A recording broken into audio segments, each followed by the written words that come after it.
Welcome to the second annual Locked On Senators NHL Mock Draft. I'm Ross Levitan alongside Brandon Pillar. We're here with Locked On Senators, a part of the Locked On Podcast Network, your team every day. And we have a ton of special guests along the way. We are going to be breaking down picks 1 through 32 of the 2023 draft. And Pilsy, this is about as comprehensive of a guide to the draft as you'll find. Absolutely. Yeah, Ross. Hours of mock draft entertainment ahead for you. And we had such overwhelming numbers with our first mock draft that we did last year. Over 30,000 people viewed the YouTube video that we said we got to come back with a sequel. So we dug into our group of scout analysts and we got some returning faces and some fresh faces and voices as well. You're going to hear from Scott Wheeler, who will help us select picks 1 through number 8.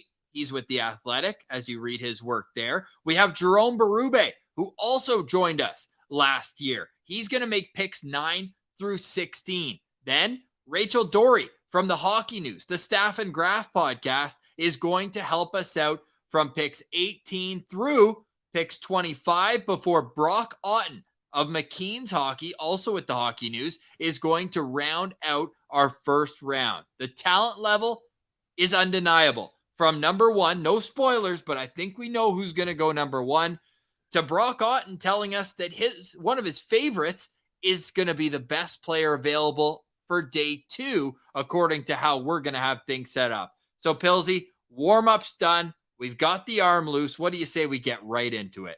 Yep, absolutely. Now, if you're not a Locked On Senators podcast listener, maybe you're thinking, what are these two Sens guys doing a mock draft of the first round? The Senators don't even have a pick that we know of time of recording on Friday, June 23rd, 9:47 p.m. Eastern. But this is a video for everyone. Ross and I are just absolute draft junkies. 2023 NHL Draft is going to be an absolute doozy. So if you're looking at this days, weeks, months after the draft, and you're like, I want to see what some of the top scouts online thought about what my team did and what prospects my team picked, then this is the video for you. Ross is going to put the timestamps in so you can find all the players easily and just grab some popcorn, multiple bags of popcorn, as this is hours long. Get comfy, get your refreshments ready, because Ross, the Locked On Senators podcast 2023 NHL mock draft is about to begin. It's about to begin. Woo! But not before we remind you that we have individual draft profiles, all under 12 minutes, bite-sized portions available for you on the Locked On Senators YouTube page. So we've got the feature film, and then we've got all sorts of shorts for you as well. So no matter what part of the draft you want to learn about, you can do that right here on Locked On Senators. And the night of the draft, join us for a live stream hours before the draft, leading right up to the first overall pick. And please subscribe wherever you get your podcast. That's a way you can support the show. We're a part of the Locked On Podcast Network. It's your team every day. Your Locked On Senators, your daily podcast on the Ottawa Senators. Part of the Locked On Podcast Network. Your team every day.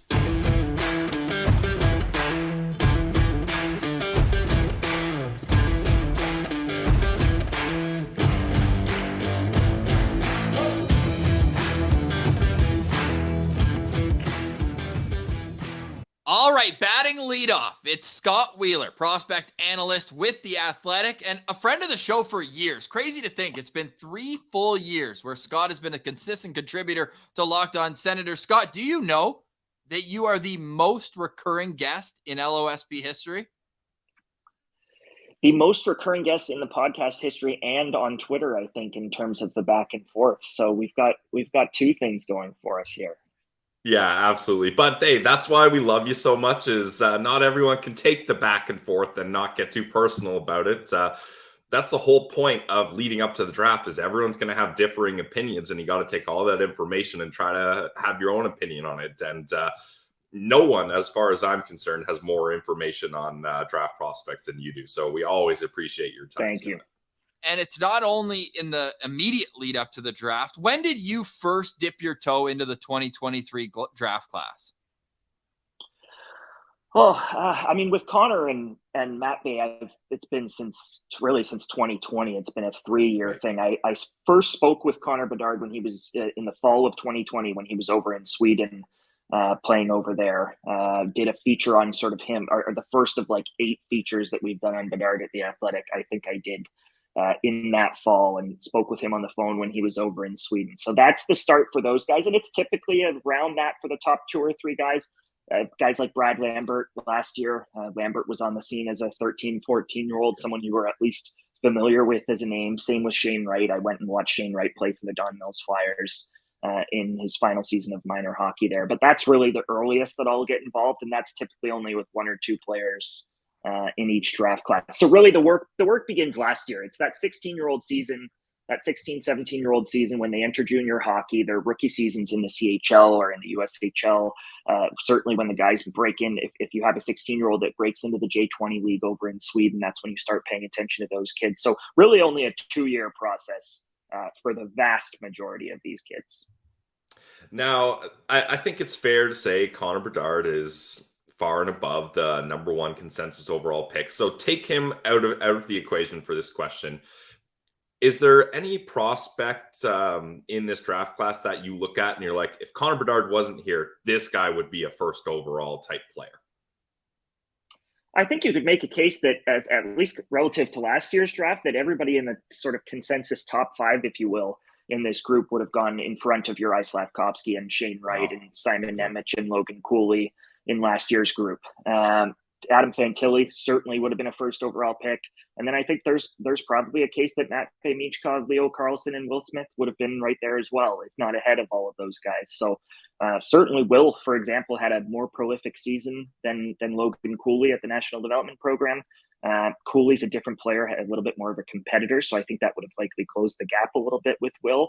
But they would have all 5 of those guys certainly would have been right up there. And then I think there's even a case that some of the guys in that 6 to 10 range would have been sort of right in behind them with the Nemeches and with the David Jiriceks and that those players sort of in that second tier last year as well. So this is a legit draft at the top of the draft. It's not just going to be the story of Connor Bedard long term. I think you're going to be talking about this draft a lot like we did with 2015, where sure, it was McDavid and Eichel at the top, but there was also Mitch Marner, and you guys know Thomas Chabot and Kyle Connor and Travis Konechny and Sebastian Aho, and you go down the list, Mikko Rantanen, right? So this is going to be that, I think. I think especially at forward, you're going to see some legit stars come out of this group. And that's going to be the story of this draft, as much as Connor Bedard becoming one of the faces of the league is going to be a story. I think the most intriguing draft night move, or what could throw a wrench, is Matvei Michkov, because the talent is undeniable. You've been all over covering throughout the years. You were just at the NHL scouting combine in Buffalo. What's the whispers? Like, could this guy really drop out of the top 5, even 10? I heard somewhere he might not be a top 10 pick. I think he'll be a top 10 pick. That's still my expectation. But top 5, it does feel like San Jose is really, and we can get into it with the mock, but it feels like San Jose is really the only team that's likely to take him. My sense is that Montreal at 5 won't take him, so it would really likely be San Jose at 4, if only because I think you'll see Adam Fantilli and Leo Carlsson go 2-3. And then Matvei becomes a sort of conversation at 4-5, but it's no guarantee. And then certainly at 6, Arizona, I don't think will feel like they're in a position to take him. So suddenly if he's outside the top 5, then he's outside the top 6. And then you look at Philly and you look at Washington at 7-8. I think it would be hard for both Philly and for Washington with what we know about them, with what we know about the way that Danny Briere seems to be going about his business. I think both of those teams at 7 and 8 would be sort of as far as he would potentially drop. But I think dropping out of the top 5 is a real possibility.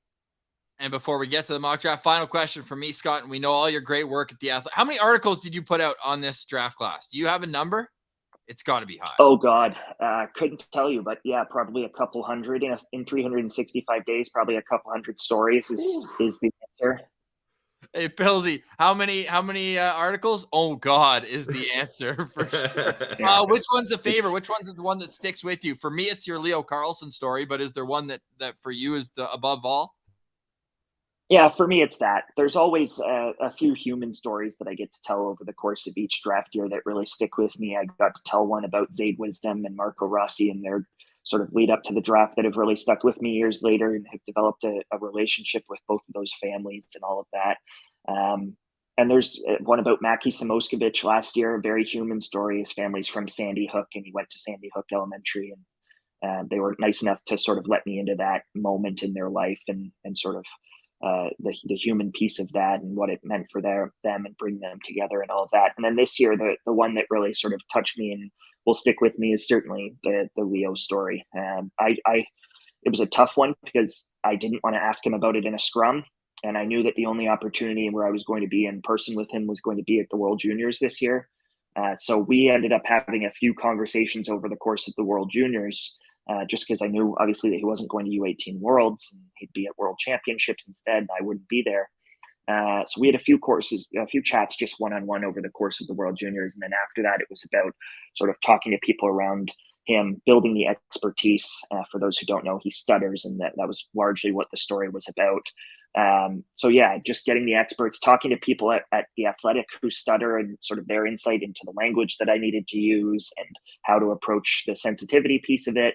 And then also talking to I spoke with his father for it and that side of it as well. So I think he's going to inspire a lot of people in the NHL. He's a sweet, sweet kid. Like a lot of these kids, you never really get that sense. They're very confident about themselves. They're very sure about themselves. He's a sweetheart. And I sort of learning about that side of him, I think was really important for the story as well. So that one's important to me because I think that's what this is about. Is I mean, these we treat these guys like a product, right? But especially in the draft, it can feel in my line of work very much like that when it's all about the scouting report side of it and sort of the value side of it and winners and losers and all of the harsh language that we use, right? So yeah, just telling that sort of human piece is important with a lot of these kids, and he's certainly got one of those stories. So can't wait to see where he lands, what he does with it. There are obviously a few NHLers currently who stutter, and Brian Rust in Pittsburgh, Eddie Lack when he was in the league. So spoke with all those people as well for that, and they were great, and they're excited to see what he does with it as well. And they all to varying degrees had programs that they ran and inspired kids in their communities. And I think Leo's sort of excited about being in the spotlight. He's not shying away from it. He wants to sort of own it. And I think it'll be really good for the league and really good for a lot of sort of kids who stutter. Yeah, absolutely. That's a great story for sure. And I would implore everyone to go check out that article and all of Scott's articles on The Athletic for sure about this draft class. Now, all right, the suspense is killing me. We got to get to this. I'm fascinated to hear who you're going to start off the Locked On Senators 2023 NHL mock draft with. So, Scott, with the first overall pick, the Chicago Blackhawks will select... The Chicago Blackhawks will select Connor Bedard. I don't think there's actually nearly as much suspense there as we'd like. It's not going to be like Montreal last year where there were audible gasps at the Bell Center from the crowd when they took and stares. Yeah, we're not getting any of that. It's going to be a big moment for Connor and his family. I chuckled to myself at all of the times he had to pretend like he wasn't going to Chicago this week. I just got home from Buffalo, and every time he spoke to the press, whether it was around the hotel or in front of the podium or whatnot, he downplayed whether he was going to be the first overall pick. But yeah, I don't even think we need to spend much time there. He's going to be a 40 to 50 goal guy. He's going to be a 80 to 100 point guy. He's going to be a number one center, and if he's not a number one center, he'll be a number one winger, and that's the bottom line. No worries there, no reservations there about what he's going to become. But Hawks fans that are listening to this want to know, what about right away? What are you projecting for Connor Bedard as an 18-year-old rookie on a rebuilding team? Yeah, it's a good question. I think that the ceiling for him would have been higher had he gone to a different team, if I'm being honest. Unless they make a splash and add one or two sort of legit players to play with him. I mean, we all saw that roster last year, right? It was Andreas Athanasiou and it was Tyler Johnson, and it was as bare bones as the group we've seen in the NHL. I do think that they're going to add at least one of the bigger free agents. Yes. Not because they feel it'll accelerate their process, but literally just so that he has someone to play with. A guy. I think you could also see him play with Reichel, who's a legit sort of upper echelon prospect and a winger. And I think they could find some chemistry offensively. I think Reichel's ready to be a top 6 guy in the NHL. But his ceiling is definitely lower now than it would have been had he played with Johnny Gaudreau in Columbus, or had he played with Trevor Zegras in Anaheim, right? Like there were outcomes for him that would have allowed him to have a more productive rookie season. So now I think instead of looking at, say, what McDavid did, I think McDavid had 48 and 43 before he broke his leg, something like that, 46 and 43 before he broke his leg, sort of a 80, 85 point season. I don't think you're going to see that out of him. I think that he could lead that team in scoring and have 50, 55 points, right? Like that's the more realistic outcome in all likelihood. It's sort of closer to, I think Austin Matthews had 64 in his rookie season. I think he could get to that range, but you're not going. I'd be pretty surprised, as great as he is, if I saw him put up 70 or 80 points next year. But he's legit. He's going to score goals. He's going the power play. He's going to get his nuggets. He's going to get 10 power play goals, right? Like that's just, those things are going to happen for him even without the line mates. But I could see him winning the Calder Trophy and having 25 goals, 25 assists, 50 points kind of thing. And still relative to his team, that being a very productive season, you know? Scott, I want to roll off my my hot take that we kind of led into with Matvei Michkov. If he falls out of the top 6, if you're Chicago, don't you do anything you can do to trade for a pick 7 or 8 and just get them both? Yeah, I think in that scenario, though, that it's going to be a king's ransom. Any team that moves up into that 6 to 10 range to take Michkov, the team that's trading that pick is going to know exactly why that play is being made. And suddenly the value is a different value in terms of that level of pick. You're not trading for your typical 6th overall pick there. So I do think it'll be a hard sell to move up. Certainly they have the draft capital, right? The Blackhawks have more draft picks in the next 3 drafts than any team in the league. They've got multiple firsts and multiple seconds in all 3 of the next drafts. I think they have 4 total seconds this year, plus two firsts. They've got another pick at 19 that could have value on sort of a move up play. So I don't think that's likely to happen. I could see them moving up if they feel that there's a guy to go after and get. But just with the way they've drafted in recent years, I don't think they're going to put a premium on Matvei Michkov and moving up to grab him. Yeah, that'll be interesting to watch the Michkov story for sure. Now, everyone knows Connor Bedard has put up points consistently and has an abundance of skill and so many good characteristics. But in your opinion, what is the number one factor or attribute that he has that sets him apart from the rest here? I think for a long time, everybody just assumed that it was the shot. And I do still think that that's the case. I've said it before in sort of my reports and some of my writing this year, but you could put him on a practice sheet with Nikita Kucherov, Patrick Laine, Austin Matthews, Steven Stamkos, the best shooters in the world, the best pure shooters in the world, right? And the way that he shoots off of that sort of inside edge of his lead foot and drags that puck in and then lets it go, it really is. Everybody compares it a little bit to Matthews, but I think it's different than the way Matthews shoots even. And the way he rocks it back and then lets it go is pretty unique. And I think that is going to be the defining quality. He's going to freeze NHL goalies. Like, I think from mid-range, from the top of the face-off circles in, I think you're going to see him clearly beat NHL goalies. Everybody always assumes that can't immediately happen for prospects and that it's not that easy. I do think he's going to beat them easily, just like he beat sort of goalies at lower levels. I don't think that the sort of bar for goaltenders in the NHL is going to prevent that from happening. But there's so much more to him. It's the skating, it's the competitiveness, the chip on his shoulder that he added in the last year, how strong he is despite being just under 5'10". All of those things combined to just make him this brilliant player. And then this year, I think a lot of scouts would argue that he also tunnel visioned a little bit less for the shot. He opened up his plane of sight. He started seeing the ice differently. He started using his shot as a tool to facilitate and to open up his playmaking game. So outside of him being 5'9", 7'5", which was his measurement at the combine over the weekend, outside of that, it's sort of everything you'd look for in a first line center. And I do think he's going to stick at center when it's all said and done. And centermen are a theme at the top of your board, your top rankings, which you can find at The Athletic. So coming in at number 1 is Connor Bedard from the Regina Pats. And number 2, it's the Anaheim Ducks, who were a laughing stock last year, but they're piling up. And you talk about some other teams that might need help on the defensive prospect pool. That's not the Ducks. They fell into a situation where now it's up front, where now they're just bolstering what seems to be a young up-and-coming group. Who are the Anaheim Ducks taking at number 2?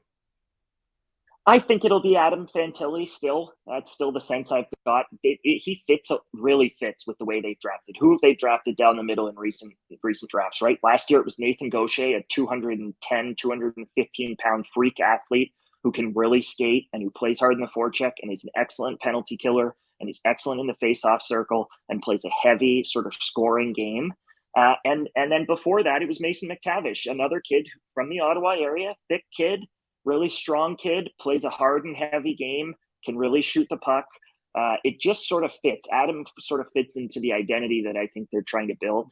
And the idea of Adam, McTavish, and Gaucher as your 1, 2, 3 down the middle, especially if they feel like they can move Trevor Zegras to the wing. Obviously, Trevor has and can play both center and the wing. He played predominantly center of late, but played a lot of wing when he was trying to break into the league, a lot like sort of Tim Stützle.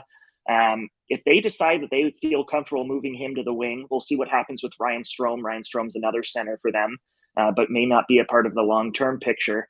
If they feel like they can move Trevor to the wing, suddenly you've got 3 sort of heavy players in Gaucher and in Fantilli's case, where skating is also a major asset. McTavish is a fine skater, but he's never sort of a burner. Fantilli at 6'2" is one of the best skaters in the draft, and that is extremely, extremely rare, as we all know. So for him to be able to be that horse for them, that sort of true number 1 center archetype, he's mean, he's physical, he's dropped the gloves in both the USHL and in college hockey, which resulted in a 1-game suspension in college hockey this year. All of that, you just that sort of competitor with skill and playmaking and speed and size. He's the closest thing to, I think, what they covet. There has been a closing of that gap, though. There are teams that would take Leo Carlsson there and probably a minority teams, but closer to 50-50 than I think people would maybe realize in terms of a consensus. So I'm sure that they've strongly considered that, especially after the way that Leo played it sort of late in the season in the playoffs in the SHL. And then I thought he was good again at World Championships for Sweden. But Adam checks more boxes. He's closer to, in terms of NHL readiness, he might play in the league next year, whereas Leo won't. I think there's a lot of appeal in Adam there. Now, you mentioned a bunch of the pieces that the Ducks have. Where does Fantilli fit into their franchise? Like, what role do you see him fulfilling for that team through his development path? I think he's going to be the driver, the horse, okay. the sort of exactly what you want in a first-line center. I'm not sure he maybe has the offensive ceiling of a Matvei Michkov or a Connor Bedard or even a Will Smith, who we'll get to. He might not be that annual sort of point-per-game player that you hope you're getting when you drafted 2nd overall.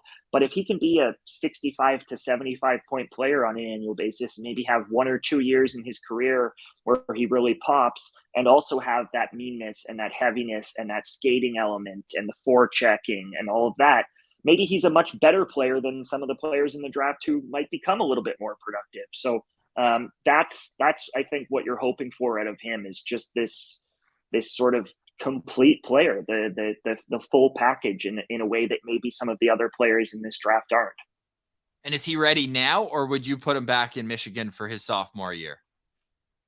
I think he's ready now. Bill Muckholt is no longer with the University of Michigan, but he's their longtime associate head coach. And he told me at the end of this year, they believe he's closer as a freshman to being NHL ready than Matty Beniers was and exiting his sophomore year. And Matty Beniers in 2 weeks' time is going to win the Calder Trophy. So I think they expect at Michigan, Brandon Naurato and that staff there expect that he's not going to be back.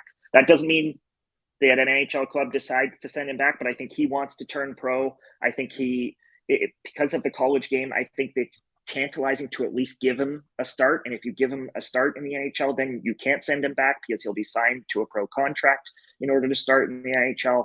So it's a complicated process. I think he could go still to the World Juniors, for example. Like I think he could go and play for Canada in Gothenburg in 2024 and kind of do what Leon Draisaitl did, right, where he went and sort of left his team. But I do think the most likely outcome is that he's in the NHL. Interesting. We know Anaheim's not scared of that. Drysdale right away, McTavish, these guys all just kind of made the jump right away. Was Zegras 2 years at BU or 1? Zegras was 1 and done at BU, I believe. Yeah. And that's become a trend, if we're being honest too, right? Logan Coley's going back for a second year. Obviously Arizona and everything that's going on there is a factor in that. We saw Cole Caulfield go back for a second year, even though he was a point per game player. Matt Boldy played 2 years. So 1 and done is still pretty sort of pretty rare in terms of the best young players. But when you're talking about the best of the best with Adam Fantilli, we will see what's next. Scott has him going second to Anaheim in our 2023 NHL mock draft. And that brings us to the Columbus Blue Jackets, who seem to be shoring up their decor with NHL talent. But up front, they've got some skill, they've got some youth, a bit of everything. What are the Columbus Blue Jackets adding at 3rd overall in Scott's mind at the NHL draft? I think for a long time, for most of the last month of this process, for example, or 2 months of this process, I think it was going to be Will Smith. Now, I think it's trending more likely towards Leo Carlsson. I know for a fact that they like Will Smith. They really like Will Smith. The entire Blue Jackets scouting department is high on Will Smith. But it does feel to me, after the way Leo played late in the season and after the hiring of Mike Babcock, that this type of center that Leo is will just be a better fit for them. They also do have players like Will Smith. I would say that Kent Johnson and Johnny Gaudreau are a lot like Will Smith in terms of player type.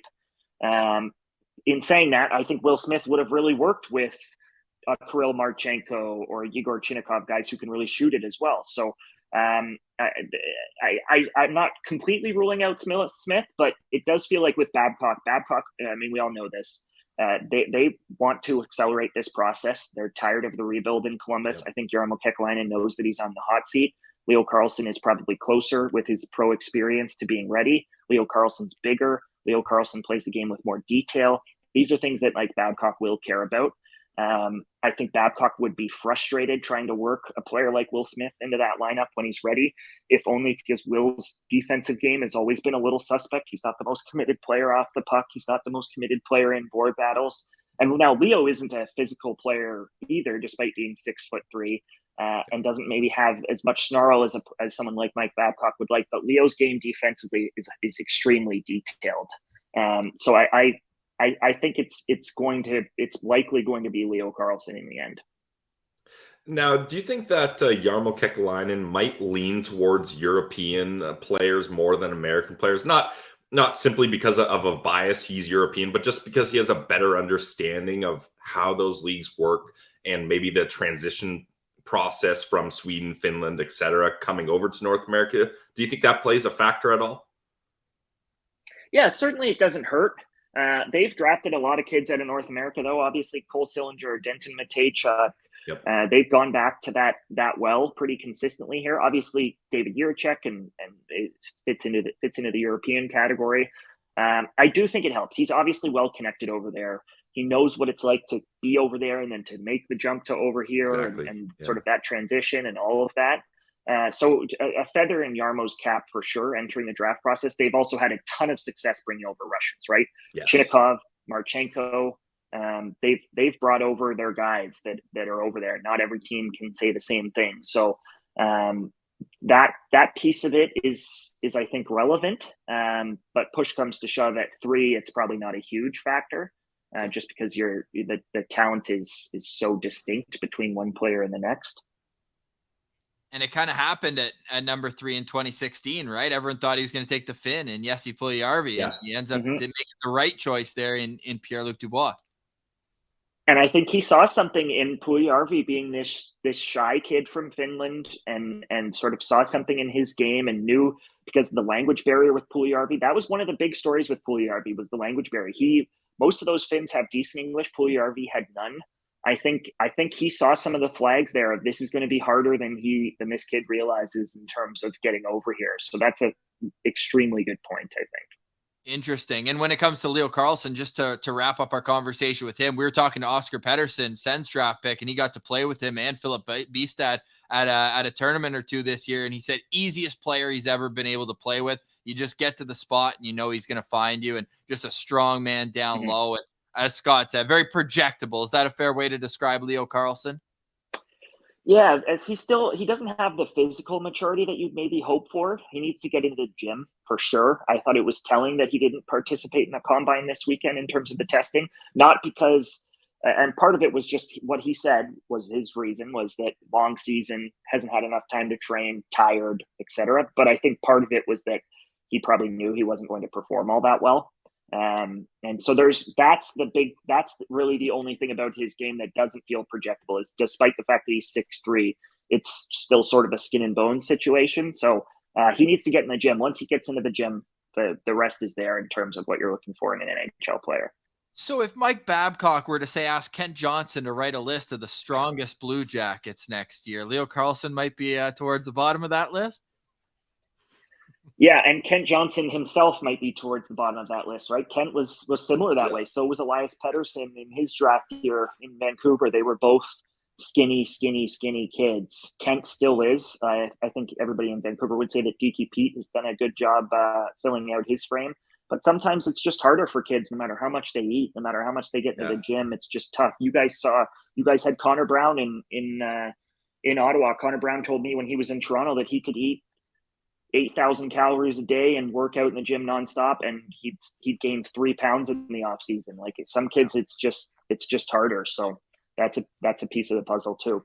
Well, Tyler Boucher was telling us last summer he was living with Ridley Gregg, that Ridley Gregg would drink like 5 protein shakes a day, just trying to gain any sort of weight. And just, some guys, it's just harder than others. But Leo Carlsson, he's got the frame that you'd think he'd be able to eventually gain a few pounds. Now we've got centermen 1, 2, 3 so far on our NHL mock draft. Connor Bedard at 1, Adam Fantilli at number 2, and Leo Carlsson at number 3. Scott, I'm sure you know this stat. There's been a defenseman in the top 5 in every single draft since 2003. Before we get to our 4th overall pick, is this a year where we could see 5 forwards with the first 5 picks? I do think it is. I think there's an outside chance, and we'll get to it. I think there's an outside chance that David Jiricek goes 5th to Montreal, but I don't expect him. We were just talking. David Reinbacher goes. We're just talking about Columbus. David Reinbacher goes 5th to Montreal, but outside of that, you're looking at almost no chance. I couldn't see him going top 4. And I think you're probably even more likely that he's outside the top 5, in which case I think Arizona would likely be interested at 6. But yeah, this could be a different year, and that speaks to the talent of these kids up front. And Mike Greer now in his 2nd draft, but he took over right before last draft, so who knows how much of an imprint he was able to make on that. Who do we have the San Jose Sharks taking at number 4? I do think that this is the team that's most likely to, I mentioned that off the top, most likely to consider Matvei Michkov here. Right. They've also done a good job recruiting Russians. Ironically, there have really been 3 trends to the way that they've recruited and drafted players in the last year since Mike Greer took over. And they've been American kids, Swedish kids, and Russian kids, who are coincidentally the 3 players that are likely to be available to them in this year's draft. So, It feels like it could be. I'm sure they'd love if it were Leo Carlsson, but even if it's not, it feels like it's going to be Michkov or Will Smith for them in a way that it maybe doesn't feel like that for other teams. I think push comes to shove, though, it's probably going to be Will Smith. There's just when the talent is close enough, and I do think that Matvei Michkov is more talented than Will Smith, but Will Smith is one of the most purely skilled players that I've scouted in 10 years of doing this on a full-time basis now. This will be my 10th draft, and Will Smith is special. Probably the best pure hands in the draft. Breaks players down the easiest in the draft in terms of one-on-one, the number of times that he sort of undressed someone this year, probably even higher than Michkov and Connor Bedard. So that quality is just extremely tough to ignore. He's a centerman. I think it'll be extremely appealing for them. They drafted, you touched on Philip Bistad there. If he's your 2nd-line center of the future and Will Smith is your 1st-line center of the future, you're probably in a really good spot, right? So I think that's a part of the process for them. And he may not be the most complete player in this draft. I kind of hinted at it earlier. His play off the puck does need some more work. He's not the most committed player, sort of below the goal line on the cycle, that kind of a thing.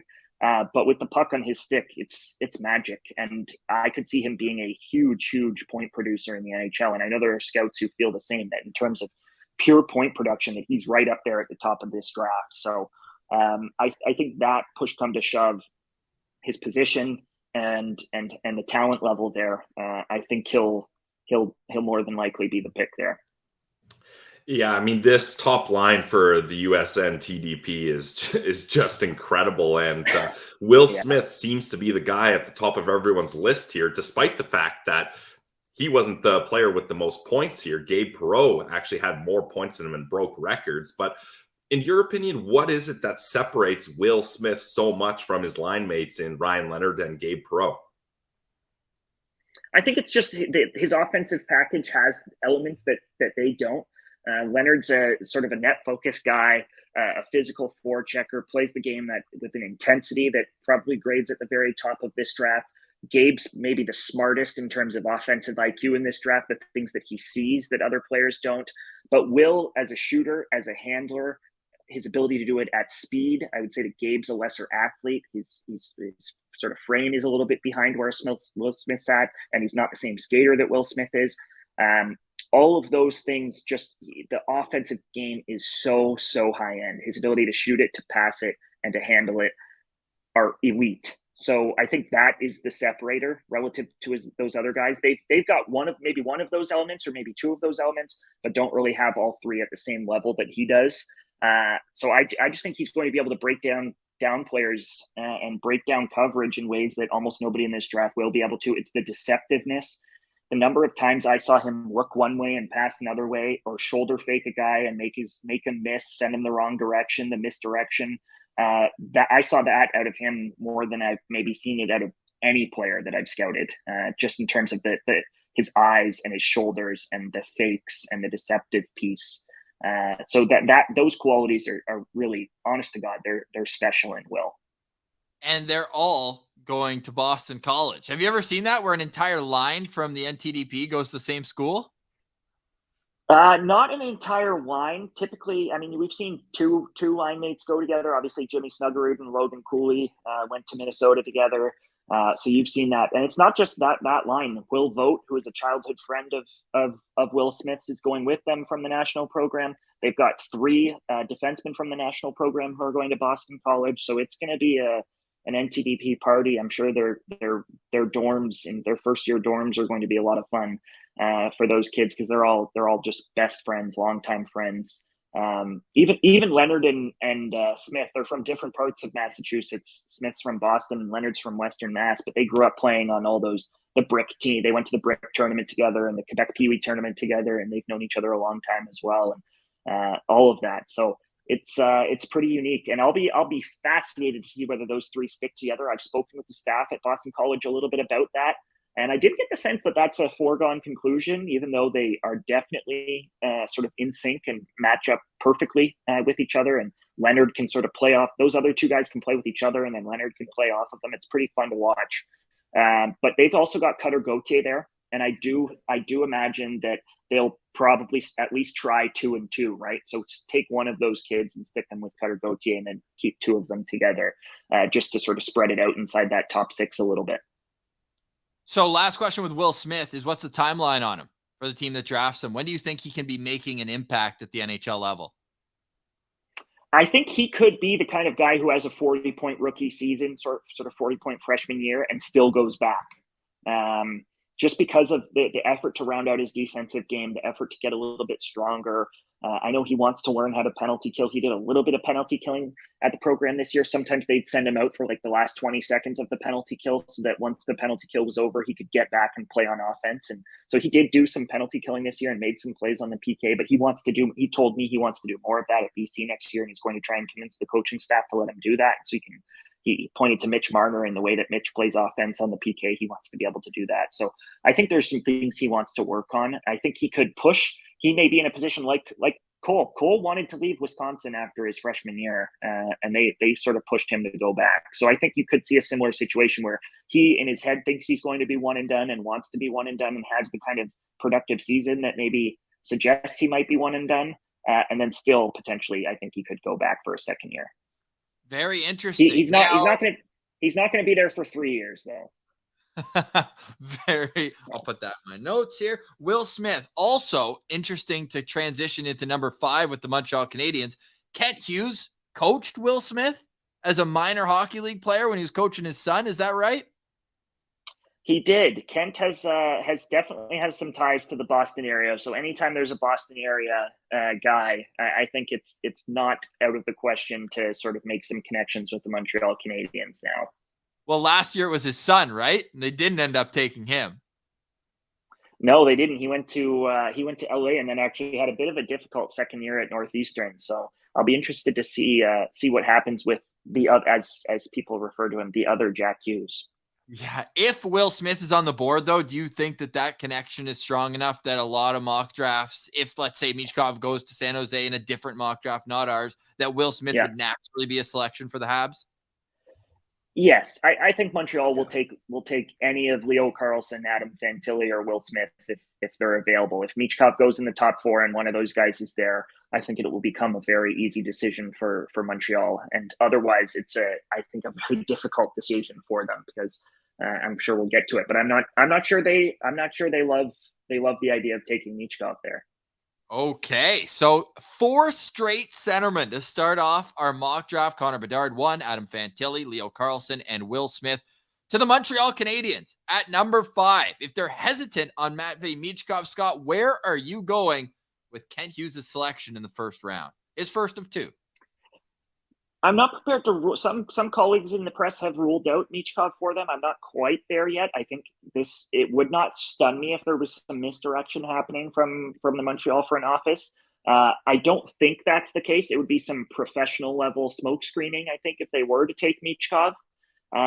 But without completely ruling out Michkov, I think the 2 most likely players that they go to and 2 players that I believe they like are Ryan Leonard and David Reinbacher. Leonard this year, I think that pick might surprise some people just because his offensive ceiling is perceived to be a little bit lower than the other sort of top forward prospects in this draft.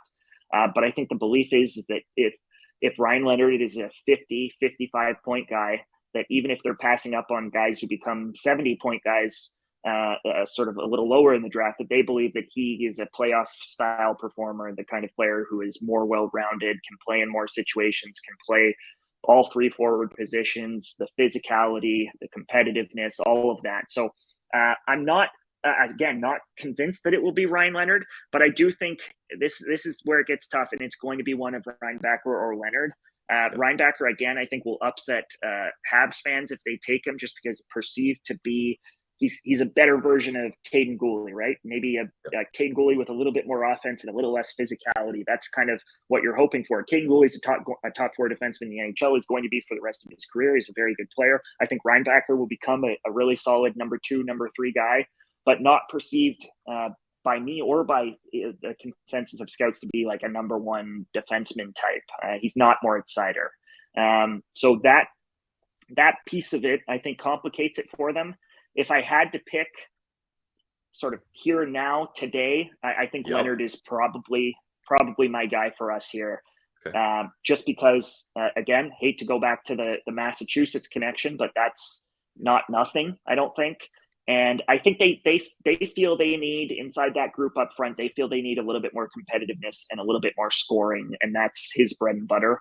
And then on top of that, there are people this year, all throughout this year, there were people who told me they thought he was the best prospect at the National Development Program.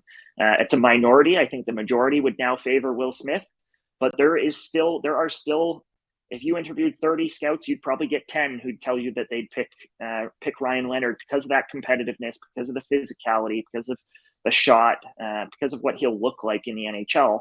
Even if the point totals aren't high end, I think there's a belief that he's that sort of playoff type, the kind of player that the Ottawa Senators have frankly targeted in recent years. I'm sure that they love, there's no chance they're getting him, but I'm sure that they love Ryan Leonard. So that's sort of where it lands. And I think as a result, he's going to go very high and could go to Montreal.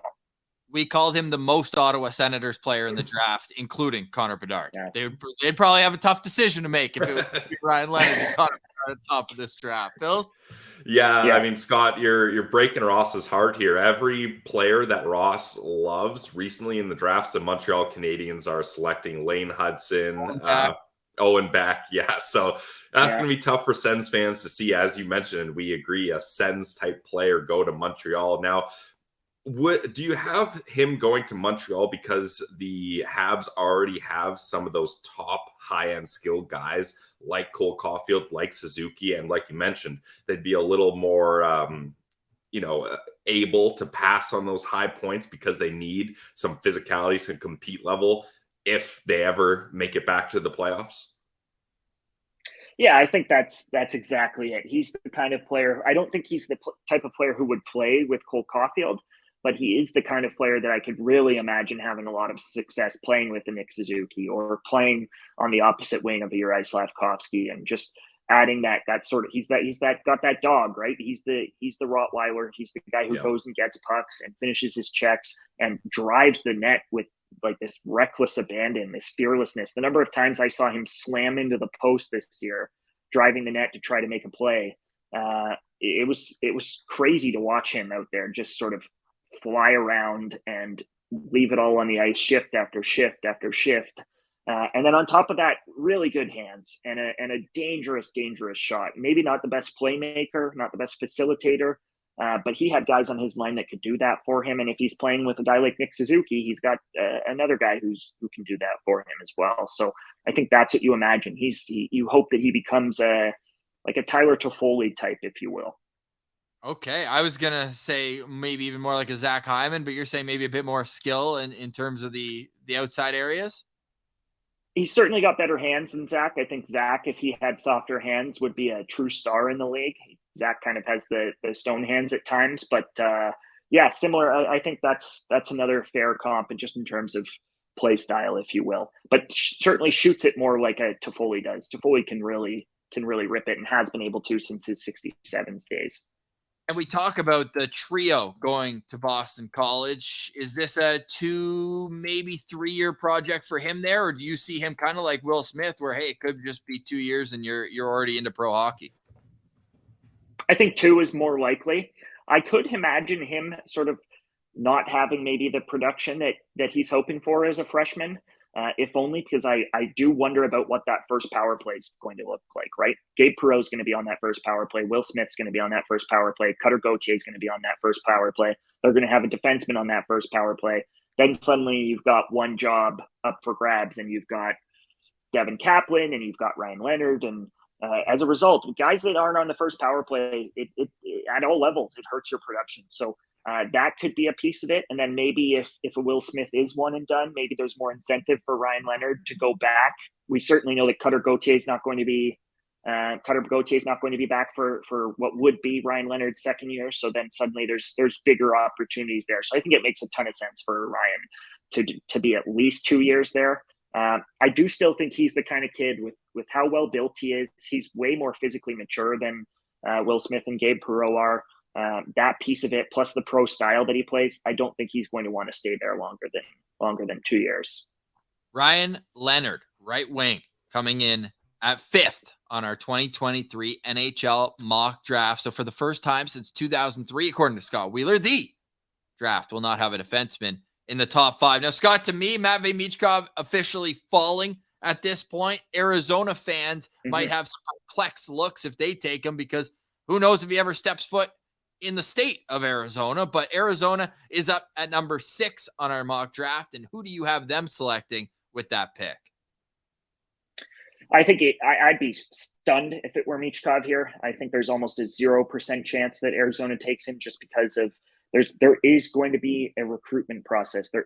That's going to happen, and it's just not the situation right now to be making that kind of a risky play. So here, 2 players that I know there's a few players that I know they really like, but the 2 that I believe they like the most are Dalibor Dvorsky, the center out of Sweden, who's from Slovakia but has played in Sweden the last few years, and David Reinbacher. I think from a from the outside looking in perspective, David Reinbacher, in terms of what they have in their pool, makes the most sense. They've spent recent high draft capital last year on Logan Cooley and Connor Geekie, two players they picked in the top 15, were both forwards. 2 years before that, Dylan Genther, who we all know is played sort of for Seattle and won a WHL title this year and started the year in Arizona in the NHL. So there's a desire there, I think, to add on defense. The ripple effect in that is that they also have pick number 12. So I think everybody assumes that pardon? How'd they get that? Yeah, I think we don't need to go there, but I think the assumption is that it's just going to be David Reinbacher, right? Take the best defenseman available, add an area of need. I'm less convinced, if only because I know they also love Dalibor Dvorsky. Neither of those players are going to be there at 12, but I think if they feel that Dvorsky if there's a large enough gap between Dvorsky and the other forwards there, and there's a small enough gap between Axel Sandin-Pellikka or Tom Willander or Dmitri Simashev and David Reinbacher, that they may strongly consider taking a forward at 6 and taking a defenseman at 12. So that is a conversation that I think they'll have. I do still think that you're probably more likely on David Reinbacher here at 6, so I'll go there. But that is not one I feel super comfortable with, because I truly believe that they really like Dalibor Dvorsky. Hey, you forgot to mention Morin as a potential top defenseman in this draft. It was you that tweeted that out, right? Danmar, my eyebrows popped a little bit with that from Danmar. I got a ton of respect for NHL Central Scouting and the job they do, and for Danmar. But that one was spicy. He's not even the number one ranked North American guy on their board, right? Dragicevic is higher than him in North America for them. So he would definitely be in opposition to just about anybody I've spoken to about this draft class. And I've got Etienne Morin as a first round guy on my board. I like Etienne a lot. But yeah, that was a spicy take. Yeah, I mean, having a defenseman fall out of the top 5 but go 6th is definitely interesting here. And Ross and I, we love David Reinbacher. Both of us believe that he's going to be the top defenseman selected in this draft as well. Now, What is it about Reinbacher that you think, not necessarily you haven't ranked the highest, but you think teams covet him as the highest defenseman in the draft? He just checks a lot of boxes. He's an excellent sort of outlet passer. He can skate the puck up the ice. He defends at an extremely high level. He's got size. He moves well. He handles the puck just fine. He just looks like a lot of the good defensemen in the NHL look like this year. The way the game is trending, it's trending towards the 6'2" guys who can play minutes and play a solid two-way game. I think teams are less and less concerned about whether that guy's going to be a premium offensive player. Obviously, if you can get a Cale Makar or an Adam Fox, you do it.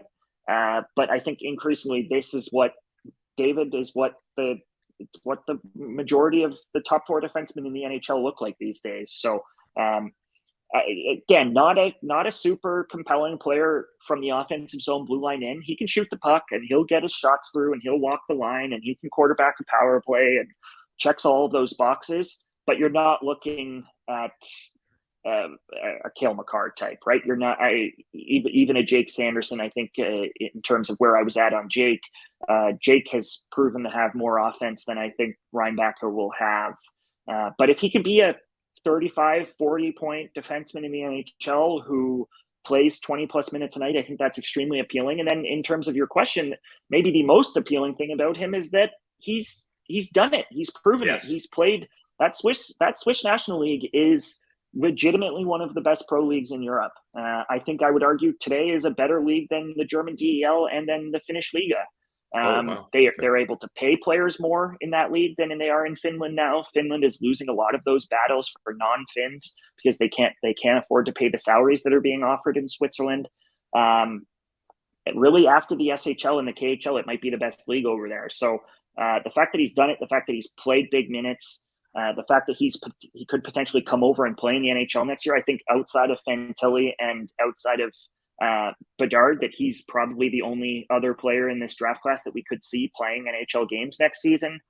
All of that is extremely appealing, especially if Arizona wants to move their process along a little bit in terms of getting better and sort of not being the team that drafts 6th overall every year, right? So he's right there. He's close. He can play next year potentially. It's a sort of legit package there. And one of the oldest players in the draft, an October birthday, so mature on the ice and a bit older than some of the other guys. Now, Scott, one of the cool parts about how we started this before your final rankings were out, I noticed you moved him from 15 up to 12. What was the deciding factor in that last-minute move? Yeah, just thinking more and more about where I was at on some of those guys. I've actually got another update that's coming tomorrow to my list. He'll still be at 12. He's still sort of going to finish there on my board.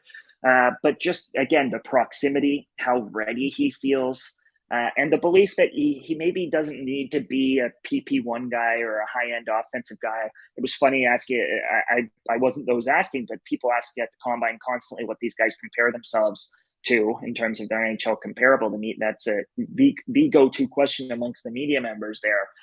And just sitting through 100 kids being asked that 2 days ago at the Combine, I swear to God, 20 kids said that they wanted to be Miro Heiskanen. And I think that's what you're hoping for out of a player like David Reinbacher. I'm sure that's what he's hoping for.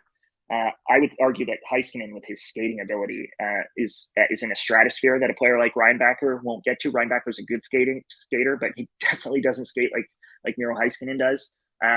So yeah, that's the mold, right? That's what everybody's hoping to get. Everybody wants to be Miro Heiskanen, and everybody wants to get a Miro Heiskanen. So I think that just the idea that he could be even a budget version of that is a pretty compelling player, and it just slid him in front of a couple of the forwards in this draft that I also still really like, but just felt a little bit more sure about Reinbacher. And a guy we haven't even mentioned yet, Zach Benson, plays with an Arizona top pick in Winnipeg with the ice. And he's a name who I'm expecting that we could hear in the next few picks from number 6, where we have David Reinbacher, the first defenseman off the board to the Arizona Coyotes. All right, Scott, 7th overall, a new regime in Philadelphia. Daniil Briere takes over as GM. How's he going to put his stamp on this team? And maybe I mentioned Benson because they're about the same size, him and Danny Briere. Yeah, they're an interesting one. I think outside of the Michkov question, they're the most interesting in terms of this is going to set the tone for what they are going to look like under Danny Briere. It's been one way of drafting for a long time. I think we're about to see a shift under Danny Briere.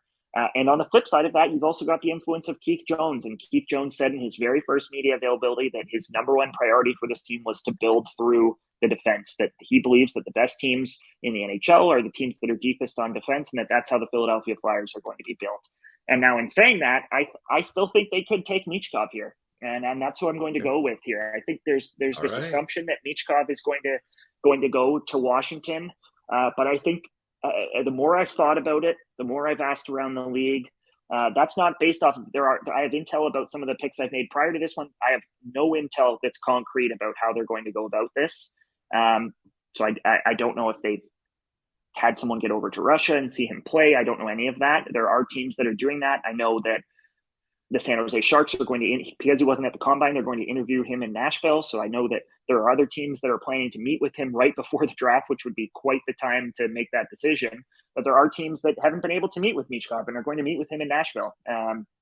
So that piece of it, I don't know whether Philly's one of those teams. I imagine they will be one of those teams to meet with Michkov in Nashville and sort of suss it out a little bit more. And that could be a make or break meeting for him. But they need skill. Like that, they're one of the teams in the league that above everybody else needs a star player.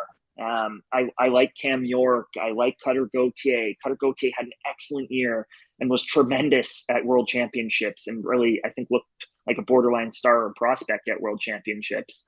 But they need a skill guy in that mix if they're going to ever sort of find that next level and do this the right way. And I think Michkov is your best bet at that. So it'll be interesting. I think they'll strongly consider Reinbacher just because of the way Keith Jones talked about it. I think they'll strongly consider Reinbacher if he's there. But if he's not, I could see them going after a Benson or a Perreault or a Michkov, what is sort of some of the premium skill guys, the point producers that are left. even if it means sacrificing a little bit of what the Flyers have been known for in the past, which is the Ryan Leonard types, right? Like that was for so long the identity and what they tried to do. And certainly that's John Tortorella's identity. Although I'm not sure Tortorella will be around when Michkov, like who knows whether Tortorella will still be the coach there when Michkov comes over, right? So they need to look past Torts and look past where they're at right now, and they need to find a true star. And I think Michkov makes sense for them, but that's not one I'm sure of. I could imagine them taking, as I said, a Zach Benson or a Gabe Perreault here as well if the play is to go for a skill guy and they don't feel comfortable with Michkov and the sort of geopolitics of it all. Now, my kind of theory with Michkov is there's only a couple people that are going to try out this move. And I think Philadelphia, you've named a couple good reasons for this, but I think with Michkov, it's going to be teams that have one or both of these things.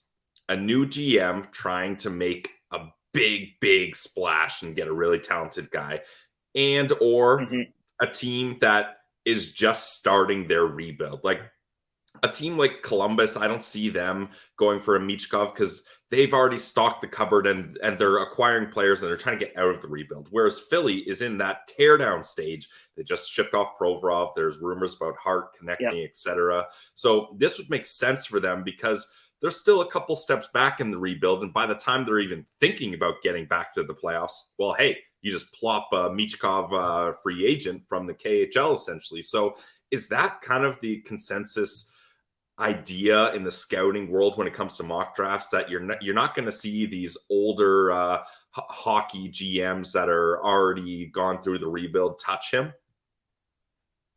Yeah, definitely. And I think a lot of it comes down to job security too, right? Yep.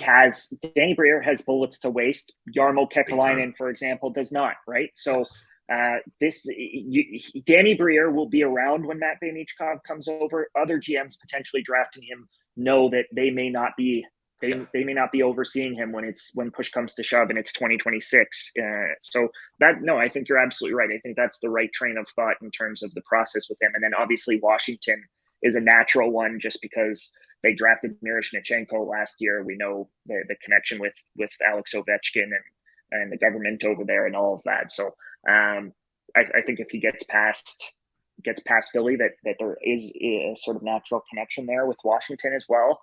Although Washington's a team that is also in sort of win now mode. They still want to contend around Alex Ovechkin. So I'm not sure it's maybe quite as simple as people have made it out to be in terms of Michkov and Washington, just because I'm sure they'd love a David Reinbacher, right? A guy who's close, a guy who can help them in the next year or two.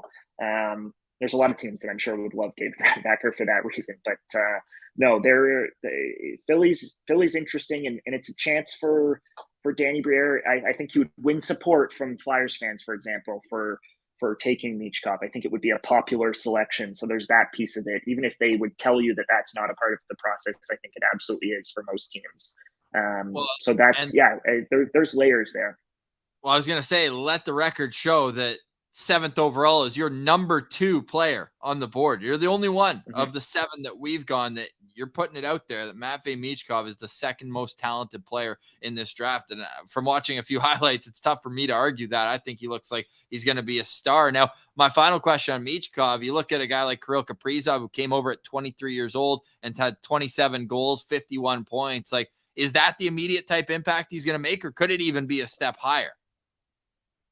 I think it could be a step higher. I would not be surprised if he came over and he was a point per game player right away at 21, 22 years old kind of thing. The talent there, he's the best Russian prospect since 2004 when Ovechkin and Malkin went back-to-back.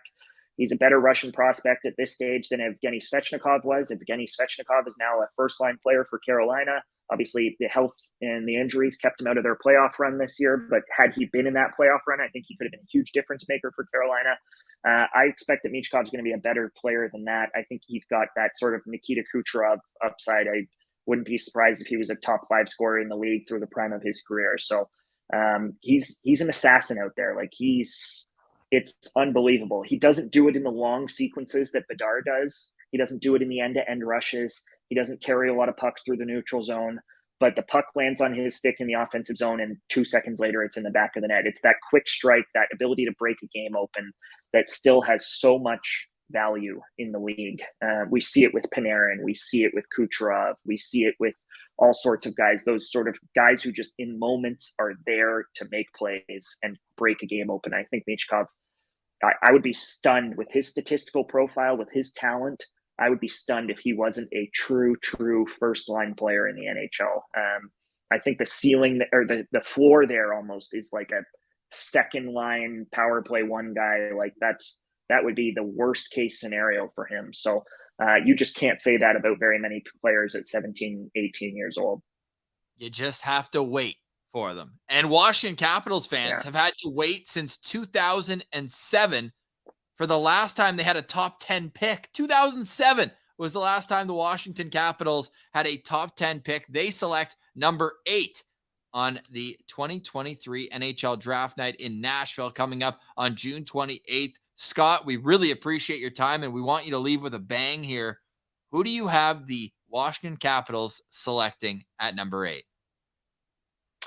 I think that if Michkov or Reinbacher are there, those are sort of probably fairly sort of straightforward selections for them. If it plays out like we've got it playing out here, then it gets interesting, right? Because then you're into the real second tier of defensemen and the real second tier of forwards. So at forward, the likely considerations are probably Dalibor, Dvorsky, who I've already mentioned, Zach Benson, who we've mentioned. They don't strike me necessarily as the type of team to take Gabe Perreault. I just think Gabe Perreault's a little bit further away, and they're going to want someone that's a little bit closer to making an impact. They've also drafted forwards with their high picks recently, but because their pool isn't super strong, even at forward, and Hendrix Lapierre and Connor McMichael, they're not reasons to not draft a forward, just in terms of the talent level, if that makes sense. But they're thin on the blue line in their pool. I could see them taking a Tom Willander here. But I do think the most likely selection here is a player like a Dvorsky, a player with pro experience, a player who's 6'1" and 200 plus pounds, a player who could theoretically help them, not this year. He's going back to Sweden and will play in Sweden this year, but could in theory help them in 2 or 3 years in ways that other players can't. And a player who doesn't have to play a lot of those guys. Gabe Perreault's got to be a top 6 guy in the NHL, right?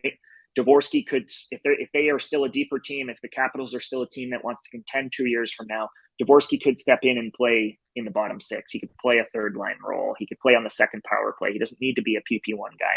So I think there's a lot of appeal there. Dvorsky's just an extremely well-liked, extremely well-rounded player, and I think has more skill than he's been given credit. I think what often happens with the guys who are those 6'1" centers, the 200-pound centers, right, who are detailed in their own zone and viewed as penalty killers, is that there's this idea in our heads that by default if they're a two-way guy, that means they lack offense, right? And as a result, there's this belief that Dalibor Dvorsky is going to be a really good third-line player. I think there's way more offense there than a third-line upside suggests.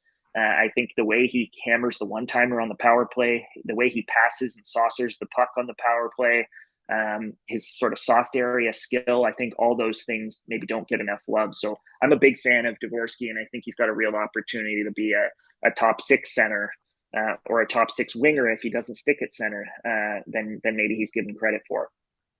Yeah, definitely there's a lot of intrigue with Dvorsky, and one of the big things about him is he has a June birthday, so he's one of the younger players in this draft. And now, is that something that teams look at and they're like, oh man, he's already this good, this young, there's so much progression that he can take? Or like you mentioned, are some teams kind of favoring, hey, this guy's a little older, he's got a little more size, he's got a little more experience, we like that? Like, is that a big weighing option for teams looking at prospects?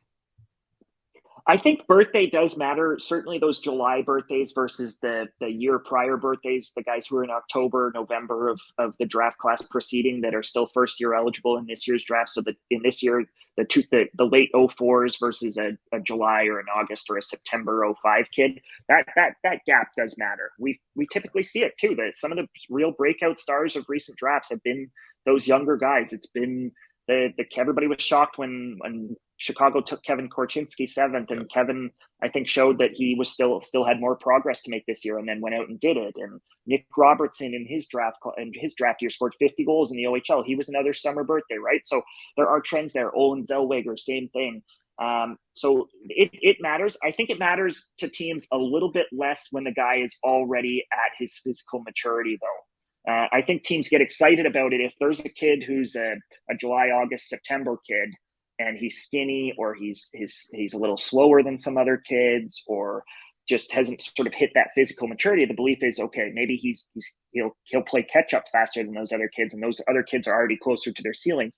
I think with Dvorsky, because he's just got that physical maturity that only a small number of kids have, because he's already sort of got the muscle mass and all that, there's probably less to read into to his birthday relative to some of those other kids. If he were 175 pounds instead of a 200-pound kid, and you saw that July birthday and you saw the frame and said, okay, this kid's got room to fill out, and that kind of a thing. Maybe his skating takes a step. That's the one thing that is kind of viewed as not a question mark for him, but maybe not an asset for him. So maybe there's room for him in that extra runway that he has over some of these kids to get a little bit quicker. But it's normally, I know it's a factor for birthdays are a factor for me. There's something I consider for sure. And it is normally one for NHL teams too. And he's been on the scene for a little while, eh? Dalibor Dvorsky. He played pro in Slovakia at 15 years old, 20 games before moving to Slovakia. Like, do you almost sense that sometimes there's a bit of scouting fatigue when guys have been on the scene as long as they have, like Dvorsky? No question. And I think it happened with him earlier in this year. He was a top five, considered to be a sort of top five guy for a long time. People will remember 3 years ago at the Hlinka Gretzky Cup, outscored Juraj Slafkovsky and Filip Mesar playing there as an underager. So he's done it. He's sort of been around for a long time. When he had that Hlinka Gretzky Cup performance, there was a lot of talk about him as sort of right behind the Bedards and the Fantillis in this draft class. And then there's the nitpicking that happens when you've been watching a kid for 3-4 years, right? I do think it's a natural tendency amongst scouts. I do think it happens. I think it happened with Jacob Chychrun, who had been on the scene for a long time in his draft year. I think it happened with Timothy Liljegren, who'd been on the scene for a long time in his draft year. I think it happened with Brad Lambert and Atu Ratu in the last two years, the two kids that everybody had been watching for forever in Finland. And then Atu Ratu had an excellent year in the AHL and has sort of regained some of his status as a prospect. So it happens, and I think it happened with him. I do think, though, U18 Worlds, his performance there, dragging Slovakia to the bronze medal game and upsetting the Finns and scoring game after game after game on a team that really lacked talent. This has been a very good couple of years. The 2004s and 2005s are an excellent sort of country-changing age group for the Slovaks, but a lot of those kids weren't there, right? Nemec wasn't there. Mesar wasn't there. Slafkovsky wasn't there, right? He was playing at U18 Worlds predominantly with himself up front and Maxim Sturbak on the back end, and that was their two guys who just played over and over and over again. So for him to do what he did at U18 Worlds, it thrust him back in to that sort of top 10 conversation. Even a month before the draft, I began writing a feature on Dvorsky and was speaking with staff in AIK, the team that he plays with, and they all told me they were certain he was going 10 to 20.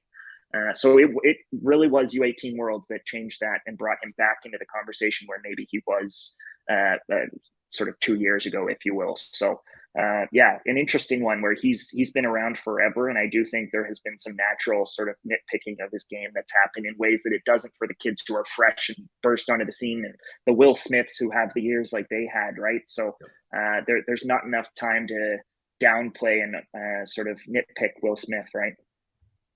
Yeah, definitely. And you mentioned Washington still kind of in win now mode, especially with Ovechkin still kicking around. Now, is Dvorsky a guy you see coming to the NHL sooner rather than later, or what's kind of a development path you have lined for him?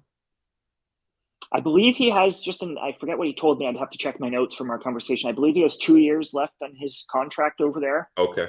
Might be 1 year. He's definitely signed for next year. I think he might be signed for a second year as well. So I think that's the timeline that you're looking at is sort of 2 years over in Sweden.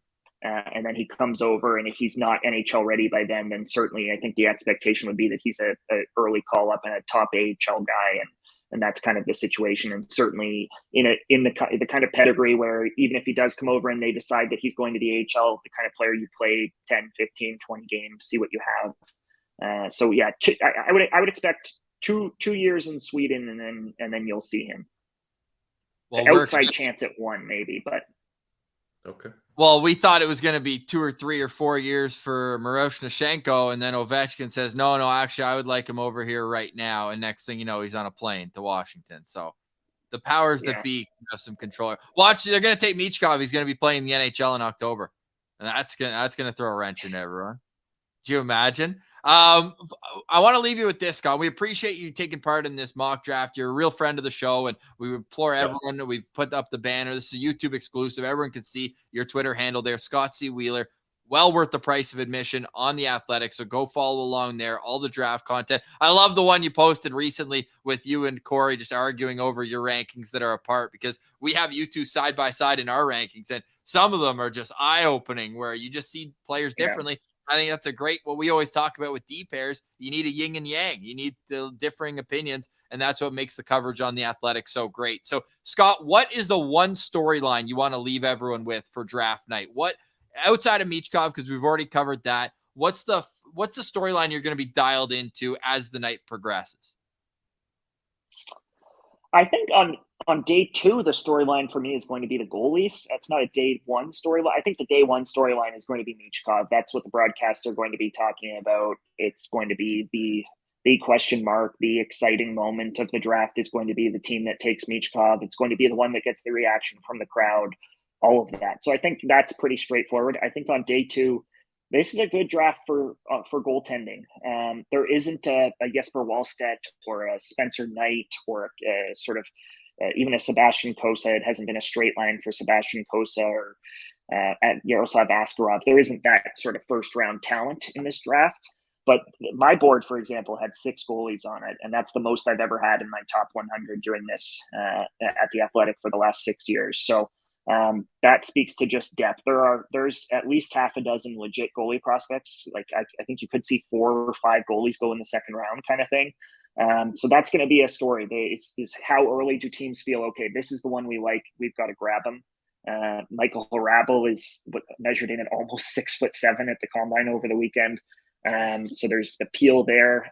Trey Augustine is that classic calm, cool, collected 6'2" goalie that teams still do covet and like, and was excellent at the national program. Adam Gajan is an overager who burst onto the scene for Slovakia at World Juniors. He was a third string goalie entering that tournament. They called him late in the process to get him to join them.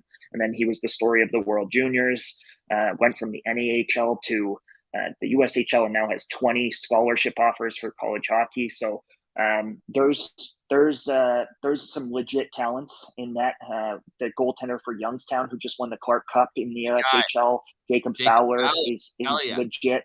He's also going to Boston College with all those kids from the national program, and he'll be the guy at Boston College. So that's I think the story of the early day 2 is you could see some goalies of the future for NHL clubs sort of go in the second round. We talked about how Scott Wheeler is the most recurring guest on Locked On Senators. So, of course, he leaves us with a hashtag goalie-friendly show comment as we wrap up part 1 of our 2023 Locked On Senators NHL mock draft. And now joining us for the next 8 picks, we have Jerome Berube of hockeyprospect.com. The Black Book is available now. Go to hockeyprospect.com and go get all the information you need on the NHL Draft. Jerome, welcome to Locked On Senators. Great to have you back. We've moved you up in the batting order. You get to have picks 9 through 16 today, and we're going to have a ton of fun. But before we get to the mock draft, your overall impression on this draft class? I feel like it's a good draft, but I think it's getting a bit overhyped. So I don't think it's anything like 2003 or 2015, or it's still a decent to good draft. I feel. I think teams will be happy with whoever they pick in the first round, obviously. But I think there's some good talent available, but maybe the depth is, not as good as previous years. Yeah, and that's interesting to hear that, because I feel like everyone is talking about how big this draft is, and there certainly is a lot of talent here, but maybe that's fair. It is getting overhyped, especially with the Connor Bedard buzz. But I want to talk about one move and get your opinion on this. You might be the only entity we've seen that has Adam Fantilli not as the obvious second overall pick. Do you want to tell us a little bit about what went into that decision, having Leo Carlsson ahead of him? Yeah, I think it's a bit of a simple answer for us. We really value hockey sense. Yep. And there's a big gap between both players' hockey sense for us. I believe in our book we gave Carlsson a rating of 8 for hockey sense, and Fantilli it's a 5. So wow. that's the big difference for us. And Fantilli's he's really good at what he does. Like third overall is still very good. Yeah. Like the skating is elite, the compete is elite, the skill is borderline elite. So he's got a lot of things going on for him. And also we believe Carlsson will be a center, and we believe Fantilli will be most likely a winger. So that's I guess the big few reasons why we have Carlsson over him at number 2. Where do you see the second? Because I'm assuming there's a pretty big drop off between number 1 and everybody else in Bedard. Where's the next big drop off for you? So I feel like Bedard is on his own. I feel Carlsson is on his own, and then after that you have Fantilli, Michkov. Michkov, great talent, but has his own flaw, and everything that's happening in Russia, we who knows. Yep. But after that, we have Simashev at number 5, another Russian. So we feel like he's pretty underrated. I feel like you get to around from 6 to 14, 15, it's very a wide variation of players. I feel like it could. Let's put it this way. I think draft day could be a bit. We could have some surprise. On draft day. So, do you have any in mind? Like any that, whether it's from talking to people or just your own belief, that who's going to be the first surprise in your opinion that comes off the board? Is there a guy who's going to make a big jump? It could be Carlsson at number 2. I mean, not a lot of people agree. Well, I think a lot of NHL people agree with us, but online people, I think it's been Fantilli all day. Yep. And I think most people in the NHL will probably take Fantilli over Carlsson. But hey, you guys know better than me. But 2020, Quentin Byfield versus Tim Stützle. We had Stützle over Byfield, and I think that was the right move back in 2020. So it's a bit of a similar situation between Carlsson and Fantilli, I feel. Yeah, I think this draft is going to be wild. I think scouts need to have a lot of research done, because all it could take is 1 or 2 guys going in places unexpected and the whole domino falls. My question for you is, this is one of the first times that a defenseman has not been clearly in the top 5, at least consensus-wise. Who do you think the first defenseman is going to be selected in this draft? So I will guess Reinbacher will be the first D off the board, but I really like Simashev games, so I'm going to talk about it in the mock draft. But nice. I'd be surprised if Simashev is the first one off the board because of everything that is happening. But if I have to pick who's going to be the better player of the 2, I'm picking Simashev all day over Reinbacher. He's got first pairing potential. I don't see that with Reinbacher. I see a pretty solid player with Reinbacher, but I think Simashev upside is a lot higher. I'm excited to see how the Russian factor impacts this draft. When you look at Michkov, where you guys have him at 4, and in terms of the raw talent, all the highlights you see of this kid is unbelievable. So I'm curious to know where these guys are going to fall and how big of a wrench they're going to throw into it. We'll find out soon with the NHL draft coming up in Nashville. If you're watching this, you want to learn a whole lot more. How about a 347-page draft black book? It's at hockeyprospect.com. These guys put in thousands of hours every year. Mark Edwards, Jerome Berube, the whole team over there at hockeyprospect.com. So go grab the book and learn. And be more. Look at it right there. That looks good. That's last year's version. I still have not received this year's version, but if you buy the print version, this looks exactly like this. Nice. That's awesome. And you buy it now, you'll get it in time for the draft. So get it right now, hockeyprospect.com. Go grab it at hockeyprospect.com. All right, Jerome, the mock draft is 8 picks deep. Okay. There's been a couple surprises, at least to our thoughts so far. But when I sent you the first 8 picks, were you just like, oh my God, my favorite players are still available? Were there any surprises? Where are you at with how we have the first 8 picks coming out in this draft? And the first 8 picks were done by Scott Wheeler, just for reference. Not a huge amount of surprise, to be honest. I mean, Reinbacher, I do expect him to go pretty high because I think team will probably they really want a defenseman. Yeah. So and Michkov is the wild card of this draft. Like I said, to Mark, I said, well, if he drops, I'm guessing he's gonna go all the way to Washington at 8. I think then Ovechkin will make one phone call and he'll be there. So it's really impossible to predict where he's gonna go. So I mean, I guess I'm a little bit surprised that he would go to Philly. It doesn't seem like a Philly type of pick to me, but with Danny Briere in, maybe things are changing in Philly, but he's definitely the wild card of this class. So going to be interesting to see where he goes in the draft. Final question before we get your pick with Detroit on the clock at number 9. How many of the players at the top of this draft class, or I mean overall, because we saw JJ Moser from a second round jump in, but how many guys from this draft class do you think we'll see playing in the NHL next year? Well, Bedard for sure. I think Fantilli could definitely play next year. I think physically he's ready for that. Carlsson could play, but if I was the team, I'd probably give him 1 extra year in Sweden. But just give him one more year of experience playing in the SHL, getting bigger and stronger. Like he's still pretty raw physically, so give him an extra year, and that doesn't hurt. Like I mentioned Stutzler, like an extra year for Stutzler was pretty good for him. So outside of those 3, I think Colby Barlow could surprise some people. Or Fassi, maybe not next year.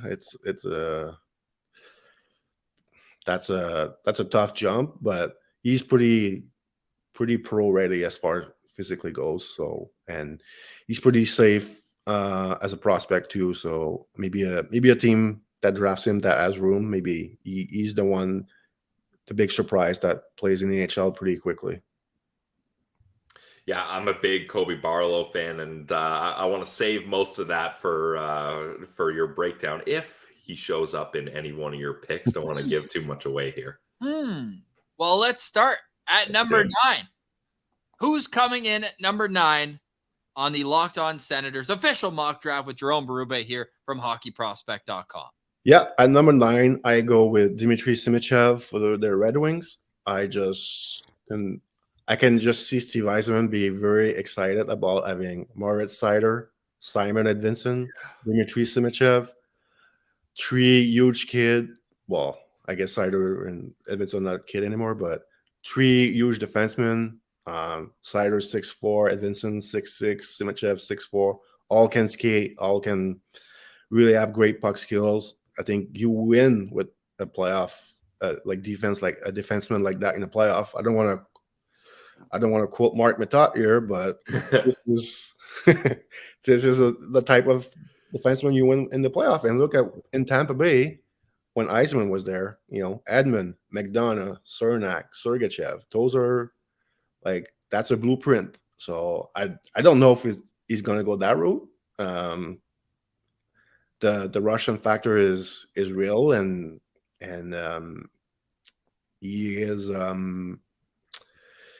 it's really going to depend what teams believe in video scouting, or if they really believe in video scouting. And it's fine to draft guys from Russia based on video scouting in the 2nd, 3rd, 4th, 5th round, but a top 10 pick it's a bit different.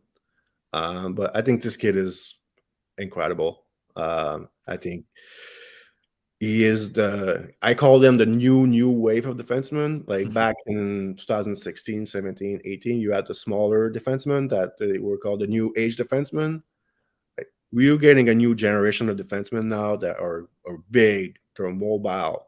They're as good as skater as those 5'10" defensemen. And like Simashev skating is unreal for a 6'4" defenseman. And I really believe in him. Like he shows some great progress this season. And people talk about his offense. Maybe the offense is not really there, but I mean, he finished with 17 points in his last 27 games. So that means he started slow then. Yeah. He actually had 1 point in his first 15 games, but I didn't really care. Honestly, I never like a player that much that's so bad, like stats, like he did. I didn't care. He's a shutdown guy. Yeah. And I was like, well, if he's just a 25, 30 point guy, he's going to be so valuable come playoff. And I think he's got a bit more offense than that. So I'm a huge fan. He's probably my favorite player in the draft to scout. Ooh. Favorite player already. So you got your favorite player at 9th overall, and you're saying that the teams he played on aren't that good, and that almost made it even more impressive how he was able to stand out against top teams. No, he actually played for a good team. Okay. Loco is the NHL team. Oh, it's Loco 76. You were saying? Yeah, he actually played on 2 different teams this year. Right. Like, it's a bit complicated in Russia. Like the NHL teams, there's so many NHL teams, but like him and Daniil Butte that I'm going to talk about later, like they play a few games for Loco 76, but there's another Loco team, Yaroslavl. So he played mostly there. But yeah, he did like he had a really good season, and he was a monster in the playoff for them too. So my favorite is your 2 NHL scouts that the start of the year you talked to. Don't know who that is, and who is that? Yeah.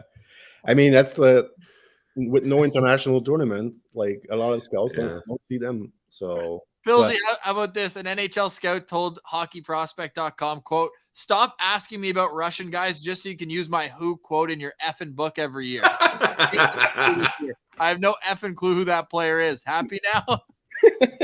That's awesome. I love that. The scouts are awesome, man.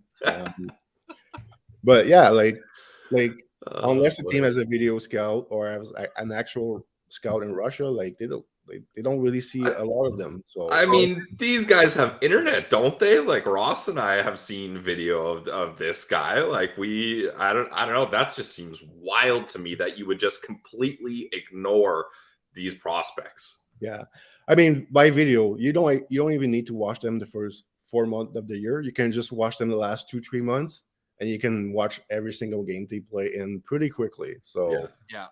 Does this not scream like Washington kind of jumps out as a team that's looking to kind of like almost retool, but maybe a couple of years, and then they're not afraid to take Russians. Miroshnichenko comes over not even a year after being taken. Like I don't know why I'm circling Washington here, but if not, maybe Detroit too. I love the player. Like you talk about it and reading your write-ups here on him, it just you call it sexy how he skates. Like the way that he moves out there, it's just gonna make fans kind of.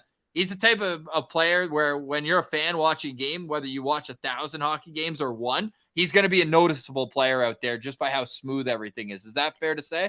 Yeah. Like he skates like he's 5'10". Honestly, like you look at the best, 5 foot smaller defenseman in the league, how they skate. Like he skates like this, but he's 6'4". Yeah, it's almost like, Miro Heiskanen. Like that's a comparable we've used. Maybe not in a book, but like between us, our staff. So Heiskanen, except like he's not a high-end offense guy like Heiskanen, but shuts down people, smart, good first pass, and he can skate forever. So that's a good combo for me. And would be a good pick for the Detroit Red Wings at number 9. The first round so far, Connor Bedard, followed by Adam Fantilli, Leo Carlsson, Will Smith, Ryan Leonard, David Reinbacher, Matvei Michkov, Dalibor Dvorsky, and then Dmitri Simashev coming in at number 9, which brings us to the St. Louis Blues. Now, Jerome, more of a general question before we get to this pick. If you're a team who has 3 picks in the first round, does that make you more likely to take a home run swing on the first one, or the 2 that are closer together towards the end of the first, do you try to, make your big swing with one of those picks? I think it will depend on your list, honestly. So maybe you have a guy like one first job is to make your own list. Once your list is done, you're gonna try to predict what other teams gonna do around you. So if you have a guy that you feel you might be like really high on him, but you don't hear other teams are thinking too much about that player, you can play the game. Say, oh, I can get in like 10 picks later. You can play that game. It's a risky game. Doesn't always work, but usually, like you can see with the 3 picks, I would probably go with the later picks as my home run swing, because it really sucks that you have a top 10 pick and you miss on it. So can't relate, Jerome. Yeah, no, I know.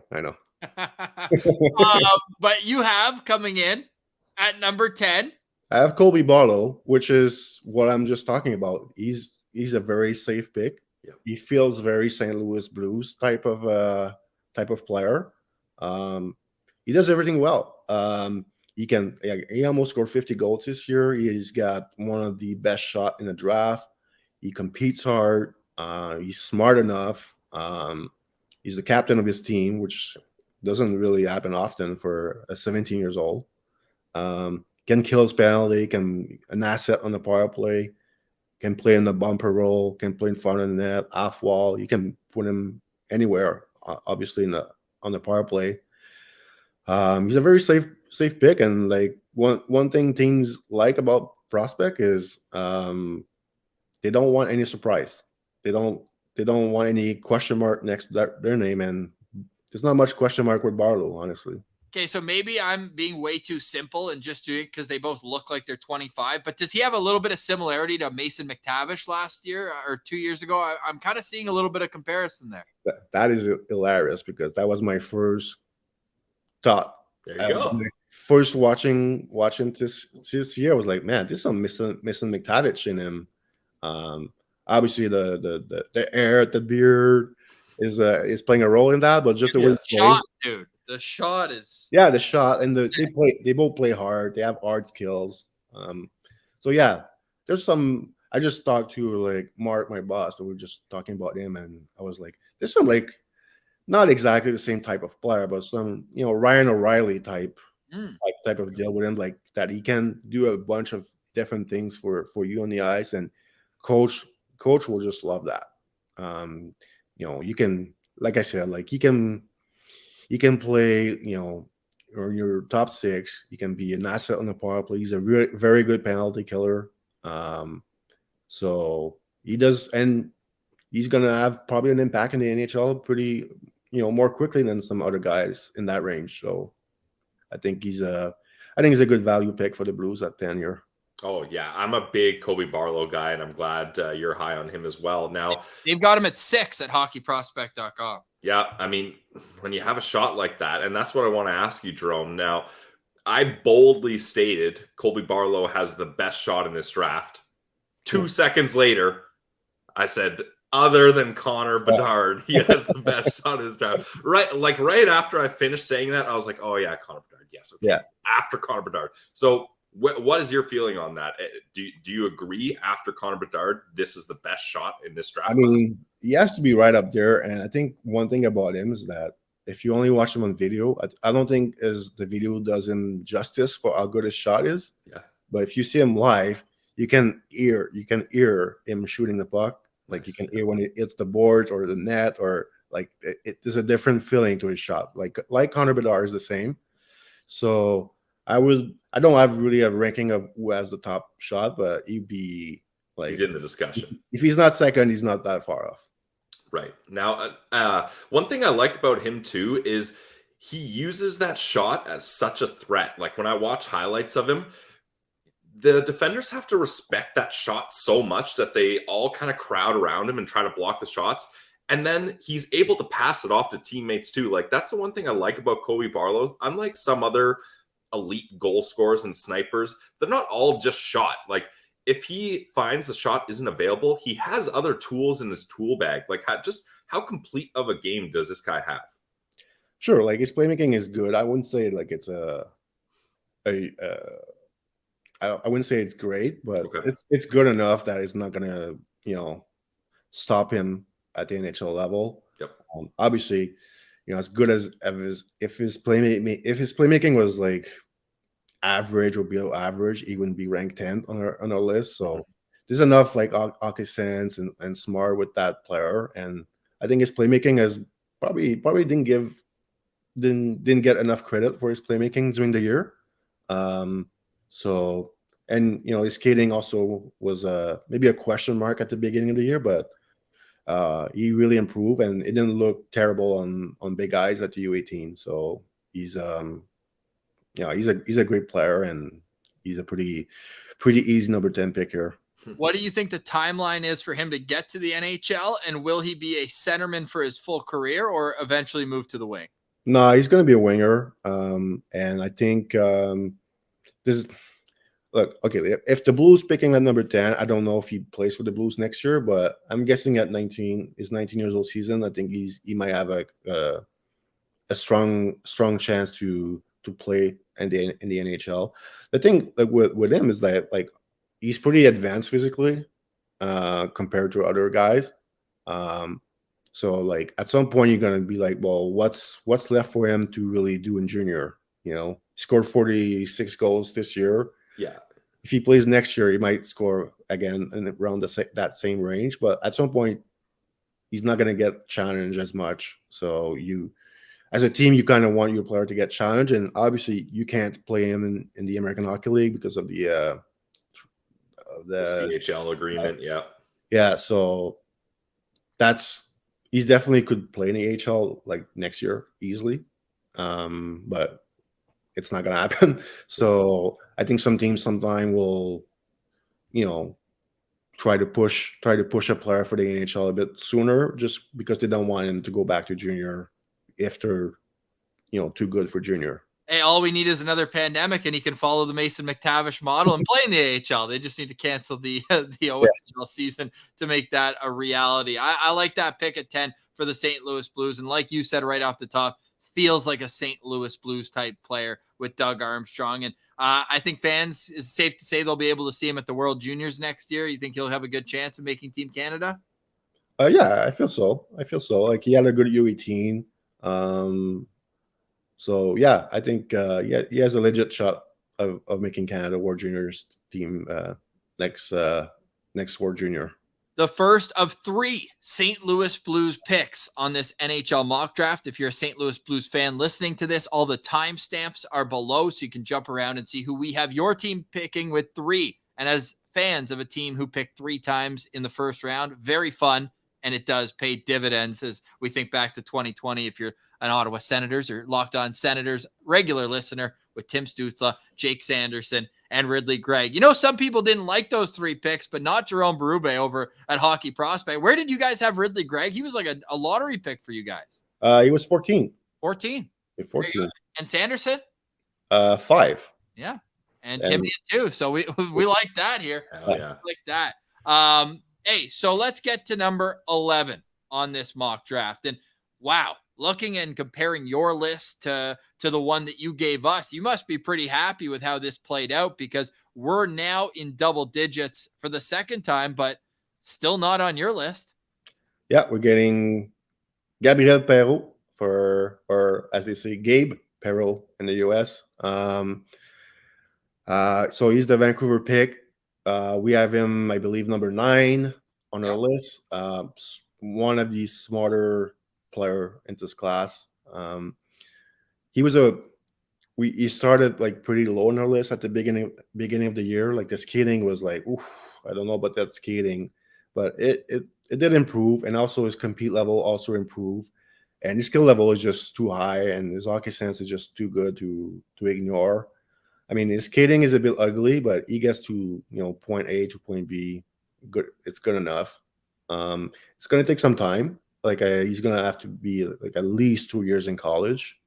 Like he's not a huge kid, so he needs to get bigger and stronger. But the talent level is pretty high with that player.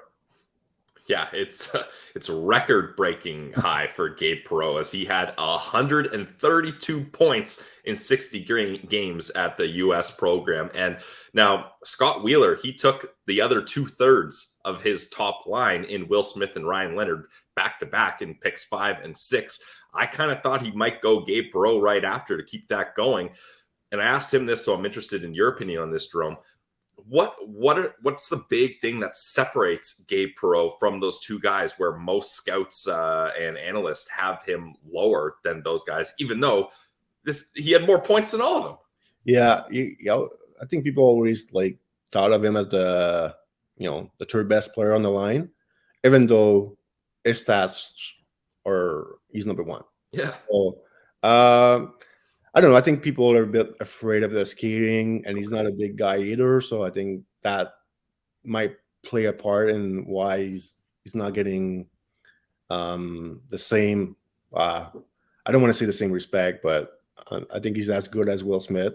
I think both guys have the same flaw and the same quality. Right. Leonard is a different beast. He's a power forward. He's the safer of the three, but probably not as talented as the other two. But he plays a really NHL playoff like brand of hockey. So yeah, I think that's the big difference between the three of them. Is patience going to be key for whichever team drafts Gabe Perreault? Yeah, I think so. I think he's going to need to hit the gym. But it's okay. Like takes at least 2 years in college, maybe 3, but I'm guessing it's going to be 2. They're all going to college at the same school. Yeah. So he might play on the same line next year again, which I don't know. I kind of wish that was not the case. I kind of wish they play in different school and we can see them in different situation and with different line mates. But I mean, I don't know if they're going to put in the same line. That's 3 freshmen on a pretty big college program. So we'll see. But I think a lot of people wish they didn't, play on the same team next year. But what can you do?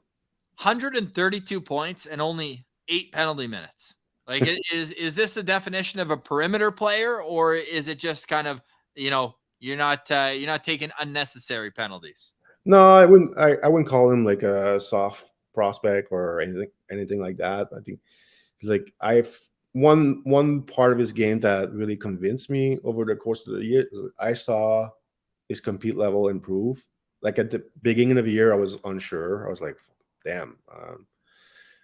Yes, he's talented, but the skating is like lagging a bit, and then he's not a high compete guy. But second half of the year, he was competing as hard as Leonard. So, I think his dad Yannick was like, people always said, "Oh, he's too soft," but he played like 12, 15 years in the NHL, so he was okay. Yeah, no kidding. Now, with Gabe Perreault, what is his number one attribute? Like, if you're looking at him and you're trying to sell a fan base that's just drafted him on their team, what's the one thing you're highlighting? His brain. Yes. Hockey sense, his vision. Like, he's one of the best passer in this draft. So yeah, I would say like his hockey sense is the definitely number one quality. He might be the smartest player in the draft. Okay. So, yeah. Wow. And looking at Bob McKenzie's list, where he doesn't put his own thoughts, it's just literally he pulls NHL scouts and they have him at number 9. So it seems like the size isn't an issue for Gabe Perreault. And I think it's a home run swing, right? Like, if you're going with Gabe Perreault, you're expecting him that one day he's going to be a power play contributor and even at even strength as well. Like, what would be the floor for Gabe Perreault? Is there a chance that he doesn't quite make it into a top 9 role, or do you think it's also a safe pick as high as you have him? I would think I'd be surprised if he's not a top 6 forward. Like, he's got too much talent, too much hockey sense to not be there. And then now he's got the compete level that goes with it. So I think he's a lot more safer pick now that he was maybe back in October. More talented than his brother was at the same time. We love his brother, but his talent, his brother was a better skater, I would say. But skill wise, both were pretty similar. I think the big difference was the mental game. Gabe is a lot more tougher to play against than his older brother Jacob. So yeah, I think the big difference, because we actually talk about this often this year. We're like we love Gabe, but like Jacob didn't really work out for us, and we had Jacob like 16 on our list back in 220, and it's not really working out for him so far in Anaheim. So a bit worried, but just the way Gabe competes, it's very different from Jacob. So that's a big difference between the two brothers. Now, where does Gabe Perreault kind of slot in with Vancouver's prospect pipeline? Like, is this a guy that they're looking at that this is like a blue chip guy? He's one of their top guys, or it's more supporting role? Like, where do you have him with them? I don't have like their prospect pool in front of me, but I would imagine he's right at the top. He's like his talent level, hockey sense. He's tremendous prospect. Like, if I compare to their first round pick last year, like Aramaki that they got at 15, I believe, like he's definitely a better prospect than like Aramaki. Yeah. So Gabe Perreault comes in at number 11 on our Locked On Senators mock draft to the Vancouver Canucks. And now a bittersweet pick for Ottawa Senators fans, which would have been their pick. But hey, Jerome, you make that trade even now knowing who you have going to Arizona at number 12. If you're the Ottawa Senators, is 2+ years of Jacob Chychrun worth the price of the high-end upside that this prospect at 12 will bring? I think so. I think if you want to win in the NHL, you need those type of defensemen. So like Ottawa is a solid top 3 now. With Sanderson, who's going to be a star, and you have Tomas Chabot, who will probably bounce back next season, and Chychrun was like he's a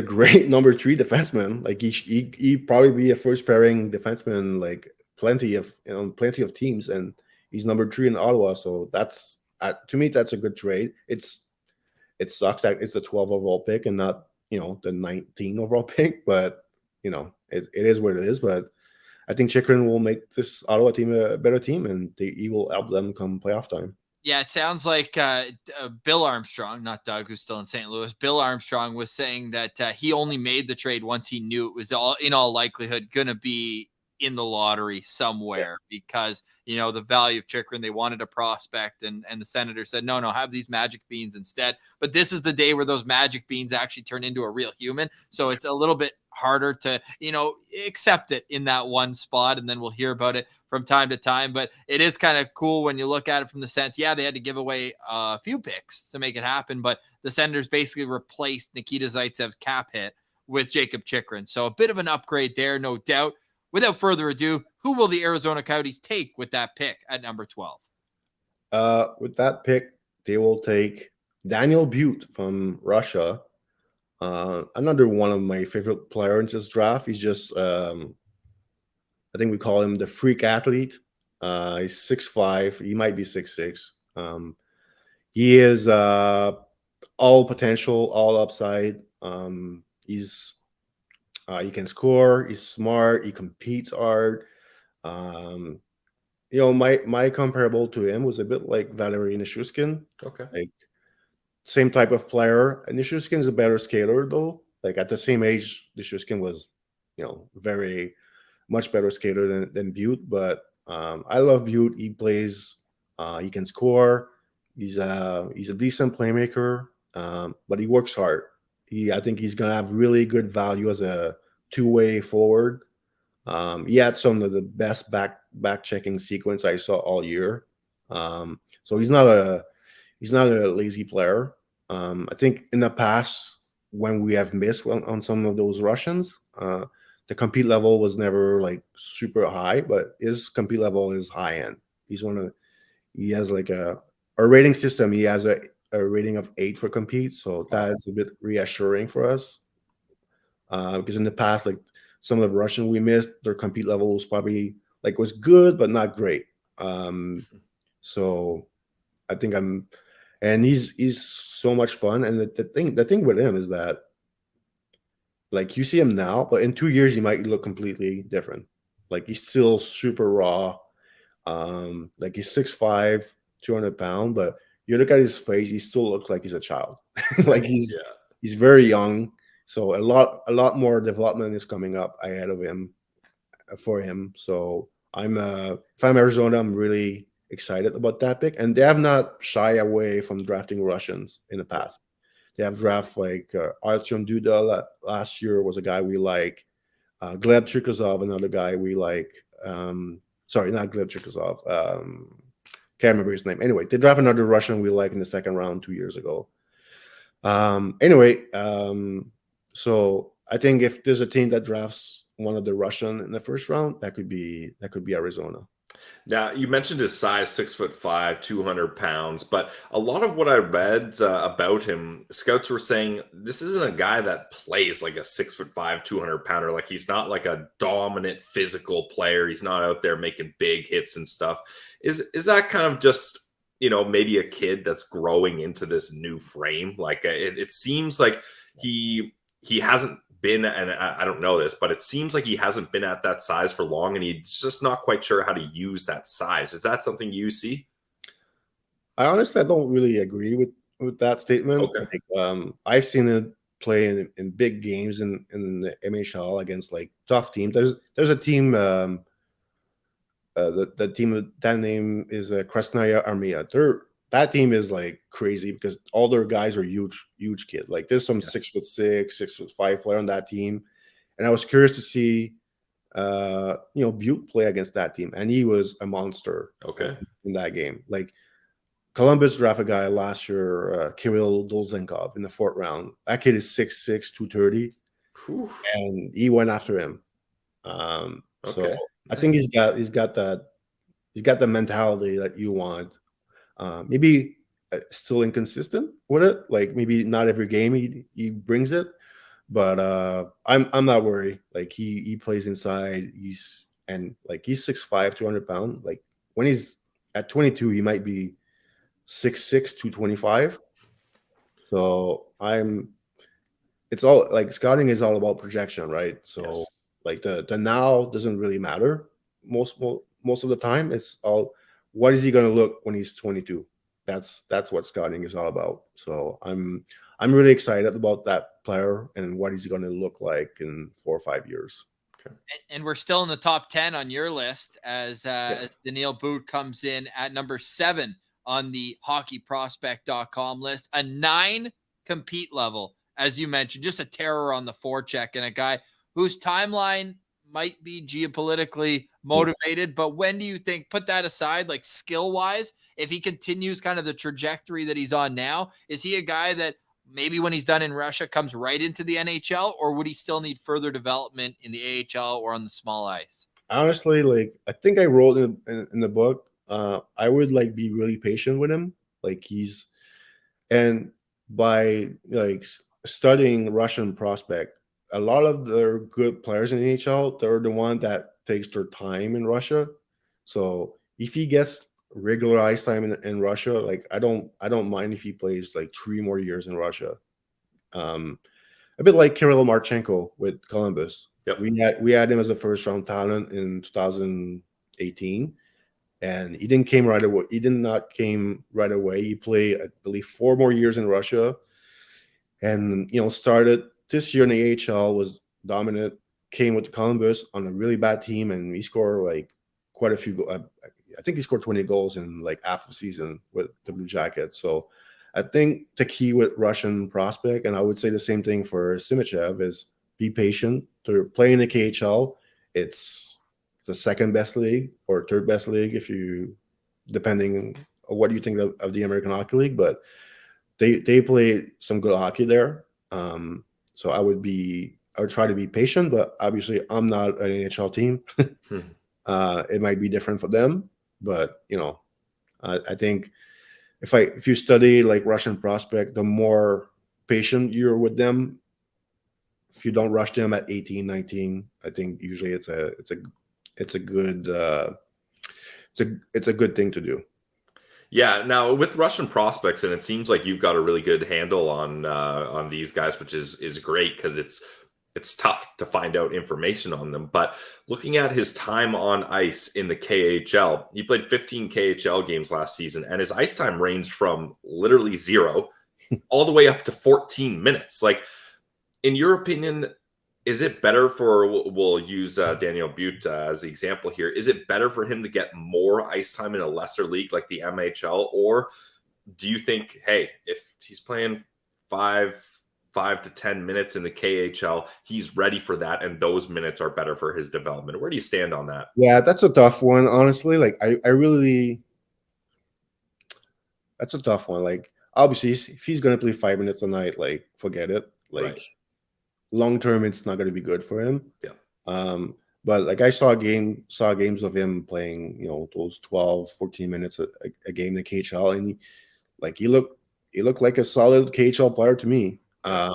So, but yeah, if you're only going to play him 5 minutes a night, 5 minutes per game, like, it's not really the best thing for him. But, you know, there's also the VHL, which is the second pro league in Russia, which is kind of a weird league, honestly. Like, there's not much structure, and like, Michkov played there this year. It was a bit like, it's not really a fun league to watch, to be honest. Okay. But yeah, I'm hoping he can get like next year. My goal would be for him to get like, you know, 11, 12 minutes per game.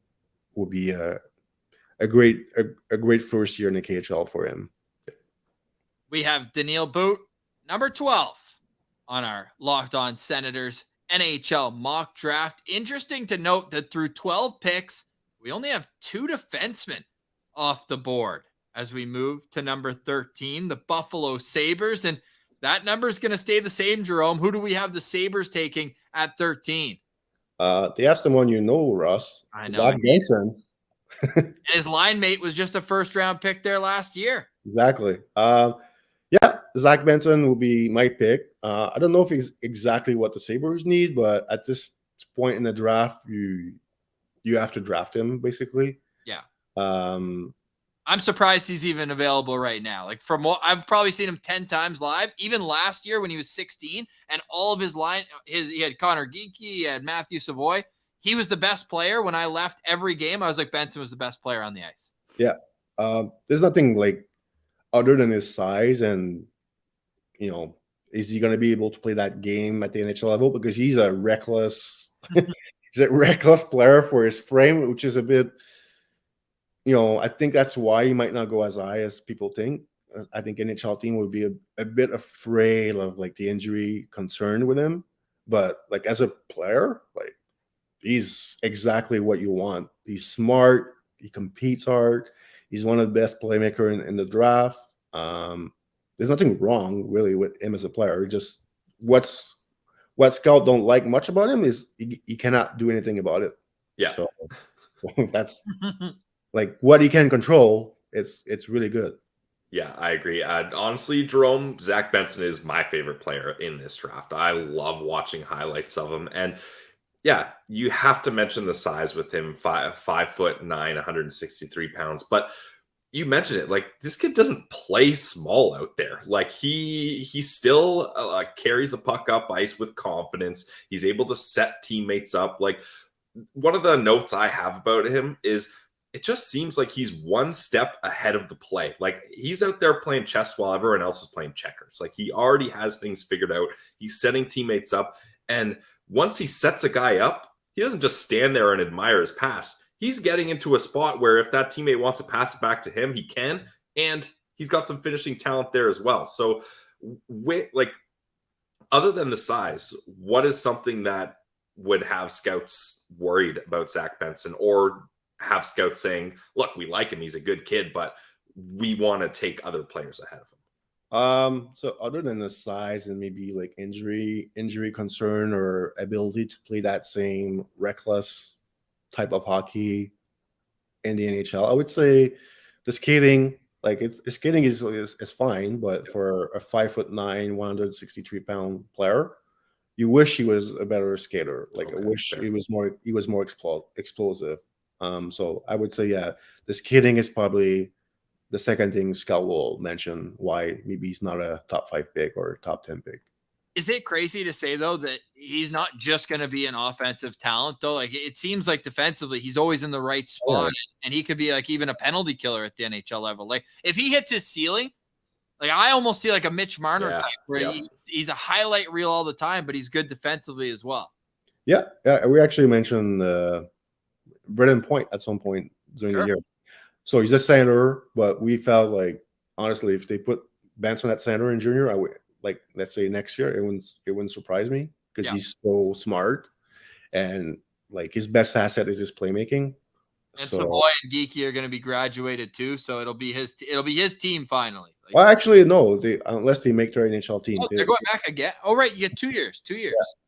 Yeah. Right. So yeah, like his hockey sense is, right at the top of the class. I think he's really good defensively. He competes hard. Like, there's nothing wrong. Like I said, there's nothing wrong with him as a player. It's just he's not big. He's not the fastest, and will his frame, like, is there an injury concern there? Like, he got hurt at the end of the year. Like, he missed the end of the season and the start of the playoff. Not his fault. Nothing that Scout will say, bad thing about him or his fault. Like, that's the way it is. Now, do you think Zach Benson is one of those guys where it's kind of split the league, where half the league will be like, we love this guy, if we have an opportunity, like we might even trade up to get him, whereas the other half of the league might be like, compared to other guys in his range, we'll let another team take a chance on him? Like, where do you think scouts kind of fall with Zach Benson? Yeah, I think you're right. I think he's either you really, really, really, really love him, or if you're an NHL team, you're like, well, I'm watching the NHL playoff, and there's not many guys that look like Zach Benson succeeding in the playoff. Mm-hmm. So as much as you like him as a player, like, there's nothing wrong with him as a player, but there's a projection, and you're like, wow, come playoff time, is he going to be like, how is he going to be in the playoff? He might be amazing. He might be amazing, and then we all look bad thinking he was not going to be. It might be an issue come playoff time because he plays the right way. Like, so it's a tough one. It's a really tough one, and we had some major discussion about him in our meetings. Because, I mean, you guys have him hockey sense 9, compete 9. Like, to me, that screams. Well, and his obviously WHL playoffs are very, very different than the NHL playoffs. But I almost feel like he's got a bit of a clutch factor to him. Like, this guy puts up monster points in the playoffs, 23 points in 15 playoff games last year. Like, it almost seems like he might be able to flip the switch a little bit when it comes to playoff time, and he's able to, I'm small, but I'm mighty. I'm small, but I'm mighty. Yeah, like I said, like we had some pretty good discussion about him in our rankings, and he was a tough one to rank. Yeah, but obviously, like, WHL playoff totally different than NHL playoff, and so I think NHL teams will think about this, like, how much of a factor is he going to be for us in the playoff? You can ask one scout and be like, I'm all in. I think this guy's a stud. And the other guy, I'm like, probably not. So he's one of those guys that either you believe in him or you don't. I like that. That's great. I bet I can tell you one thing for sure. The day after the draft, winners and losers, everybody's favorite, where they decide one day after the draft if it's going to be great or awful for the team for the next 10 years. If Benson is in the teens, they're going to be the number one winner of the draft the next day. Time will tell, though. And I appreciate your concerns, though, because we don't want to just parrot the same takes over and over and say, oh, this guy's elite, this guy's elite. We would be the types of scouts, I say with big time quotations, that believe in him. But I understand the concerns there as well. So Zach Benson comes in at number 13, and I always love the friendship tour. So I appreciate you putting him to Buffalo, where Matthew was their first round pick last season. So Zach Benson comes in at number 13 on our list. And now we get to a really interesting part of the mock draft, because the next 3 teams in a row all have new general managers. So does that mean a new way of thinking? Pittsburgh's next, Kyle Dubas at the helm. not a GM, but he's definitely making the decisions there. Then Nashville with Barry Trotz and Calgary with Craig Conroy. So coming in at number 14, they're drafting in the top 15 for what? The first time in 17 years? Basically since Ottawa beat them out in the first round in 2007 was the last time the Pittsburgh Penguins were even drafting 20 or higher. Where are they going with this pick, Jerome? So I went with Matthew Wood, which it doesn't seem like a very Kyle Dubas type of pick. So that's a player I actually struggle with this year because yes, he's talented, but at some points in the year I was like, man, first of all, the skating is the big weakness here. Yes. But I was critical of the skating all year, but then I thought it didn't look too bad at the U18 on big ice. So that gives me, some hope, basically. If your skating doesn't look terrible on big ice, there's a chance that you might have missed scout him during the year. And he's talented. Like, he has produced everywhere he's been. Like, he was a point per game in college this year as a 17 years old freshman. That doesn't happen very often. So I put him with Pittsburgh just because he was my number one ranked player left on my list. Well, I'll say this, like, when thinking about it now, like, maybe a guy like Axel Sandin-Pellikka makes sense here for Pittsburgh. He'd be definitely a Dubas type of pick. And we'll see. But anyway, I put Wood, so I'll stick with Wood. But like, if Pellikka goes there, it would not even surprise me. But with Matthew Wood, like, what would be the exciting factor of getting him in? You mentioned the skating, something that he needs to work on. What's making him a top 15 pick for you and a guy who's 14th on your board at hockeyprospect.com? Well, his ability to score. Yeah. He also can really pass the puck. He's got a great shot. And also, like, look, you watch the NHL playoff, and guys that Jason Robertson, not a good skater. And look at the success he's having. Look at Mark Stone. I know you guys. I'm sorry, but Okay. So Mark Stone, like, one of the worst skater in the NHL, and look how good he is.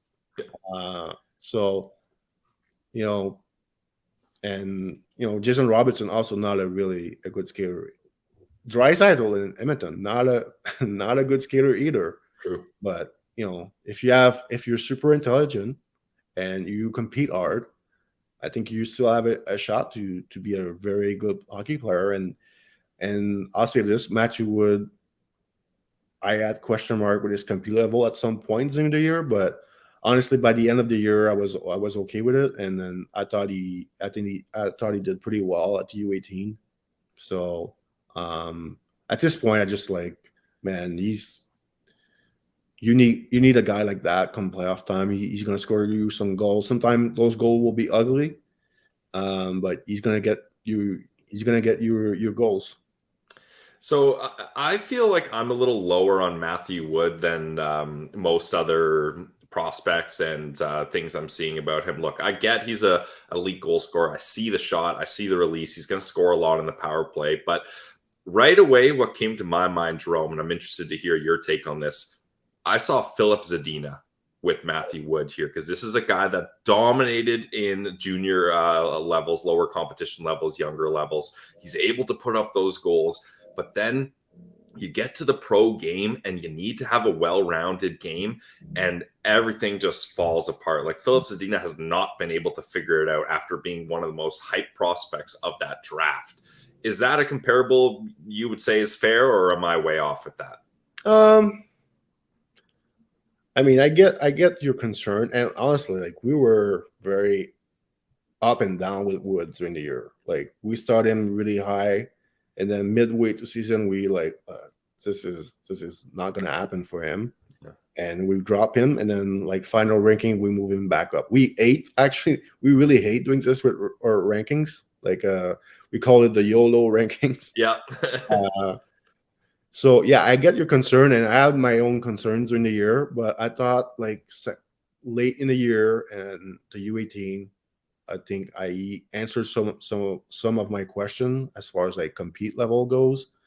And so yeah, like the Zadina one was a lot of it has to do with this compete level.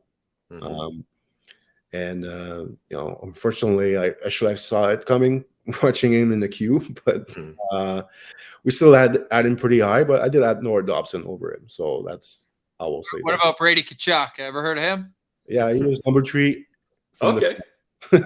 Oh yeah, hockeyprospect.com and the Senators are. I feel like you guys have always looked favorably on a lot of their picks throughout this process. Yeah, first round. Yeah. Fair. All right. Any other question or any other comments on Matthew Wood there, Pilsy? No, that was the one thing I wanted to see, because I see the talent, but I've got concerns. But I think, look, if you get Matthew Wood in the right development program with the right team, and you could work on rounding out his game and his skating, I see a good player. Yeah, I do too. And you guys, as I mentioned, at hockeyprospect.com, have him at a 14 with your highest rank, both the ceiling at 8, hockey sense at 8, and skill at 8. So it's how can Matthew Wood put it together, right winger. And my final question for you on Matthew Wood then is, you expect him to be going back to UConn for at least 1, if not maybe 2 more years? Yeah, definitely 1 year. We'll see how everything goes next year, but like maybe he could play in the American Hockey League at 19. That's not like crazy to think, but that's a guy that could have played with Connor Bedard this year. Is WHL rights are owned by Regina, and he didn't go. Imagine. Wow. Yeah. That Connor Bedard could have used some support, so that would have been good. Yeah. Yeah. No, that's a fair comment. So what do you think that is? Just him wanting to kind of go be a college type, go live in college and do all that? Yeah, I think he definitely wanted to play the college game, and UConn is not really known as it's a decent program, but it's not Michigan, it's not Minnesota, it's not North Dakota. Yeah, exactly. So UConn was a surprise choice, honestly. But he had a good year. Tage Thompson played there, so it is the comparable, but I wouldn't call them I wouldn't make the comparable between the two of them. But going to UConn was okay for Tage Thompson, so yeah, worked out all right, I would say, for him. So you have Matthew Wood coming in to the Pittsburgh Penguins at number 14. We go to Barry Trotz. We go to the Nashville Predators, who are going to look to make a splash with the draft in their home arena. You always see the home team try to do something fun, something special. What's it going to be for the Nashville Predators here, Jerome? So I go with Samuel Honzek, Slovakian prospect that plays in Vancouver in the WHL. So he's a guy that we had he was in our top 10 most of the year. Drop a bit in the second half of the season, but he's one of the best. I like to use the term size skating combo. He's one of the best size skating combo in the draft. 6'3", skates like to win, skates like he's 5'10", honestly. And the skill level is good. I wish he was a bit tougher to play against. I wish that's if he was a really if he was let's say Colby Barlow, I think he would be a lot higher on the list. I think in the second half of the year he had some injury problem. He got hurt at the World Junior, came back, got hurt again, a concussion. So his second half of the season was not great because of injuries. But he's still a 6'3" winger that skates like the wind. He's got good hands. He can be a solid top 6 option for Nashville at 15. Yeah, and when we did our profile on him, I said it's appropriate he plays for the Giants because this kid is an absolute giant. And Ross, after we did that video, we had a lot of people commenting Honzek dominated in the physical testing at the combine. Yes, thank you, at the combine. Yeah, and I can see why. Now, the first thing that jumped out to me about Honzek is this guy is an elite puck protector. He's able to skate up the ice with the puck. And you mentioned he doesn't play it like mean, but I found he did use that size to protect the puck and to be able to carry it. In your opinion, what is his best attribute? Is it the puck protection or something else? Well, I just mentioned, like, I think the skating is the first thing you notice when you watch him. You're like, usually a 6'3", 6'4" forward, not supposed to skate like as smooth as he does. So I would say, yeah, the skating, the puck protection, like there was some up and down with his puck protection game, but it does project really well once he gets stronger. He's got the NHL frame, but now he needs to add like maybe a 20 pounds to his frame.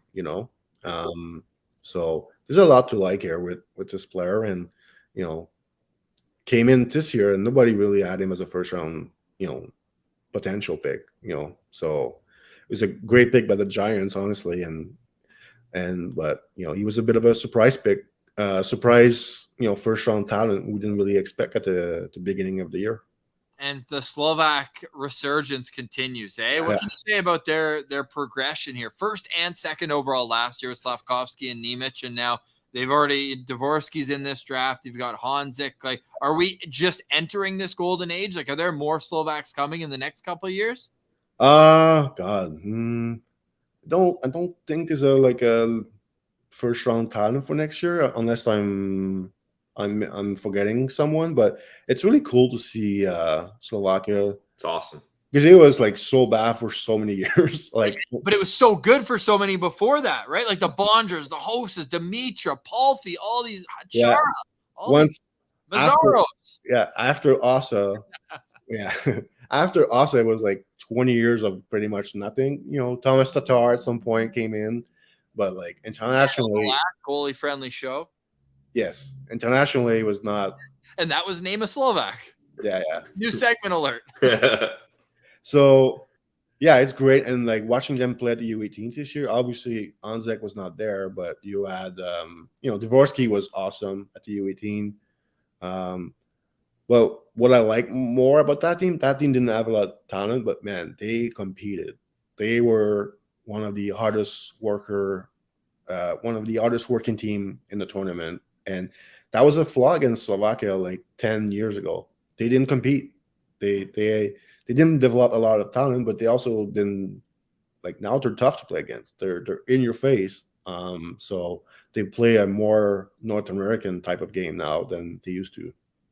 And I just want to follow up on that. What do you think about his decision he played in the Pro Slovak League and then he decides to go over to the WHL? What do you think of his decision to do that? Because some kids over in Europe, they're comfortable to just keep playing in the Pro League in their home country, and that's fine. But does this show you that this kid's like fully all in? He's like, I want to get to North America. I want to get acclimated with the North American game. Or how do you feel about that? That was him taking a shot, by the way, at Edward Saleh. His least. It was, yeah. I wasn't going to mention that, but yes, you caught me there, Ross.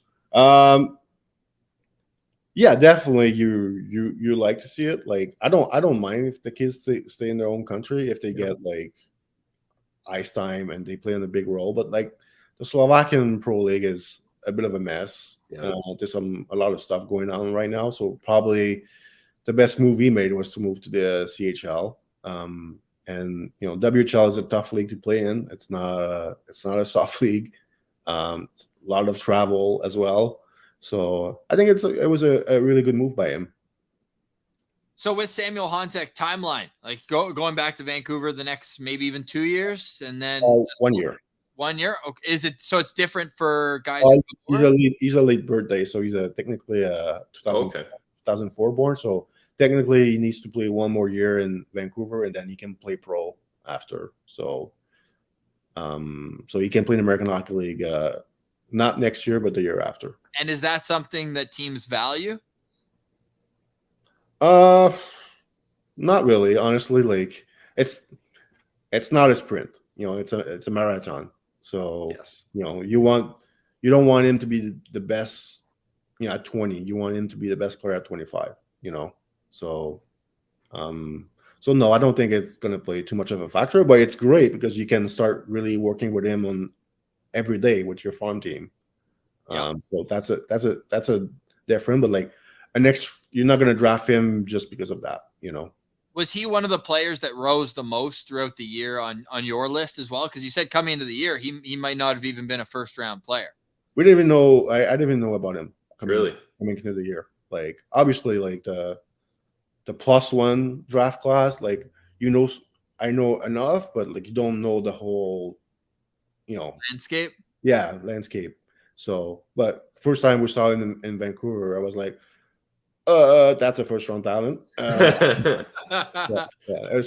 Some guys, it's just obvious. Honestly, you watch 1 or 2 shifts, you're like, yeah, that kid is going in the first round. Like, did he play at all with Zach Ostapchuk before Ostapchuk got traded to Winnipeg, or were they on different lines? I think they were like mixing the line, but yeah, I remember them being together. I was two big boys together that could protect the puck down low. So Samuel Honzek goes to the hometown in the sense of the draft being in Nashville. The Predators are going to take Samuel Honzek in ours. And Jerome, I know that you're not one who's just going to pander to our audience here at Locked On Senators. That's not you.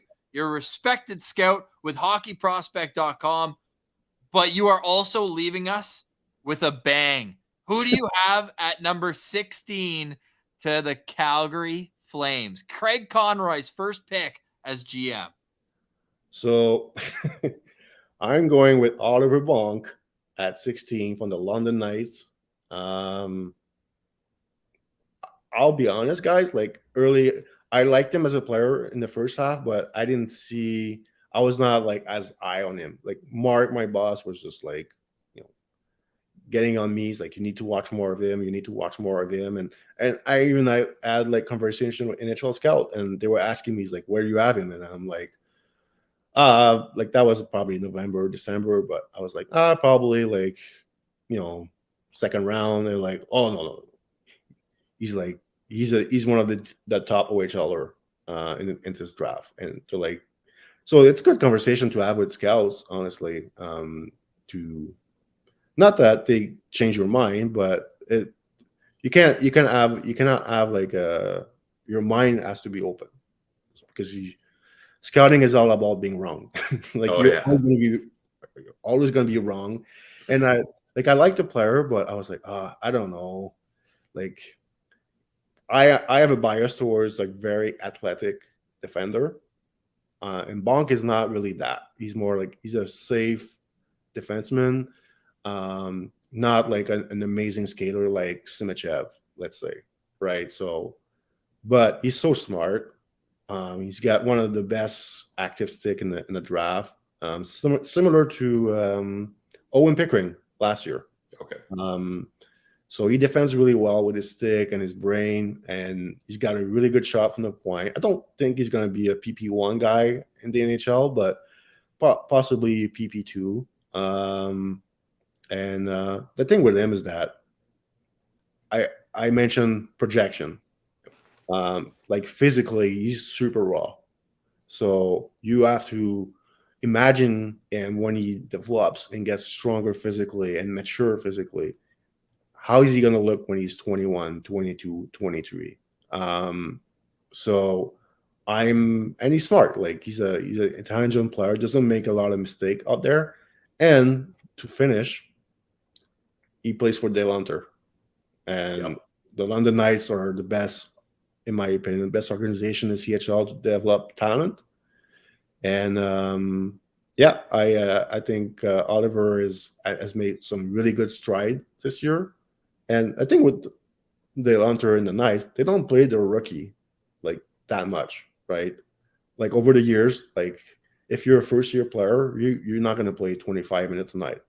Well, Oliver Bonk did that. So you can see that they'll like really trust him. And I think he's going to be for sure a first round pick. I know a lot of people don't see that, but I think he's just a hockey player, man. And it's important to note too, right shot defenseman, always a little more value as well. So that's there. We haven't mentioned yet, but if you saw the graphic, the son of Radek Bonk, diehard Ottawa Senators fan, Oliver Bonk. There was a clip that went out this year where he and his teammates are driving to practice in their hockey, and he said, "Who's going to win the cup?" And Oliver Bonk, they're like, "Don't say Ottawa," and he's like, "If they make the playoffs." They're going to win the cup. So, you know, he endeared himself very much here. Every single DeBrincat trade proposal, Jerome, has Ottawa getting the pick back to draft Oliver Bonk. It's not that, oh, we want this pick here to be better. We want this pick here because we want Oliver Bonk. But you're saying it could be both. Honestly, like if they make a trade, like if you look at the Ottawa defense, Sanderson, left defenseman, Chikrin, left defenseman, Chabot, left defenseman. They need a right defenseman. So, but you know, it's going to take some time before Bonk is NHL ready. So it's kind of not at the same structure, like as a prospect. Where would you put him in with Lassie Thompson or Jacob Bernard-Docker? Like around the time that all three of those guys were drafted. I know I'm putting you on the spot a little bit to kind of think back, but maybe that's an unfair question, but kind of compared to those two in the system in Ottawa, looking at the right shot guys, because I think I'm a little gun shy almost with right shot. Not to say that neither of those guys are like busts at this point. There's still a lot of development left, and JBD's never going to be a flashy player, but it almost feels like neither of them really took the jump, and it's been 4 or 5 years because they don't have that one separating tool. And you're saying almost that it's like a jack of all trades with Oliver Bonk. I'm just nervous that if he doesn't find his spot, it might take him a little bit longer, like 5-6 years type thing. Yeah. I mean, I think Bonk can be a number 4 defenseman in the NHL. Pretty safe. Like he's not going to hurt you. Is he going to be like Mr. Highlight of the night? No. He's not going to be that, but I think he's a guy that coach will love because he's going to bring a lot of different things to help a team on the ice. Like he can help offensively. He has some talent, but he defends well. And there was some question about like, does he play hard? And he's not like the most physical, nasty player, but it's good enough, honestly. And to compare to the other Ottawa D, it's tough because I have not really watched them like this year, so I don't know where they are with their game. But you listen to Locked On Senators every day, right, Jerome? Exactly. Yeah. But I can just say they're compared to draft year to those guys. Like I think Bonk is ahead of them. Ahead of both. Yeah. I was just going to say, because they're both in that range, right? Lassie Thompson went 19th in his year. I know everything's different, and JBD went 26th in his. So just curious about that, all being righties. Pilsy?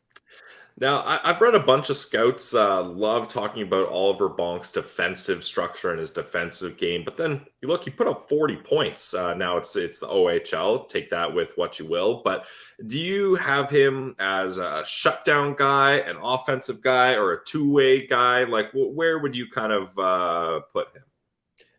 I can put it this way.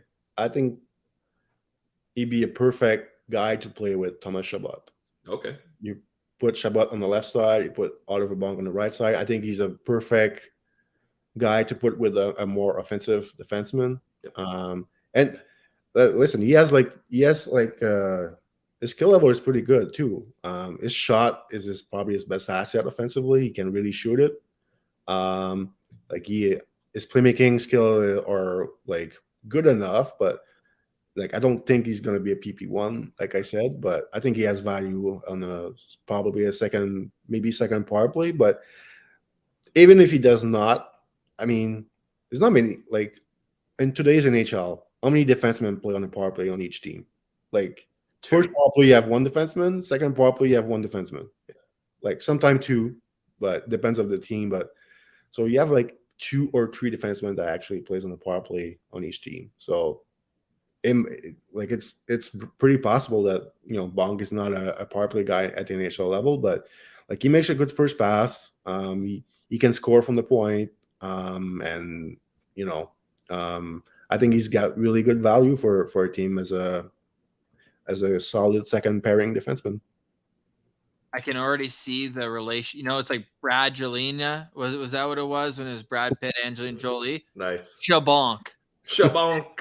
I love that. As their name for those two going forward. I love that, Jerome. And we so much appreciate your time. And once again, everybody needs to go and buy the Black Book. We bought ours at hockeyprospect.com, and that's why we're able to pull up all these great lines and have a few laughs too. Who the F is this? Like the time about the Russian. Hilarious stuff over there, but really locked in, dialed in. thousands of hours. Mark Edwards, as Jerome mentioned, is the head of that over there, and Jerome Berube doing great work. Jerome, we appreciate you, man. You're a true friend of the show. We love following you on Twitter as well. We've put up the link there for everyone to make sure they're going to follow you. It's going to be a great draft night, man. Are you cool? We get you back on right after and dissect all the Sens picks? Let's send me a DM. Okay, we'll have our people talk to your people. Exactly. DM me. I got your phone number now. I'm gonna call you 6 a.m., 6 p.m. Whenever something goes down, we got it. So go, everyone. Give Jerome a follow on Twitter and go buy the Black Book, hockeyprospect.com. Jerome, appreciate your time. We'll do this again down the road. Thanks, guys. We are now very excited to welcome Rachel Dory to the Locked On Senators NHL mock draft. You can find Rachel's work on the Hockey News and the Staff and Graph podcasts available wherever you download your podcast. Rachel's going to join us for picks 17 through 24. But Rachel, before we get to the mock draft, welcome back. It's been a while. I know, it's been so long. Like I've been employed by an NHL team since the last time I was on this show. And like a lot's changed. So yeah, I'm super happy to be back. I loved coming on your show last time. So when you asked, I was like, heck yeah, I'm in. Yeah, we're stoked to have you back now. Just to catch up, what are you up to these days? Let everyone know. Yeah, I'm writing for the Hockey News as like a fun thing. I handle all of like their betting site with BetMGM. So we've got like a fun little thing going on there. Do the Staff and Graph podcast, and then I do data consulting. So I actually primarily work in soccer now, which is super fun because there are less angry people yelling all the time, and there's more winning. It might not be in the same language, so even if they're yelling, you might not always understand it. Yeah, that too. It's always fun when guys are just like cussing in like random languages, and you're like, okay, I know you're saying bad words, but I don't know what they mean. Yeah, so that's kind of what I'm doing. It's allowed me to sort of control things a little bit more for my mental health and whatnot. So it's kind of fun, right? I get to control my relationship with hockey, do the shows I want to do, don't have to do things I don't really want to do and that are bad for my mental health. So it's great. And then now I actually get to like come on and hang out with my friends. Like you guys get to see you at the rink sometimes, and we get to have fun as opposed to me being like locked away somewhere. No, that's awesome. So, hey, you mentioned betting, which is bad for my mental health, although I do have some fun with it as well. Shout out to Denver Nuggets. Nice future on them. We use FanDuel. We're always over at FanDuel. So with that, we have some odds here. What do you think the spiciest take is here in the top 5, which you can go and check out? Because to me, where does the draft start? Like, is it obvious for you beyond Bedard at 1? No, it's not. If I were Anaheim, Pat Verbeek has been like super clear about wanting to take a step. And so I actually would dangle the 2nd overall pick because I think you could get 2 legit pieces that from the sum of their parts will be better than whoever you get at 2. And if you're somebody that either like wants to shed something or maybe wants a little bit of a prospect rebuild sort of thing, I could see that being the case. And if you're in that spot, maybe you do go Michkov at 2 because you can afford to wait. It's kind of one of those things. But if Anaheim drafts, I mean, I think it's got to be Fantilli at 2. That gives them a sick 1-2-3 punch up the middle with McTavish, Fantilli, and then Nathan Gaucher, who they got last year. Move Zegras to the wing, which I think he's better suited for anyways. But yeah, the draft, as long as Anaheim keeps their pick, the draft probably starts at 3 for me. Yeah, minus 650 right now for the number pick for Adam Fantilli. But Michkov at plus 2,300. I mean, hey, if you're banking on a trade, that's just it. And then Leo Carlsson at 3, you don't think is an obvious fit at all? I think because Yarmo has shown that he's not afraid to go off the board, right? If you remember Pierre-Luc Dubois over Jesse Puljujärvi, then you get Igor Chinakhov, who was like an overager that nobody on TV was like, what? I'm sorry, what? The right winger. That's all anyone could say. Yeah, pretty much the Russian kid. So I could actually, he's shown he's unafraid to be bold. I mean, look, he's just acquired Ivan Provorov, Damon Severson, who is like obviously my favorite. I actually think he could be bold and take Michkov at 3. I really think he could go that way. Otherwise, I think it's got to be Leo Carlsson. To me, Leo Carlsson is a step ahead of Will Smith, Ryan Leonard, Oliver Moore. So I look at that and I go, if you're not going to take Michkov, you take the big 6'3" center, which you obviously need a center. And you're going to have your new coach, Mike Babcock, drooling all over that. Yeah. So yeah, I think he's probably a lock if it's not Michkov. Yeah, it's going to be interesting. That's for sure. I wanted to get your take. You told us before we started recording that a way that you look at scouting and projecting prospects is more built on their ceiling and their potential. Do you want to get into how that kind of differs from some scouts, or why you're so certain on that particular aspect of prospects? Yeah, I think when you're projecting, you're not projecting who's going to be the best player 5 years from now. You're projecting who's going to have the best career 20 years from now. And that might look different, right? Would you rather have 6 years of a top line player or 15 years of a second line player, right? There's a difference there. And so I use all of my, especially this year, I've leaned on my model that I built throughout my master's, which is all about projection. It basically takes a look at where you played and what you produced, like in terms of league and team, what you produced and how that compares to those who came before you, as well as across leagues. And so that kind of gives me a leg up in terms of comparing across leagues and what it will look like at the NHL level. But I always say this, when you're in public prospecting, and my rankings, I believe, dropped today, the final ones, we don't have our necks on the line. I don't have an owner that's yelling at me to take player X. I don't have a GM where my job's on the line. I need to produce a player. I have the luxury of saying, I think this will be the best player and not really being concerned about if they make it or not. And so it differs from how teams operate. And to a degree, I think it should. But I think you should always favor upside over guarantee. So if a player has a potential to be a first line center, you shouldn't be drafting the guaranteed fourth line center. That to me is too big of a gap. And so that's sort of how I look at it. Is I really like potential because I have confidence that of the fake team I'm running, am going to be able to develop the player into their potential. So how much do you think teams will look at, even if it's the budget constraints or whatever it may be, their own like internal player development team when they're making picks at the draft? Are they like, oh, I don't know if we can handle him? Like, is that even a conversation that would come up? Oh, that's a huge conversation that comes up. You nailed that. You have some teams that have a very robust development program. Montreal now has one. Toronto has one. I'm going to assume Pittsburgh will have one under Kyle Dubas. And so if you have that level of robust development, then you can take swings on the higher potential players because you have confidence and a track record to show that you can develop these players.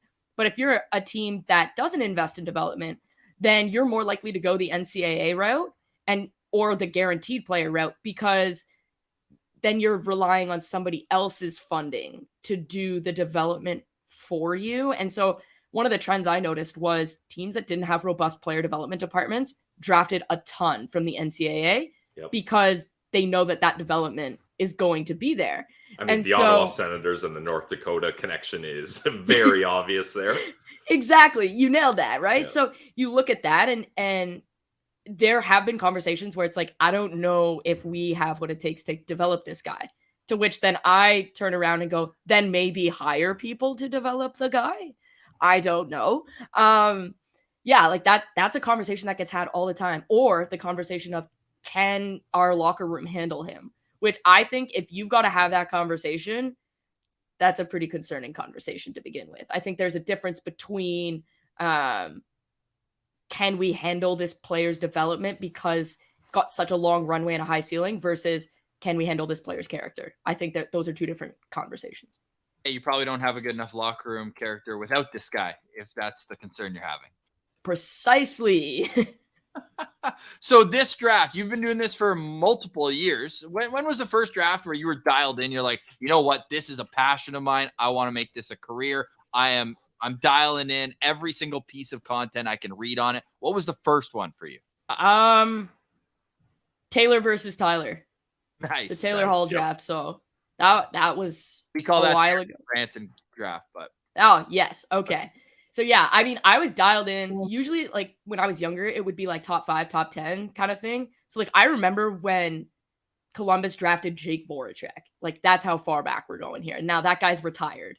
So I feel kind of old. But I would say dialed in. Yeah, like the Taylor versus Tyler year. Because then you had like Ryan Nugent-Hopkins and Nail Yakupov and kind of just like went from there. So yeah, Taylor versus Tyler. So that was what, 2010? 10. Yeah. My draft year. You must have been scouting me pretty heavily there out of the AA ranks. Yeah, for sure. No doubt. So that's 13 drafts ago now. Yeah, where I was like dialed in, I would say. Where does this one stack up in the last 13 years then? Number 2. Okay. Yeah. Number 2. I think it's going to be just behind the Connor McDavid draft, 2015. That draft was disgusting.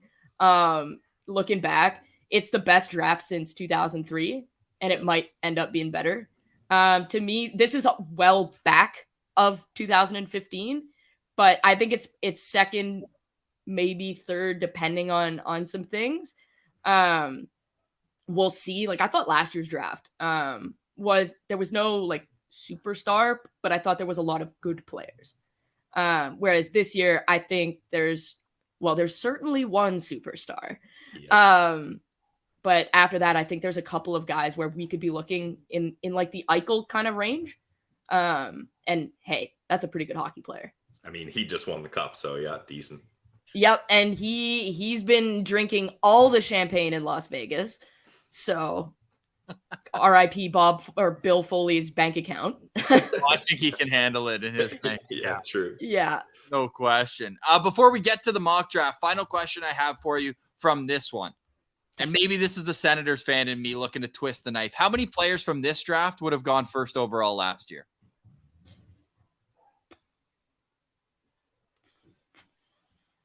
4. Okay. Yeah. That's a deep at least. Yeah. Like I could tell you, I would take obviously Bedard, Fantilli, Michkov, and Carlsson at 1. But again, you don't have the owner Yeah. say, hey, wait, this guy's not coming for 4 years. What the heck? Yeah, exactly. But I mean, if you walked up, if you own a hockey team and I said, hey, we might have to wait 3 years, but we could be getting Nikita Kucherov, I'm patient enough. last tinfoil hat, and this is my conspiracy theory of the draft. If Michkov goes to 8 at Washington, Ovechkin makes one phone call, Michkov will be in the lineup opening night. Bingo. Nailed it. I don't think that's crazy, eh? No, not even a little bit. Yes, let's go. I'm willing this to happen because everyone would be so mad. Everyone 1 through 7 would be so mad. Yep, I actually think that's a distinct possibility. So much so that I have money on it. Ooh. Whoa. Okay. I like it a lot. So there you go. A little insight for you. Look for Washington to get Michkov. And if you want to go get a future for Washington to make the playoffs next year, I'm sure you get a nice, pretty bonus on that back. Now, let us get to the mock draft. Again, you can check out Rachel's work at the Hockey News and the Staff and Graph podcast. You can also find her on Twitter at Rachel Dory. All right. So the way we've had it so far, Rachel, it's been a little bit of surprises along the way. Scott Wheeler joined us for picks 1 through 8, and he had Michkov going 7, so he almost made it to where we said at number 8 with the Washington Capitals. And then Jerome Berube from hockeyprospect.com joined us. He had Simashev at 5 or 6 on his list, so he was fired up to start out with Detroit there. And guess what?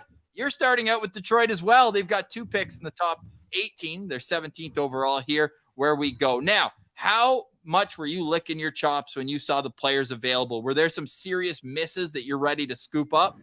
Oh, big time. I mean, I have 2 players in my top 10 that I can take now. A couple of guys that I can swing on. I know that I'm definitely higher on some players and lower on some than the consensus, I would say. But that's okay, right? I think that this draft is one of those ones where there is going to be a lot of different opinions just because you've got like the couple superstars at the top of the draft. And then I think it's really wide open after that.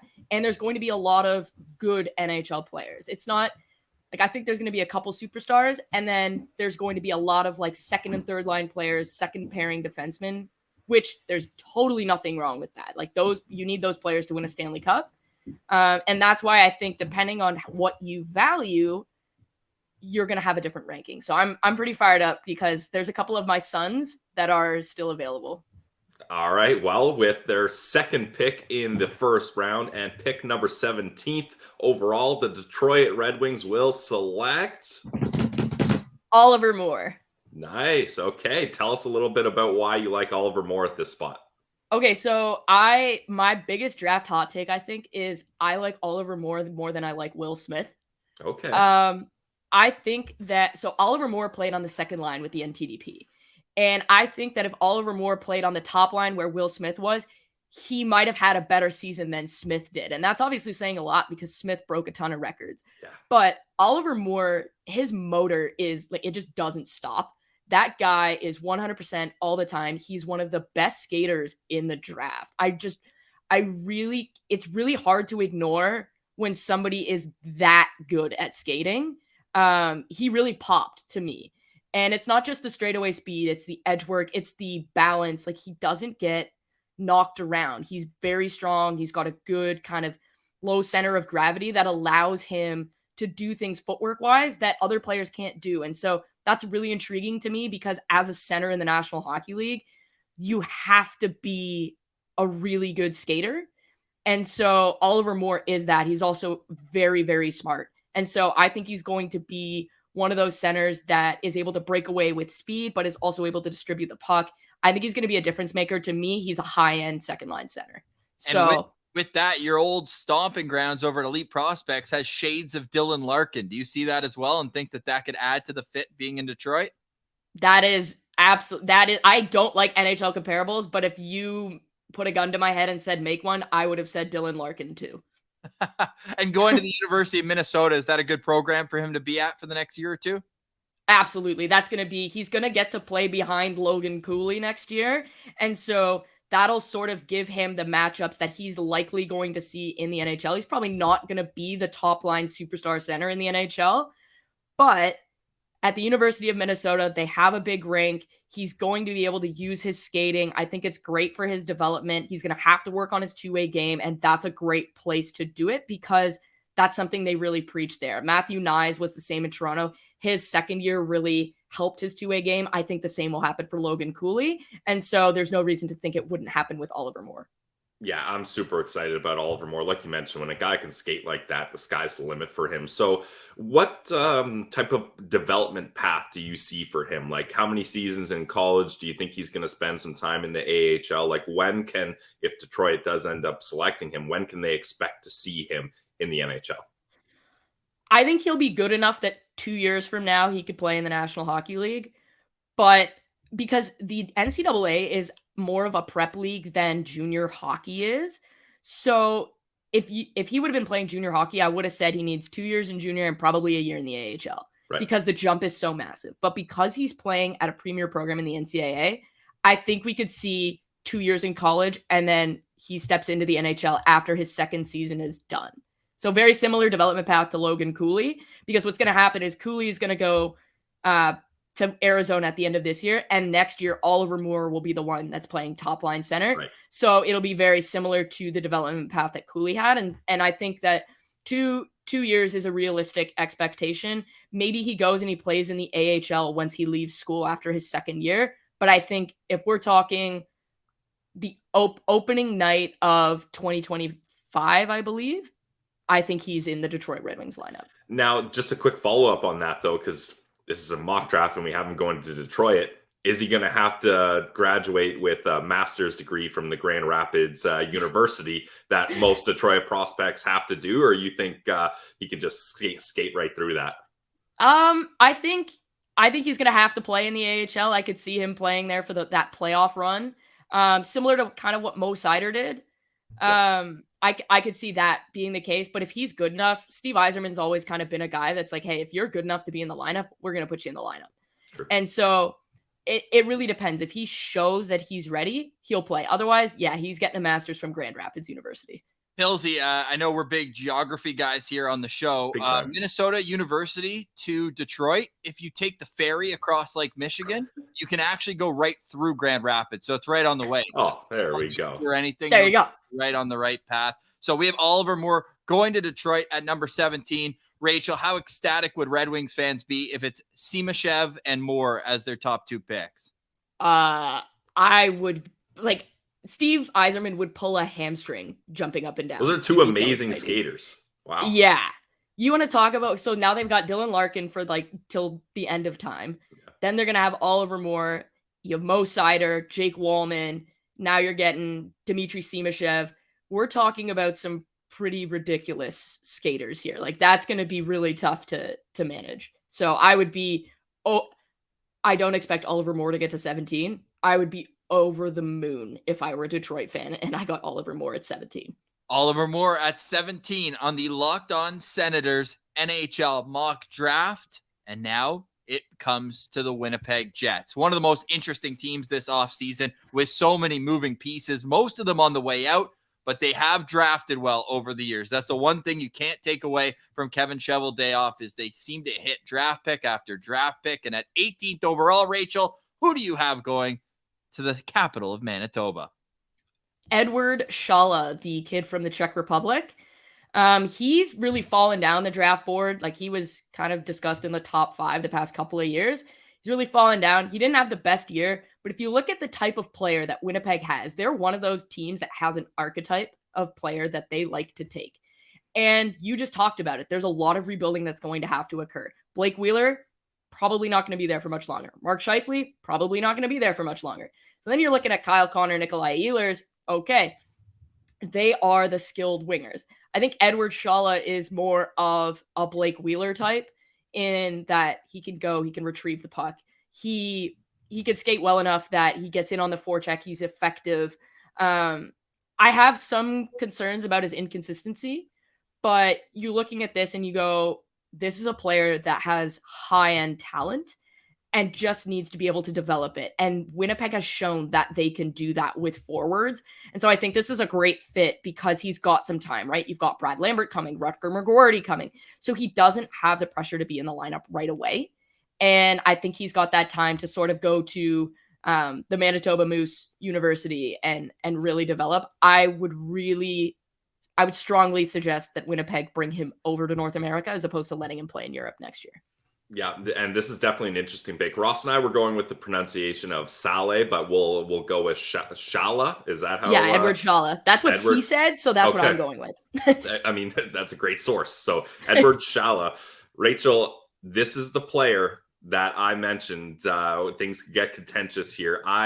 From the information I've gathered and what I've watched, this is the guy I have as a do not draft for me, mostly because of the inconsistencies and just from what it seems that scouts that spend a lot of time tracking and watching him say, some nights they're blown away. They're like, oh my God, this kid has incredible talents. And then other times they're like, I think this is a direct quote from EP's draft guide is, we don't know if Edward even likes playing hockey. Like we're concerned if he's begrudgingly out there on the ice because he just has no interest or putting any effort in at all. So how can you kind of justify the high potential of talent? Like you mentioned, that's something you really look at. Yep. And how can you come somewhere in the middle between the high potential talent and him looking disinterested out there? Yeah. It scares me because that is something that concerned me. That was a concern I had about Olli Juolevi. We know how that went. But I think with Shala, the way I look at it is if he wasn't disinterested, we're probably talking about a top 5 pick. Right. So I've already dropped him and I don't have my list in front of me, but I think I had him in like the late teens. I think you have him at 13. I've got it. Yeah. Here. Okay. So yeah, you got him at 13. 13. Okay. So yeah, I probably would have had him like at 6. If I wasn't concerned about that. So I think with Shala, Winnipeg has shown that they're not afraid to take a player like that. Brad Lambert last year. Fair. I mean, that guy I know was a DND for about 10 teams. And they were like, nope, we're going to take him. And so I think Winnipeg has kind of shown like, hey, if you have the talent, we're willing to take a chance on you and we'll give you the tools to sort of develop it. Brad Lambert was excellent this year. Yeah. And so I would kind of look at that if I'm Winnipeg and say, I've had success doing this before. this is a really high ceiling player. Let's do it again. But I share your concerns. His inconsistency is a big issue for me. Now, this is more just conjecture than anything that I've read, but we see all these other prospects from the Czech Republic, Denmark, all these smaller countries that don't have elite pro leagues, not to, rip on the Czechia league, but, they go to Sweden, they go to Finland, they go play. Do you think that could be a part of it where it's like, you know what, he just wanted to stay home and scouts are going to be like, well, he didn't chase higher levels throughout his youth? Do you think that could be a part of it? I think that's definitely something that gets looked at. I've heard everything in a scout's room at this point, from like, this guy didn't like buy lunch for some kid at school to like, oh, he didn't want to leave home, so he played for his hometown, or oh, he wanted to be traded, and then it comes out that like his grandfather was dying, and it's like, yeah, like I also would want to be traded close to home if that were the case. And so I think I always take that with a grain of salt. And where this would matter is if you were seriously considering drafting a player where you had these kinds of concerns, you interview him at the combine and then you take him out for dinner at the draft during draft week. And you really lay out, okay, like these are our concerns, and you ask him about them. And you say, why did you stay? Why didn't you go to Sweden like some of the other players? Why did you stay in Finland? Why didn't you go to Sweden? XYZ. Why didn't you go to Switzerland? And you listen to his answers. And if he has valid reasons, then you kind of have to take those at face value, because at the end of the day, you never know what a player is going through. And so you've got to have some level of compassion, and there's just straight up not enough of that. So I would at least give him the chance to explain his decision. I think that's an awesome answer. Pilsy, you got anything else on Chalet? Chalet. There you go.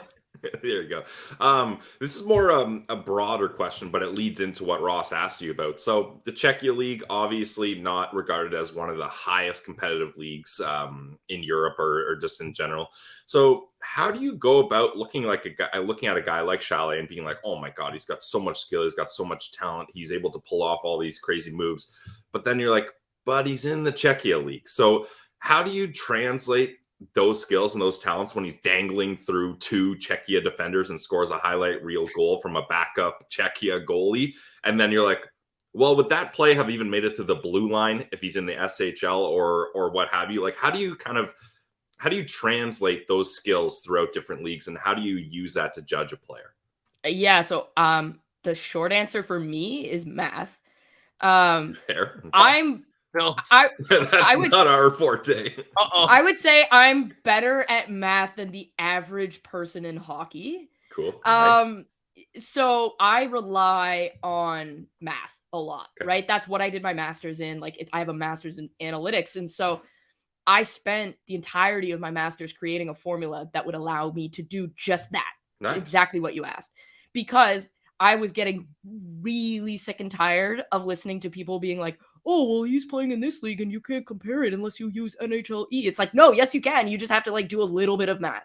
Right. And so what I do is I use the coefficients that I get from my model that I'm watching. And it's like, okay, what's his ice time here? And what's the coefficient to what it would be in the SHL or the AHL or the NHL?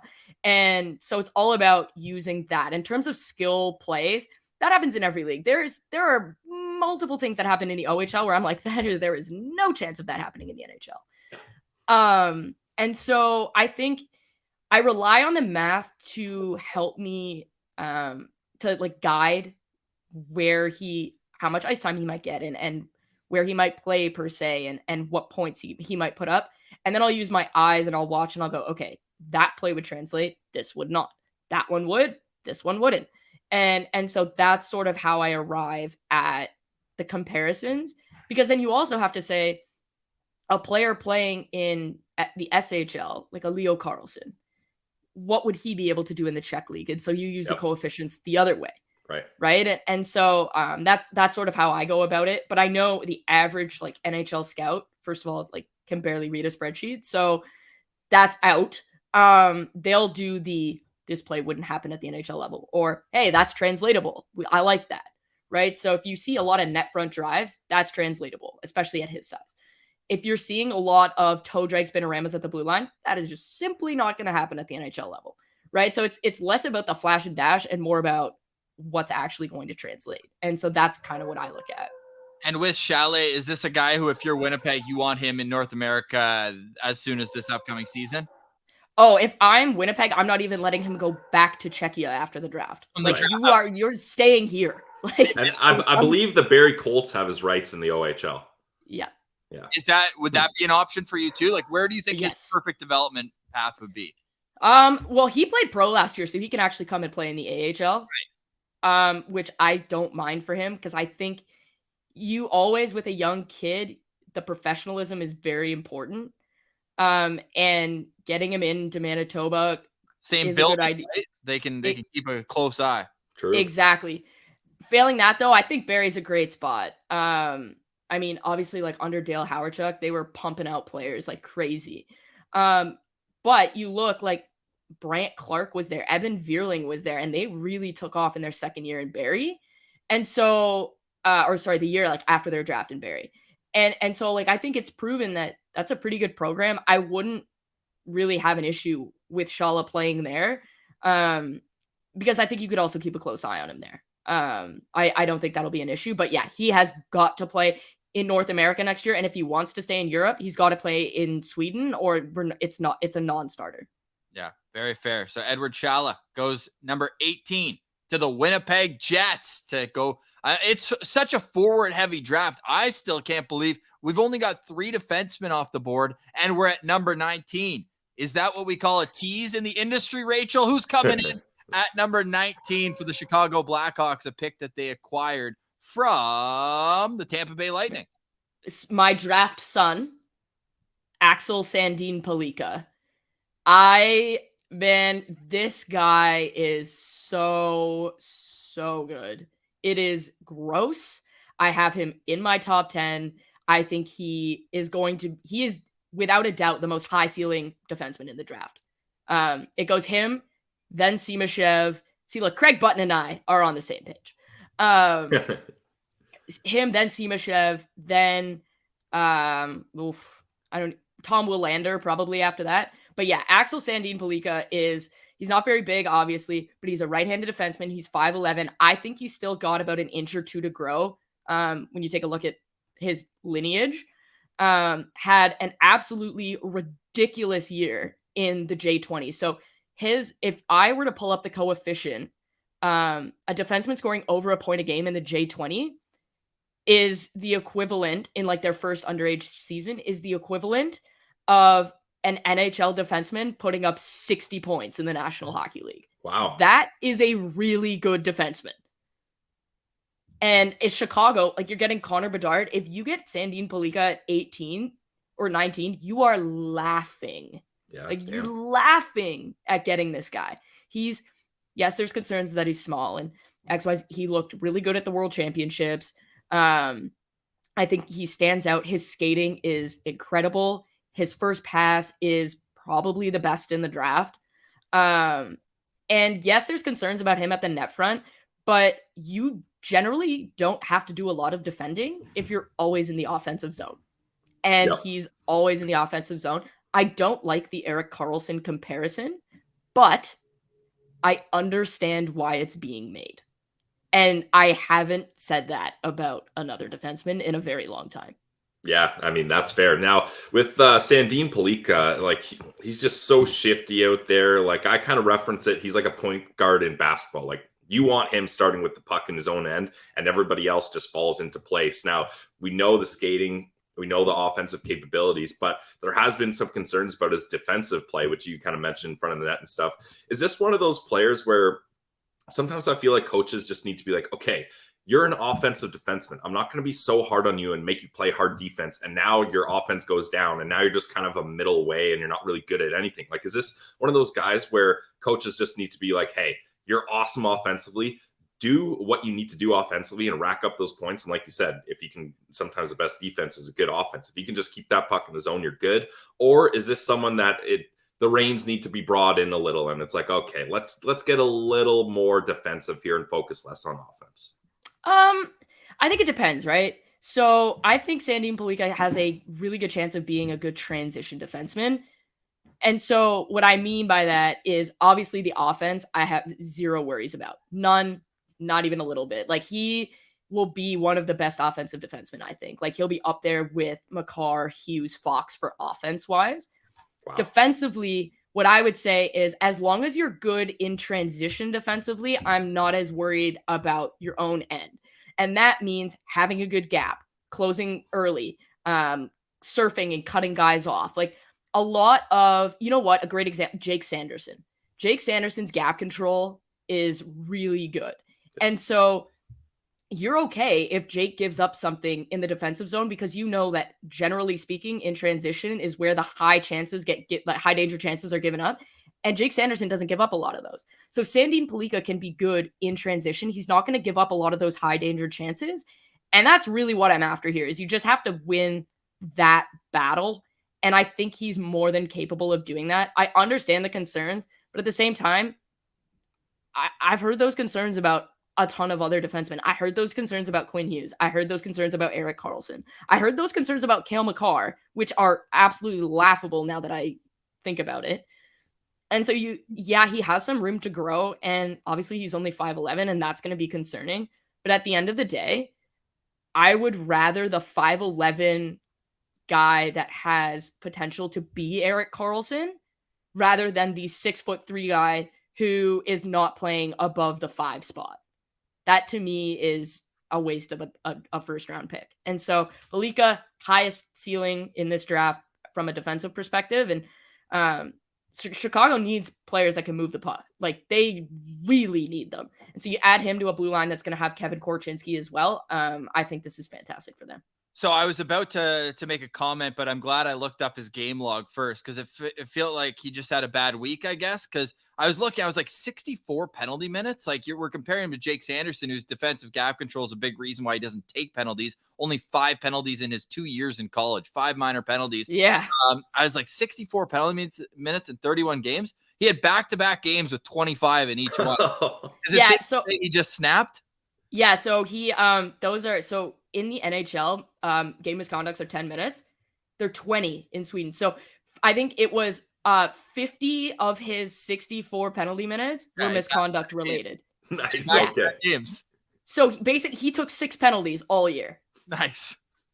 So he's like Jake, right? He took 6 penalties, and then he had 2 games where he got kicked out. That's awesome. Hey, you want a little bit of gumption? What's the timeline on Sandin Pellikka for you?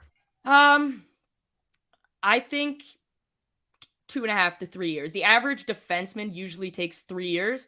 I think it's probably 2.5 years before we see him at all.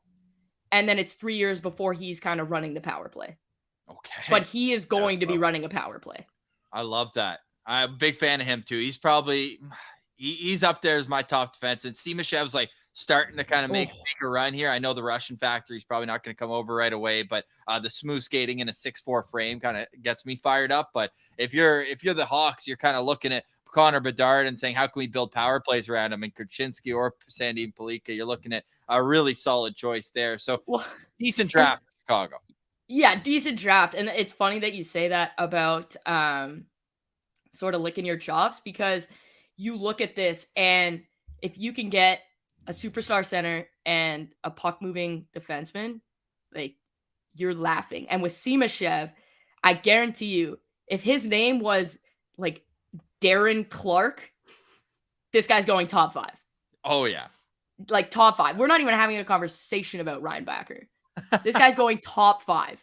If his name is Darren Clark. Nice. Clark. Last question for me about Axel Sandin Pellikka. Is this the type of guy where we could see a team trade up if he's available? Like they're like, okay, like let's say the Reinbacher gets picked and it's like, okay, the defense prospect dominoes are about to start falling. We can't let him get out of our grasp. Do you see teams being like, we'll trade up to get him because he's that good? I know of 2 teams that have said if he gets to 15, they're planning to trade up for him. Wow, that's fun because that's right where the Senators started looking to trade up when they got Erik Karlsson. So yeah, so true. I know of 2 teams that would like pull hamstrings getting to the stage to take him at 15. Wow. Wait, it was 15. I knew it was. They took him at 15. But yeah, they traded up. Chet Picard never turned out. Sorry, Nashville. Pretty well for Ottawa. So Axel Sandin Pellikka going to the Chicago Blackhawks at number 19 on our Locked On Senators NHL mock draft. I had to make the font real small, but the potential is huge for Axel Sandin Pellikka with the Hawks. And that brings us to number 20. Now, usually expansion teams don't go from drafting 4th overall in the top 5 to, well, being a playoff team the next year. That's the case here with the Seattle Kraken. So, Rachel, natural question is, what's Ron Francis going to do here at number 20? Ron Francis has shown that he's willing to take a swing and he's willing to kind of take what's left. We're going to go Andrew Crystal here. Okay. And this is a hot button topic. I know some teams that have him in their top 10, and I know some teams that have him as a DND. So there's a lot happening here. Andrew Crystal's analytics are off the charts, and Seattle likes analytics. So there's one. Andrew Crystal's talent, like his hockey sense and skill, is top 5 in the draft. It's ridiculous. He's so skilled, but he's small and he's inconsistent. And that scares teams, especially in the Western Conference, right? I think that if he goes to the Western Conference, it's a team like Seattle that has a heavy reliance on analytics, or it's a team like St. Louis that has 3 first-round picks that can afford a swing. But if you look at Andrew Crystal, just like high-end skill, I mean, he grew up playing with Connor Bedard, so he can't be that bad if you're consistently playing with him. So I look at this, you look at his scoring numbers. I don't have his stats off the top of my head, but he put up massive numbers in the WHL this year, and the WHL 95 points in 64 games or 54 games. Yeah, that's 2 points a game basically. Yeah, and so you look at that, and you say, okay, this guy clearly has some talent. He's clearly got some skill. Clearly, Wheeler and I are in the same boat here, and so I like the potential here. Seattle doesn't have a lot on the wings, but they're stacked up the middle, right? They've got Matty Beniers and Shane Wright coming. Andrew Crystal is somebody who can play on the wing. He's going to have to thicken out a little bit. But if you look at the points he put up and the average of the coefficient, that puts him on pace to be like a 70-point player in the NHL. I'll take 70 points at 20th overall. That sounds good to me. But he's also got like this, he's a boomer bust flag in my model, and that's fine. But a boom means that he's like a 90-point player.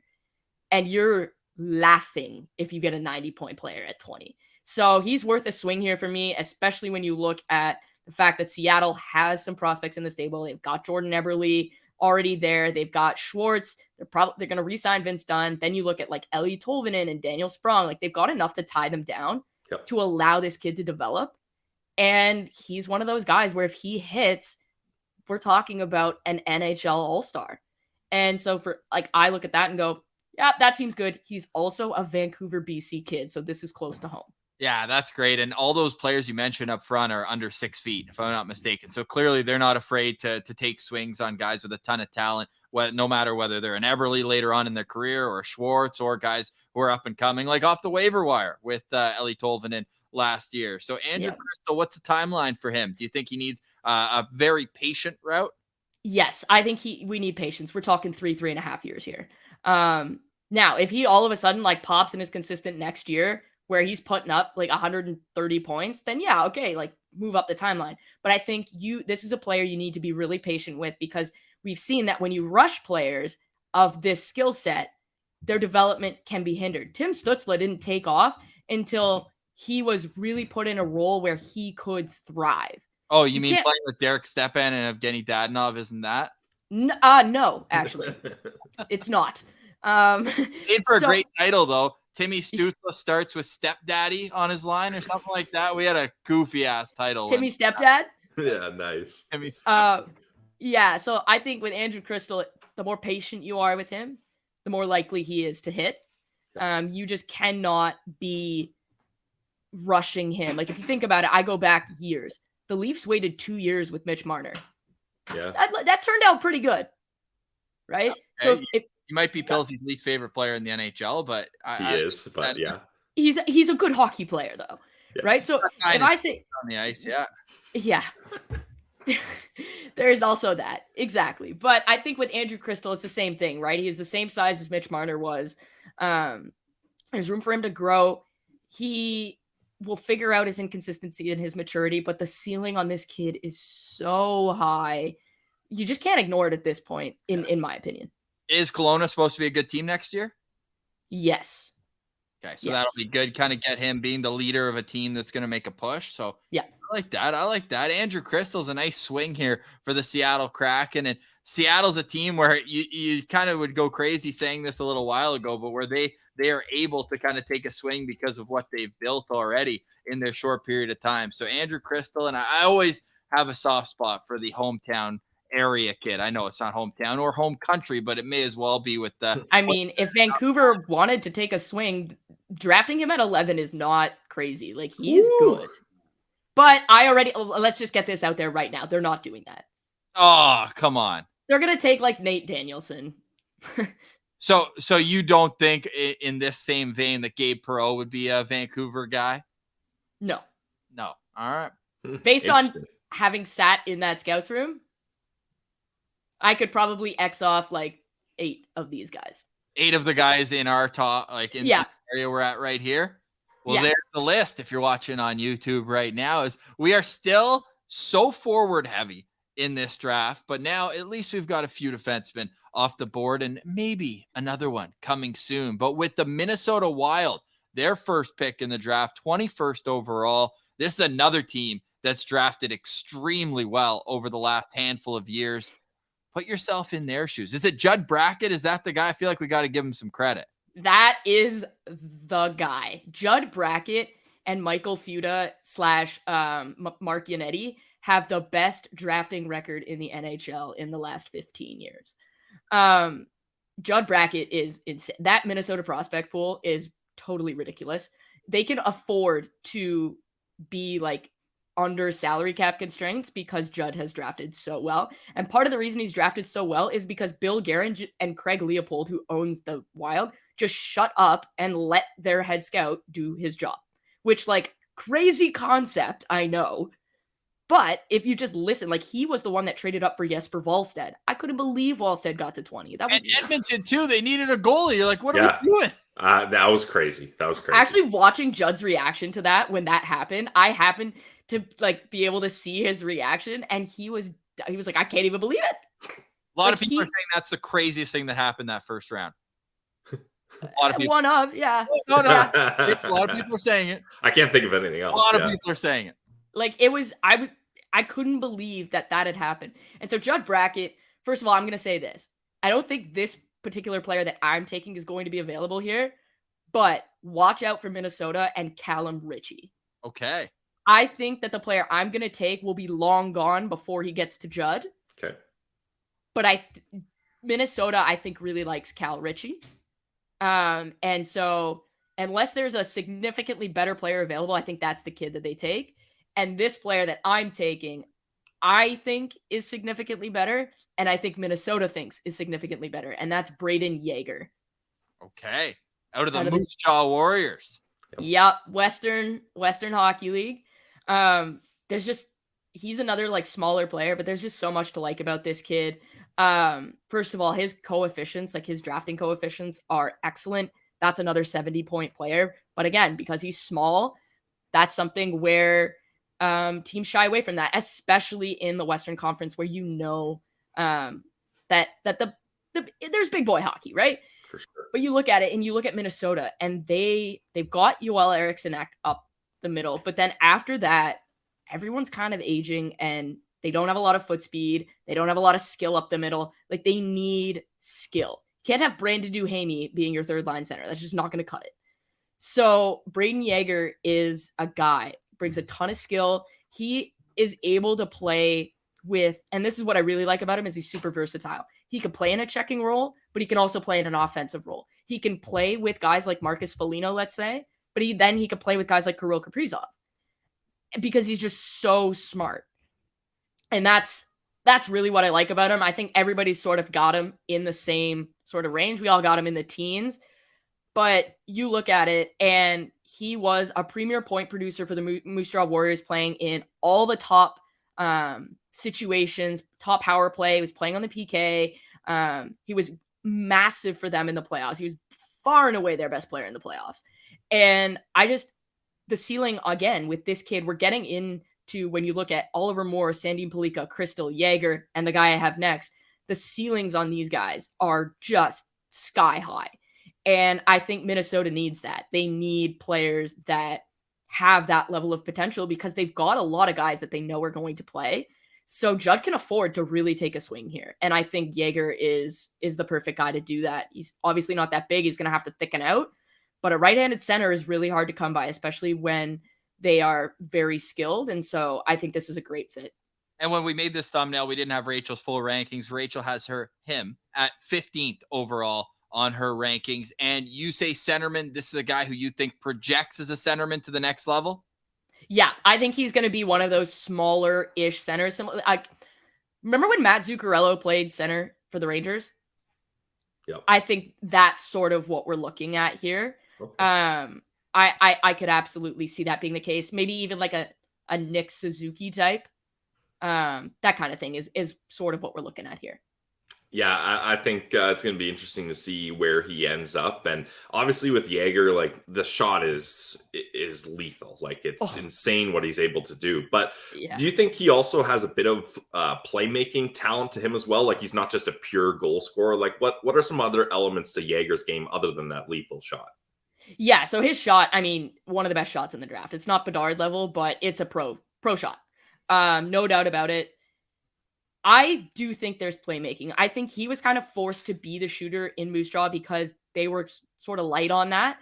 But he's shown flashes of being able to create space and move the puck to a teammate who then has all this extra space because Jaeger is so good at attracting attention. And I think that's a spot where we talk about development, we talk about runway. He's going to need some runway too. This is probably 3 years away. But in that 3 years, you can develop the playmaking. You know his shot is ready to go. But now you can say, okay, Braden, we need you to work on your puck distribution. He's smart enough absolutely to see the plays. It's just a matter of executing them. And I'm always a believer of I would rather you see the play and have to learn to execute it than to not see the play at all. And Definitely. So I look at that and I go, there's clearly potential there to be a really good a dual threat playmaker. Do I think he's going to be a Patrick Kane or a Mitch Marner? No, absolutely not. But could I see him being Cole Caulfield? Yeah, I could see that. And with Braden Jaeger, you mentioned that, centerman, nice, maybe a bit smaller than your average one. But with Minnesota, they've got so many guys and you can kind of play them all over the place. And we always talk about timeline and being patient. But when it comes to Jaeger, is there one part of his game that you would focus the most on next year to get him ready for that next level at pro hockey? I would focus on his two-way game. I think that he clearly has NHL offense.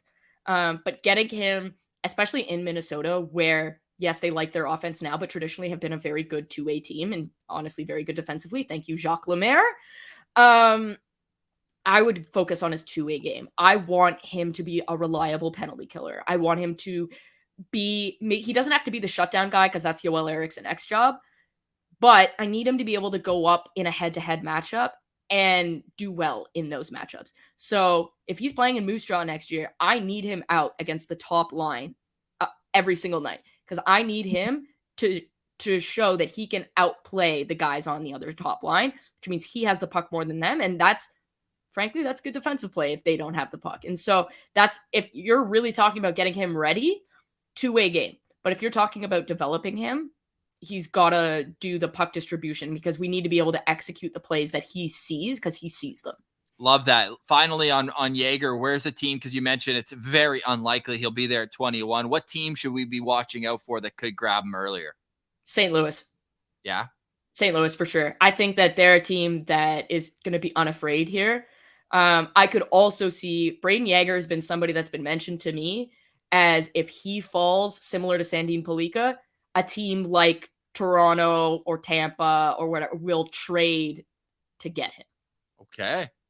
There you have it. So a high in-command commodity, Brayden Yager, we have going 21st to the Minnesota Wild on our Locked On Senators NHL mock draft. The reminder that you can follow Rachel on Twitter at Rachel Dory and follow her work, the Staff and Graph podcast, and with the hockey news. Her rankings are out now, so you can go check them out in full over there. Now we're going to another team with multiple picks in the first round, the Columbus Blue Jackets, coming in here at number 22. This pick's been playing hot potato, going from team to team, and now it lands in Columbus. They already have Leo Carlsson in this mock draft, so much like Detroit, they can really hit a home run here with a second pick. Rachel, who do we have going to the Columbus Blue Jackets? From the Sudbury Wolves, Quentin Musty. This guy, first of all, is one of the most debated prospects in this year's draft. Wow. He is a ridiculous talent. I remember the first time I saw him was 2.5 or 3 years ago, because apparently I like watching 15-year-olds play hockey. And I remember thinking to myself, oh, this could be a top 5 pick. Like, wow, the skill. And that's the thing that pops off the page.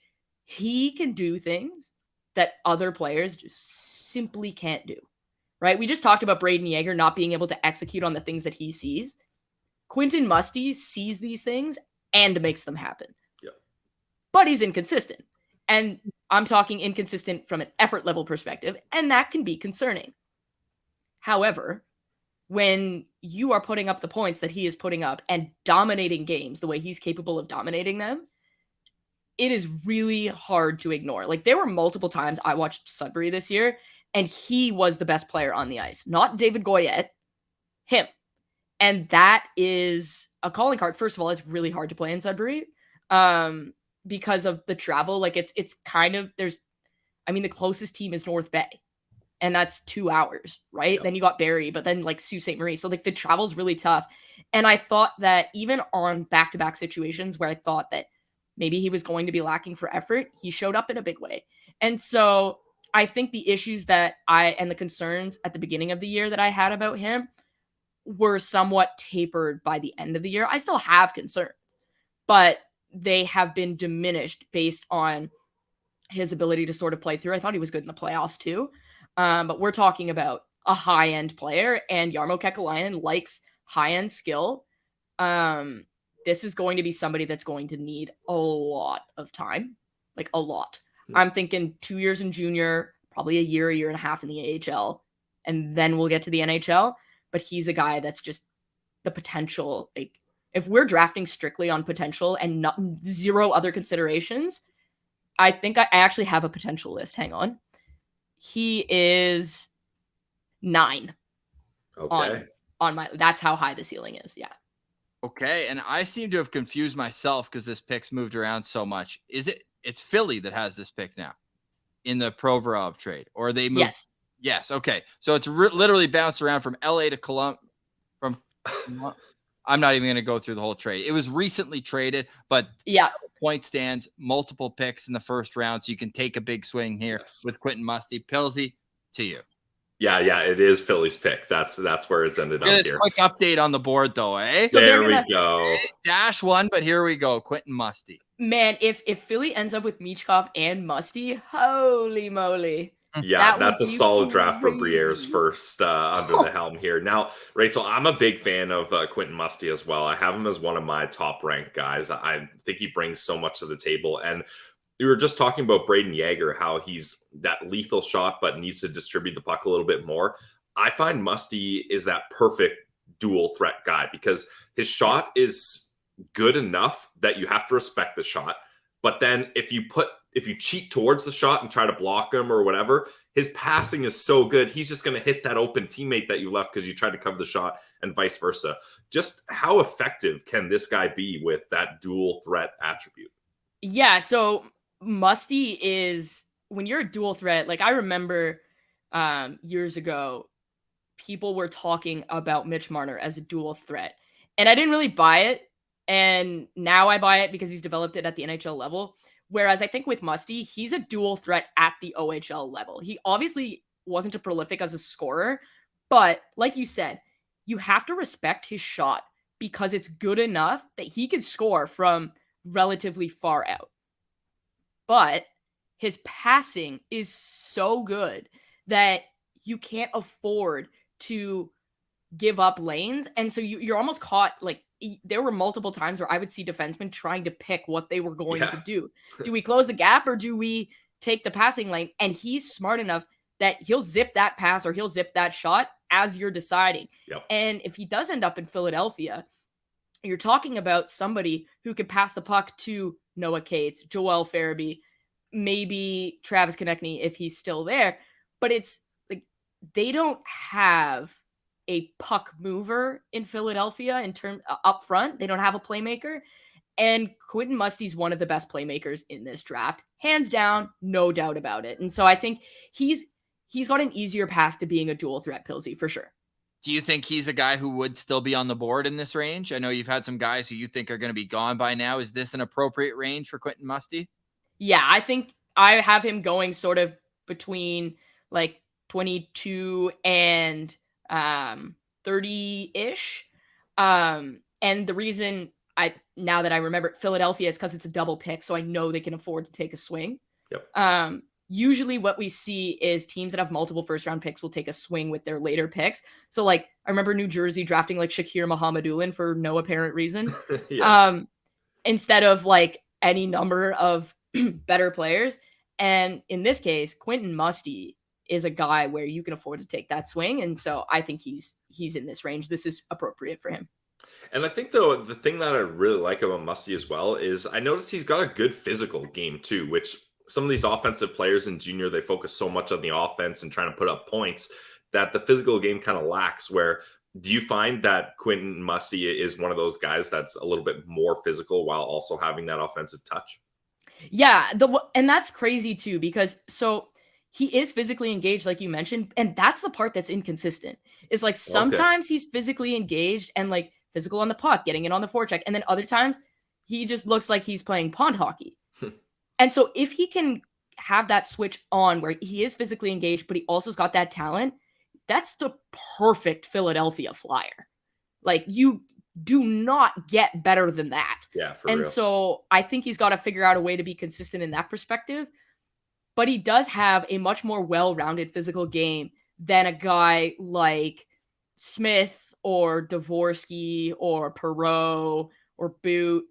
He would be more similar to a guy like Ryan Leonard when he's on.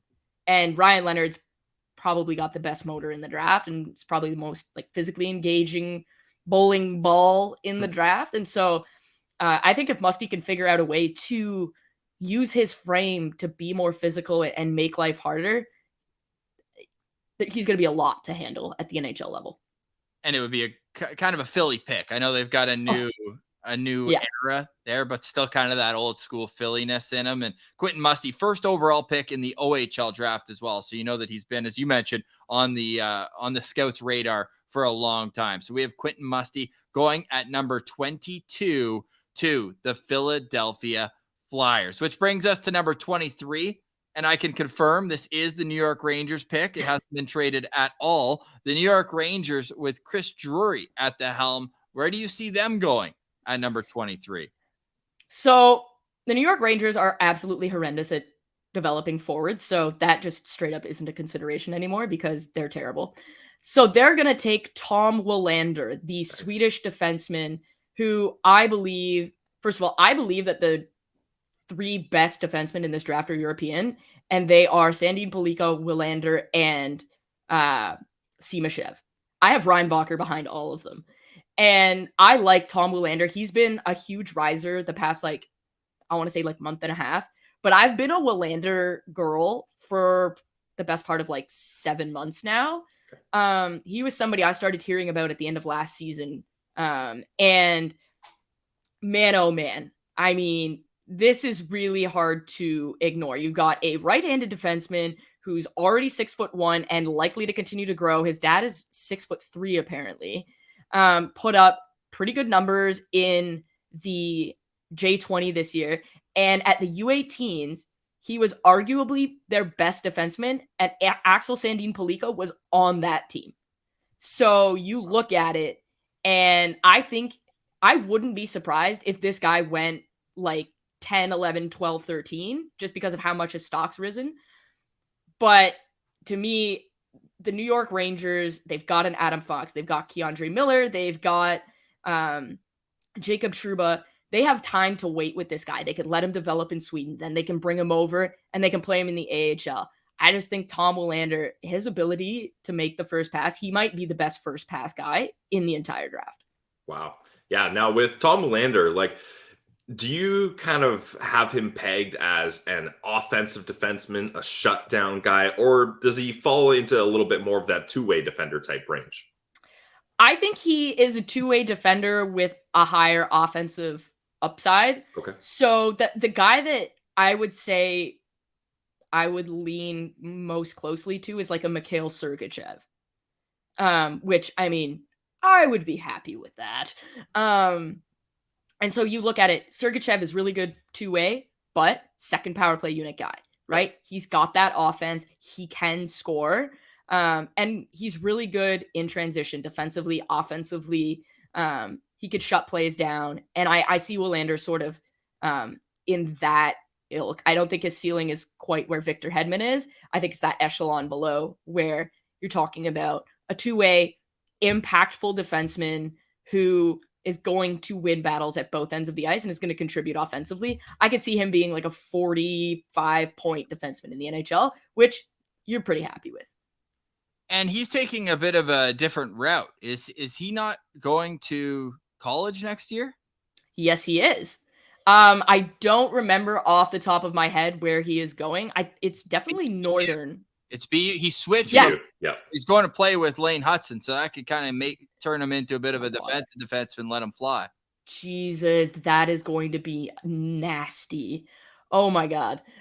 Okay, so yeah, the thought of Lane Hudson and Tom Willander playing together is like, I might have to go to Boston and see that for myself. Nice. That's going to be the best pairing in college hockey next year, and it's not going to be very close. And I like that. So you're going and you're playing in the NCAA. He's too good for junior hockey in Canada and the US. He's way too good. So you're going to play at BU, who has a history of producing high-end players, right? Jack Eichel was already good, but he went and played a year at BU. You look at all of the defensemen that come out of the Boston area, whether it's UMass or Harvard or Boston College, BU, like, there are really high-end defensemen that come out of Boston. I think that's a great spot for him. I believe Jay Pandolfo is the head coach there. Yes, he's nice. really, really highly thought of in terms of his player development and the approach that he takes. So that's going to be a fantastic fit. You saw what it did for Lane Hudson this year. There's no reason to think it won't do the same for Tom Willander next year. I can't even imagine how good BU is going to be next year with those two anchoring their blue line. That's going to be tremendous. So yeah, I think that shows me that if I were a scout for a team, the fact that Willander is going to the NCAA shows me that he's done his research. He understands his game. He understands the type of development that he needs. That tells me the kid is self-aware. He is in tune with where the current NHL is and what skills are needed to play. And that's the type of guy that I want.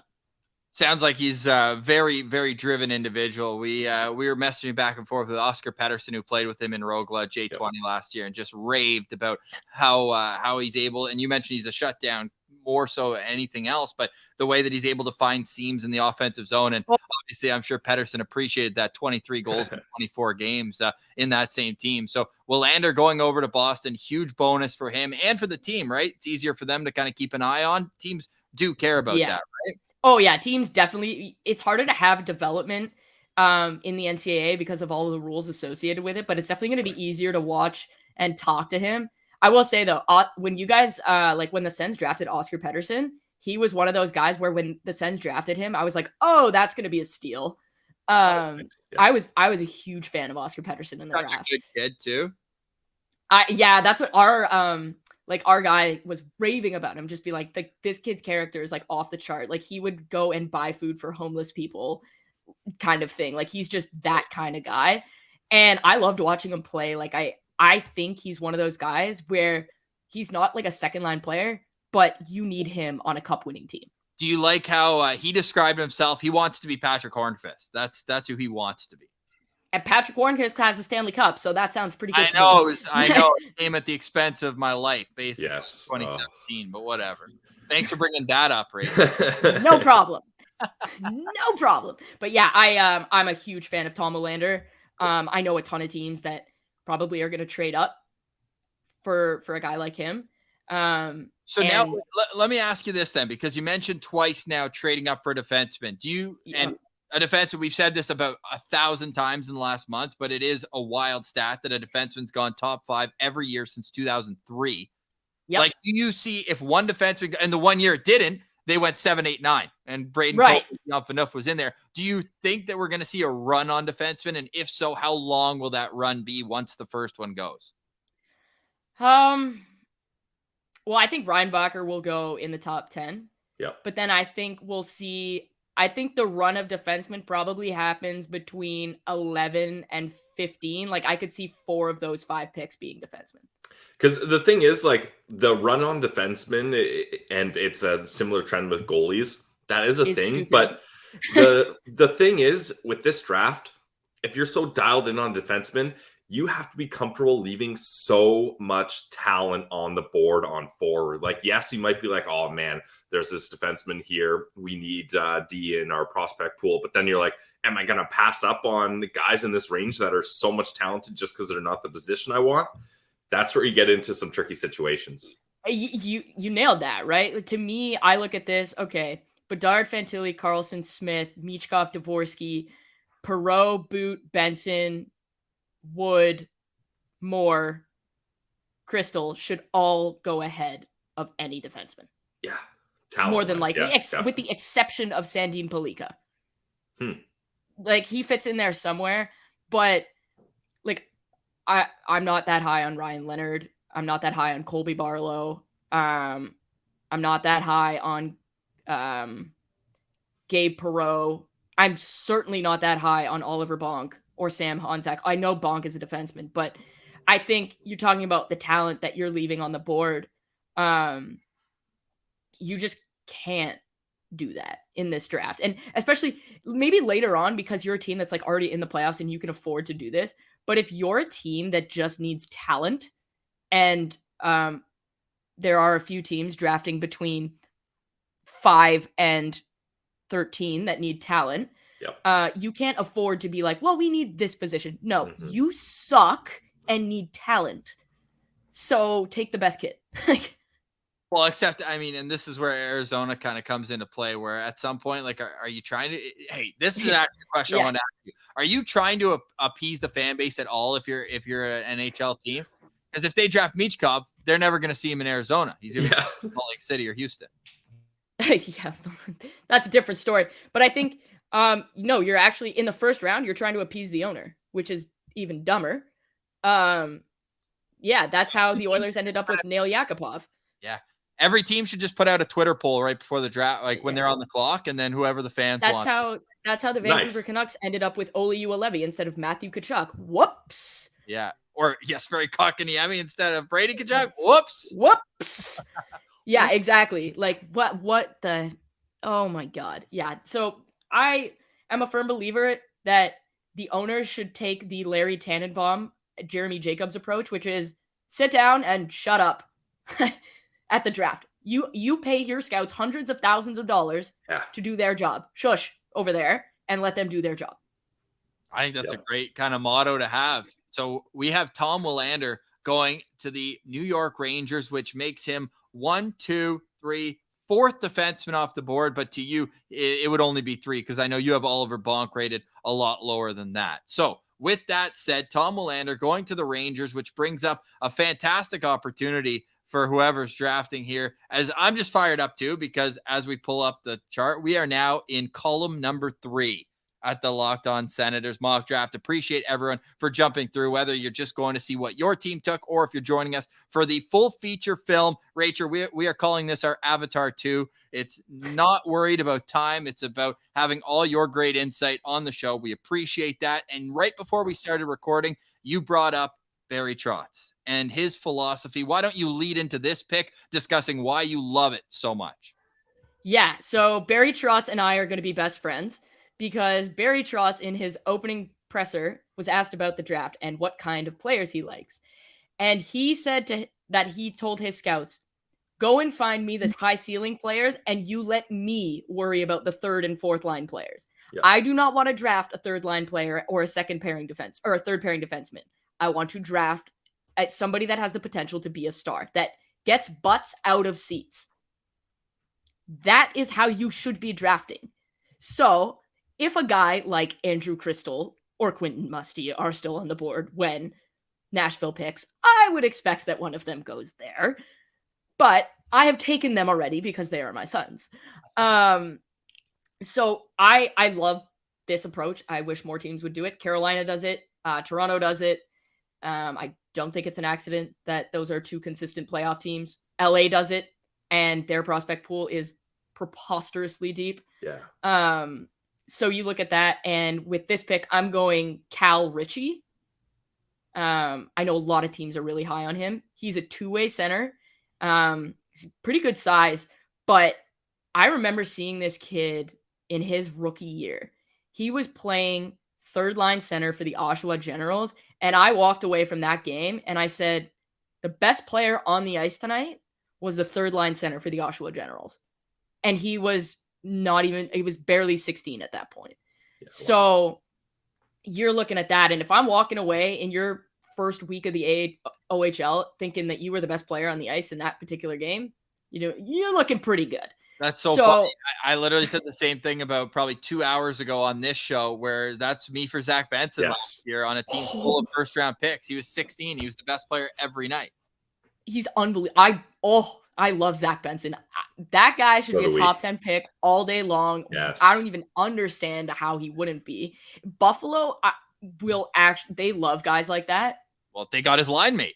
Yeah. Kevin Adams is actually going to injure himself getting to the stage if he can get Zach Benson. Like, oh my God. Yeah. Not Zach Benson's but awesome. Just that is a comparison where it's like, if they're that good at 16, then what are they going to be at 22 or 23?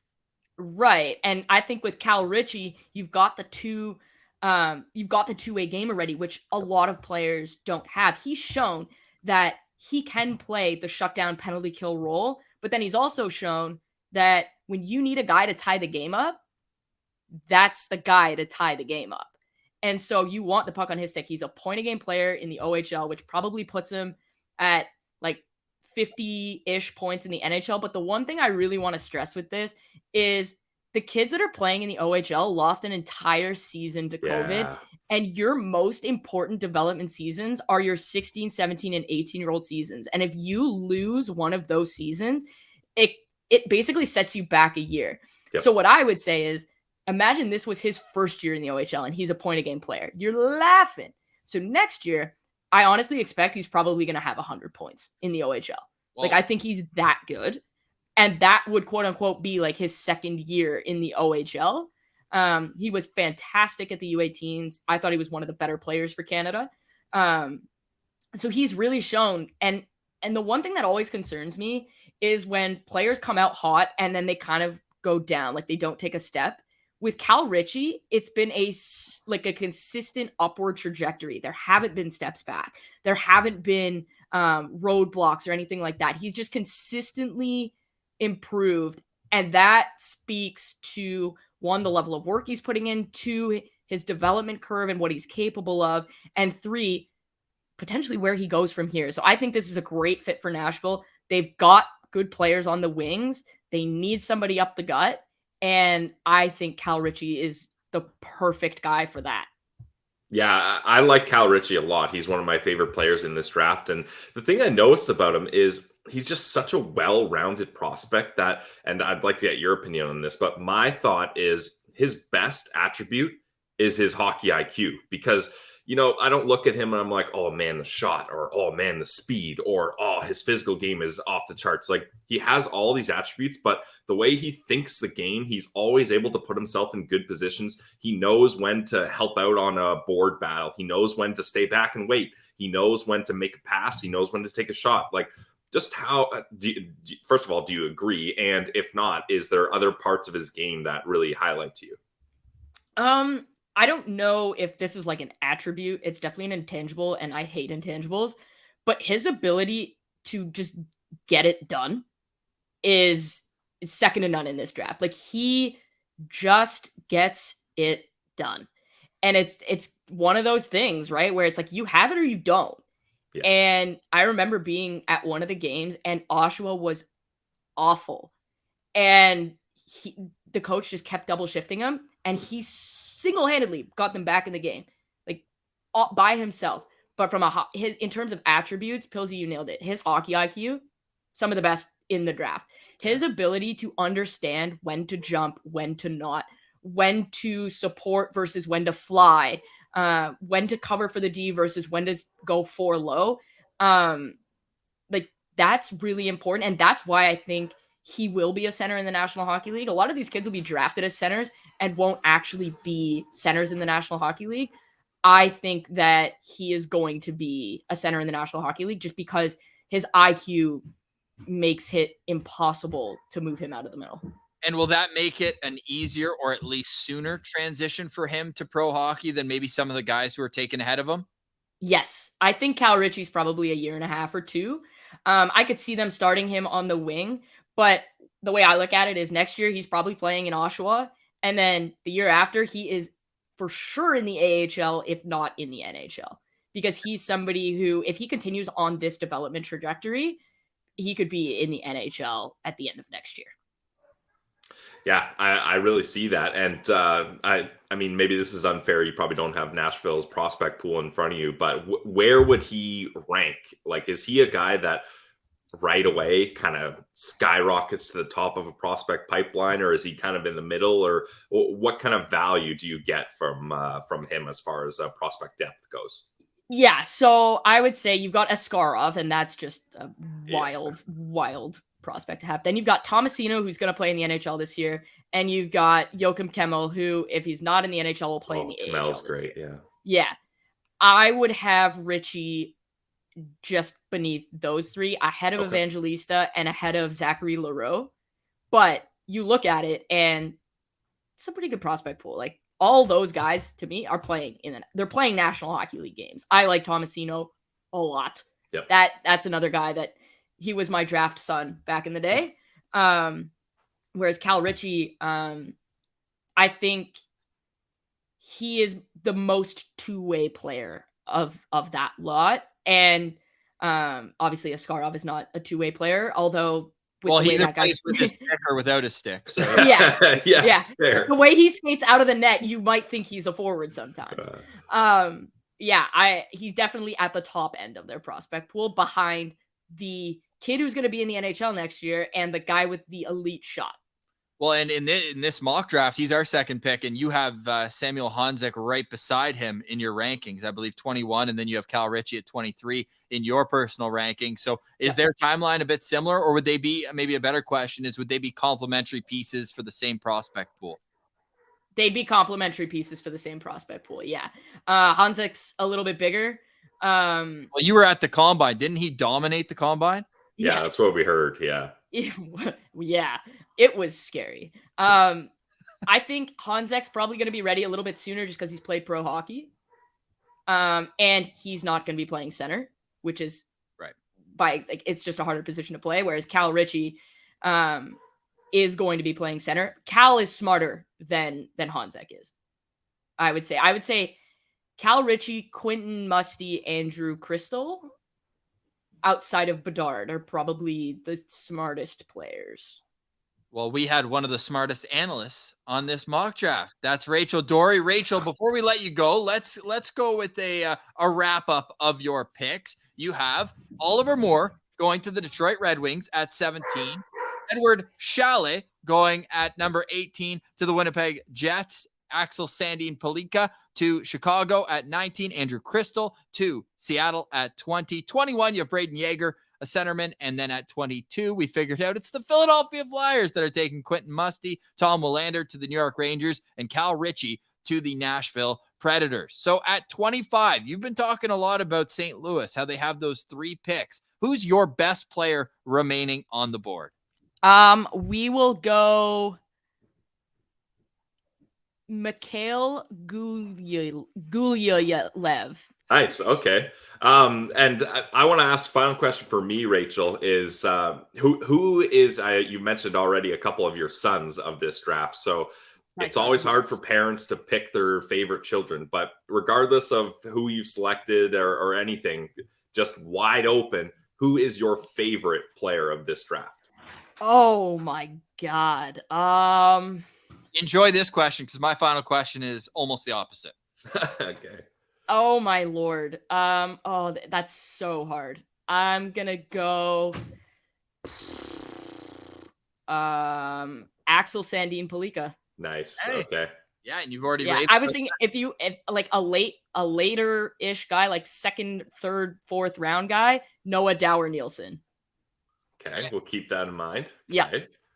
as long as He's you my want to get his jerseys, you're not paying by letter. If he's gonna rock that, Fisker Molgard too. Hey, there's a couple long names in this draft. I have Molgard at 29. I think I like him. Okay, I think that's who the Leafs take. for what really? it's worth. Yeah. All right, so I better start disliking him already here. This is Locked On Senators after all. Yeah. Final question for me, Rachel, and we really appreciate you joining us. Maybe after the draft, you can come on talk Sens prospects with us. 100%. That prospect pool, would love to get your insight on that. Who is the player that you expect to go in the first round, but are going to be shaking your head and wondering why? Ooh, I think I know the answer here. Okay, so who do I want to go in the first round, but I don't think will and No, opposite. Other way. Who do you expect team will take in the first round, but you will shake your head and wonder why? How long do you have, Ross? Maybe I will be Oliver Bonk. you think he goes first round? Okay. Yep. Okay. Even with the mullet, you don't think that puts him up a couple spots, eh? Like his old man? Nope. I think, Oliver Bonk.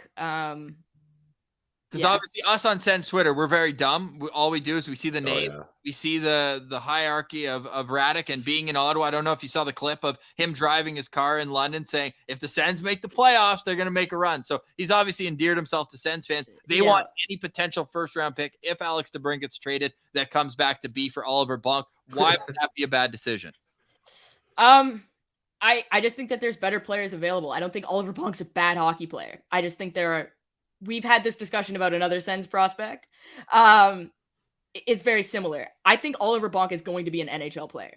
Yep. And I think if Ottawa could pick up a second round pick as well as a first round pick for Brind'Acat, then you use that pick to take Oliver Bonk. But if you pick up a first round pick, I'd be looking at guys like Otto Stenberg, Tanner Molendyk, Oscar Fisker Molgard, Gavin Brindley, Grayson Sachin, Bradley Nadeau, I really like too. Those are guys off for us. His what? His profile. We put up each individual one. The views are like 500 times everyone else's. He's got a little fan base. Him. There you go. But yeah, like I think you, especially if you're Ottawa, like first they have good D, right? You've got Sanderson and Shabbat. There's enough depth there that you should be swinging. And I just think that they need to not take Oliver Bonk in the first round. And if you're curious what prospect Rachel and I have disagreed with in the past, here's a hint. As we'll leave it at that, Rachel. Always appreciate your insight. Always a blast to chat with. And we will be reaching out to you right after the draft. And in the meantime, we'll be following you on Twitter at Rachel Dory, your news, the hockey news analysis, and on the Staff and Graph podcast. Thanks for doing this, Rachel. We'll talk soon. Thanks for having me, boys. Can't wait to come back. All right, we are now very pleased to welcome a new friend to the Locked On Senators podcast. Joining us from McKeen's Hockey, you can also find his work in the hockey news. It's Brock Otten. Brock, welcome to Locked On Senators. How are you doing, man? Good. Thanks for having me. It's been a long time coming. We've been following your work on Twitter for a long time. Everyone's got to go as well. Brock Otten, easy handle. Great work at McKeen's. We've been using that since the 2020 draft when we had that extra couple months with 3 and 5. Pilsy's already smirking. He knows how many hours. You said, Pilsy, isn't that the most work you've ever put into anything? Yeah, when you put it like that, it's tough. I said that's the most studying for any sort of thing I've ever done, but I mean basically the same thing, because we just had so much time to decide who are the Sens going to pick third and fifth, and I mean the other million draft picks they had. Exactly, and that was our first time really diving into the drafts. How long have you been a draft junkie for? A long time, man. So like going back to 20 years ago, sort of where I kind of got my start in, we'll call it the industry, like a first taste of the industry. I was going through high school, didn't really know what path I wanted to take. I thought maybe journalism. So at that time, one of the biggest sort of like hockey prospect sites was Hockey's Future. That was sort of one of the OGs, we'll call them, right? Yep. And I got a job covering the OHL, covering the Toronto Maple Leafs for them, got me a media pass with the now defunct Mississauga Ice Dogs. Okay. So kind of got a foot in the door, make a few connections. I remember my very first interview was with John Mitchell, and then my second one was Jeremy Williams. Those are two sort of like OG names, former Leafs prospects. So yeah, so it's been a while, and then I actually didn't end up going into journalism, went into teaching. But while I was in school in Niagara, that's when the Ice Dogs moved to Niagara, and kind of kept some of those connections, still had that passion for writing, for scouting, for watching hockey, and started my own little blog at OHL Prospects, which kind of just blew up, and it's kind of gone from there. It's been crazy to be able to sort of do two things that I love, right? Teaching and continuing to work as, you know, a hockey writer, a prospect evaluator, whatever it is that you want to, whatever you want to call me. Well, that's the beauty of the draft too, is you can kind of take it so many different directions. I know you do the OHL podcast as well with Tony Ferrari, who's been a long time recurring guest on our show. And I love the idea. You guys had kind of a round table with a few of the prospects. Is that something that you're proud of? What else in this draft cycle should people go specifically find for your work? Yeah, I think Tony and I have done a great job with our OHL podcast this year. We've kind of tried to mix it up every week, different guests, different formats. I really love the roundtable one we just did with Cal Ritchie, Carrie Terrance, and Luca Pinelli. That was great. We did one earlier this year around the OHL draft with the sort of top end guys, and it turned out awesome. We were really happy with it. So it's like, why not try it with the NHL draft guys? So it was great. Yeah. So my work on that podcast, really proud of this year. Tony's a great co-host. So the two of us, it's great. Otherwise, my work in McKean's, I'm the scouting director there. I'm really proud of our draft guide this year. I think my scouts, my team did an amazing job with that, because it's not just me, obviously. It's a team effort when you're doing something that big, that vast. Yeah, so that's definitely the big thing. If you're looking for some more info on the draft, outside of, you know, what they're getting from your guys' terrific podcast, you can buy the McKean's draft guide on mckeanshockey.com. Heck yeah, go find it right now. Great information. And it's always awesome to have it right in front of you on draft night when the picks are being made, or if your team trades up, who's the best player available? So many great moments on draft night. And my only thing on draft night is never have a strong negative take, because they only come back and bite you in the ass. What's been your worst take ever in 20 years of you doing this? Let's get it right. Yeah, that's a really good one. Thanks. You know what? Like, one that I feel like I learned a lot from was underappreciating Ryan O'Reilly in his draft year. Okay. Yeah. I think it was a situation where I was like, man, like, this guy's not a great skater. His skill level doesn't really pop off. You know, I don't know if he's going to be more than like a third or fourth line guy. And I think I just kind of underappreciated how far his hockey sense could take him. Yep. And just how other elements of his game could improve around that base of hockey sense. And I think it was a nice lesson to be learned, that IQ is something that can and really should hold a lot of weight. And with that, I mean, Sens fans see it with Mark Stone as well. Kind of the skating isn't there. You're like, is this guy have anything elite? Oh yeah, he certainly does. Now he's captain of Stanley Cup champs. Bills? Yeah, not a big deal. Just one more question for you, Brock, before we get into your picks.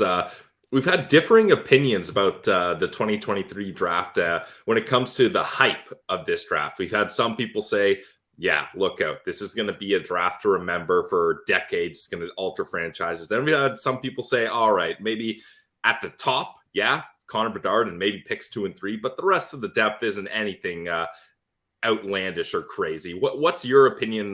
We'll just cap it to the first round, since that's what we're doing, on the strength of the first round of this class. Yeah, honestly, I really like the draft class. Yeah. Any draft class is in the future, 10 years down the line, it's going to be measured by the number of superstars it produces. Yep. Nobody really cares about depth. Let's be real. Nobody's going to be looking through HockeyDB in the future, trying to figure out, how many guys hit 200 points over 1,000 games and had long careers. They're going to be looking at a draft that produces stars, right? And this is a draft class that I think has some star talent at that top end, like you mentioned.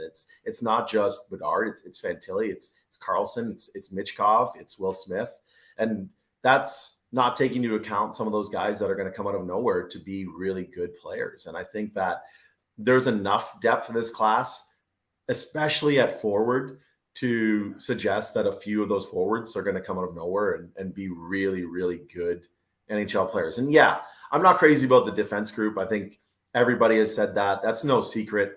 I think that I'd be shocked if some defender out of this draft class, be it Reinbacher, be it Sandy Pelika, Tom Willander, Dmitri Simashev, you name it, right? Take your pick. I'd be shocked if any of those guys ended up being like a perennial Norris candidate or a perennial all-star. I think there's a good chance that those guys could be long-time serviceable defenders, like maybe solid 2, 3, 4 guys, 20-minute-a-night guys, but not guys you're going to consider a cornerstone of your franchise. And I think that's where some of the hesitation comes from in this draft, is people aren't seeing it as a great class of defenders. And it's kind of like, that kind of knocks it down a level, right? Where I kind of just look at it overall. When you look at the bigger picture, I think that we're going to probably get at least, 6 or 7 star players out of this draft class. And in my opinion, that makes it a pretty strong class. Because when you look back at some other drafts in the last decade, 2 decades, there's some classes where you're not getting that at all. Yeah. Final follow-up. It begs the question, because a defenseman has gone top 5 every year since 2003. Is this the year that streak's broken? Yeah, I honestly do believe so. I do think that Reinbacher probably ends up going in like 6, 7, 8 range. Obviously, maybe San Jose really throws a curveball and takes him at 4. I've heard some rumblings of that. But I think it's more likely that they end up going for a guy like Smith. And then Montreal, I do think, based on the comments that management has made, it sounds like they're looking for a guy who's playing a bit more of like a heavier game, like a Ryan Leonard. They've definitely been very, very complimentary of his game in the media. So, yeah, I do think that we're going to see a defender go in that like 6 to 8 range. And I think it's probably more likely Reinbacher. And then I think we'll probably see like a string of them go. We're going to see a guy like Willander who's really raised his stock in the last, month and a half, 2 months with that strong U18 performance and a strong second half. So we'll probably see a string of guys go after that. Love that. Great analysis. And Brock, the reason I dip my head there is I have a Ryan Leonard as a 5-star guy for me. And last year, the Habs took all my favorite players. Man, it just bothered me so much. Owen Beck, Lane Hines, all those guys. And just to your point about defensemen, in our mock draft, which we're about to get to picks 25 through 32, through 24 picks, only 4 defensemen That's crazy. off the board. So 25, the St. Louis Blues, their second of 3 picks. And Brock, the way this has gone, pick number 9 was Colby Barlow, who you have as an OHL scout as your top OHLer in this year's draft class. How are the St. Louis Blues going to complement that here with pick 25? Yeah, so I think they could obviously go in a variety of different ways with so many picks, right? They've got 3 first-rounders. At 25, maybe they reach on a guy with really high upside. Maybe they go with a more safe guy and save a high upside pick for that 3rd pick. But I've got them kind of going with a safer pick and a guy that I think, when I saw the results of your draft, I was shocked that he was still around. I actually had to sort of do a double take, because I truly believe, and this is where I'll unveil my pick, is Nate Danielson from Brandon. I think that he's going to be in that sort of top 15 range. When you've got a profile like he does as a strong skating 2-way center with size, those guys, they don't last. They don't last at the NHL draft. So I'd be shocked if he's still around at 25. I really would be. Now, what would you say is Nate Danielson's top attribute? Like when you're looking at him and you're saying you're shocked he's still here, what's the one thing that grabs you as a scout and you're like, this guy has it? I think it's probably the skating. I think the overall mobility is really impressive for a 6'2" kid. I think there's probably still a little bit room for improvement in his explosiveness, but once he gets going, the edge work is terrific. He changes gears really well. He moves well east-west, really dynamic transitional attacker. And he uses that quickness and that speed to be a really impactful two-way player. And I think that there's a safeness to that pick. When you look at St. Louis, right, they just traded away Barbashev, and he was fantastic for Vegas in that cup run, right? And yeah, they got a great prospect back in Zach Dean, but this is an opportunity to take Danielson, who is probably a similar type of projection as a Barbashev, somebody who's going to play through the middle of your lineup, and somebody that can be a really solid all situations player. And I do think that there's a possibility. I know that our Western scouts and McKean's really, really like Danielson. We've got him rated pretty high. They believe that people are they are undervaluing his offensive upside because he's a late birthday. Those guys tend to fly under the radar a little bit because people have that perception that they have less runway for development. Brandon just wasn't a great team this year. They really weren't. They didn't make the playoffs in the WHL. And then you got, because he's that late birthday, he didn't get a chance to play at the U18s, right? Yeah. Like some other guys. So I think he's a kind of player that the amateur internet, whatever you want to call us, scouting community appreciates less than the NHL scouting community. And I think we saw that with a few lists that have come out recently, like Bob McKenzie's, where Danielson was obviously much higher. Yeah, 16th on Bob's list. I was about to pull that up because our graphic, they were made before Bob put out his final list, which has to be gospel. But I wanted to ask you about something you mentioned there, and I'm glad you brought it up. But how is scouting a player different when you know they're on a bad team? Yeah, it's tough, right? Like, I would say it's not as difficult when it's a team like Brandon, who wasn't one of the worst teams in the WHL or in the CHL. When you've got a player on a team that's in dead last or, is right near the very bottom, who maybe wins 10 to 12 games all year, that's a tough one because, they're getting pounded 10-1. They're getting, when are those points coming, right? Like, is it already 6 or 7-1 and the other team is kind of taking the foot off the gas pedal and that's when those points happen? Or, is this a player whose effort is consistent throughout that game and they're really earning those points? So with a guy like Danielson, you look at just the bigger picture. You got to look at the grand scope of his entire WHL career so far. And I think that's really important when you're looking at players on bad teams, especially in the CHL. Now, with Danielson, I kind of project him as being like a good two-way third-line center in the NHL. Is that a projection you're kind of comfortable with for him? Yeah, I think that's the floor for sure. Yeah. I think the ceiling is a solid second-line guy who can play, maybe 18 minutes a night as a top penalty-killing anchor, second power play.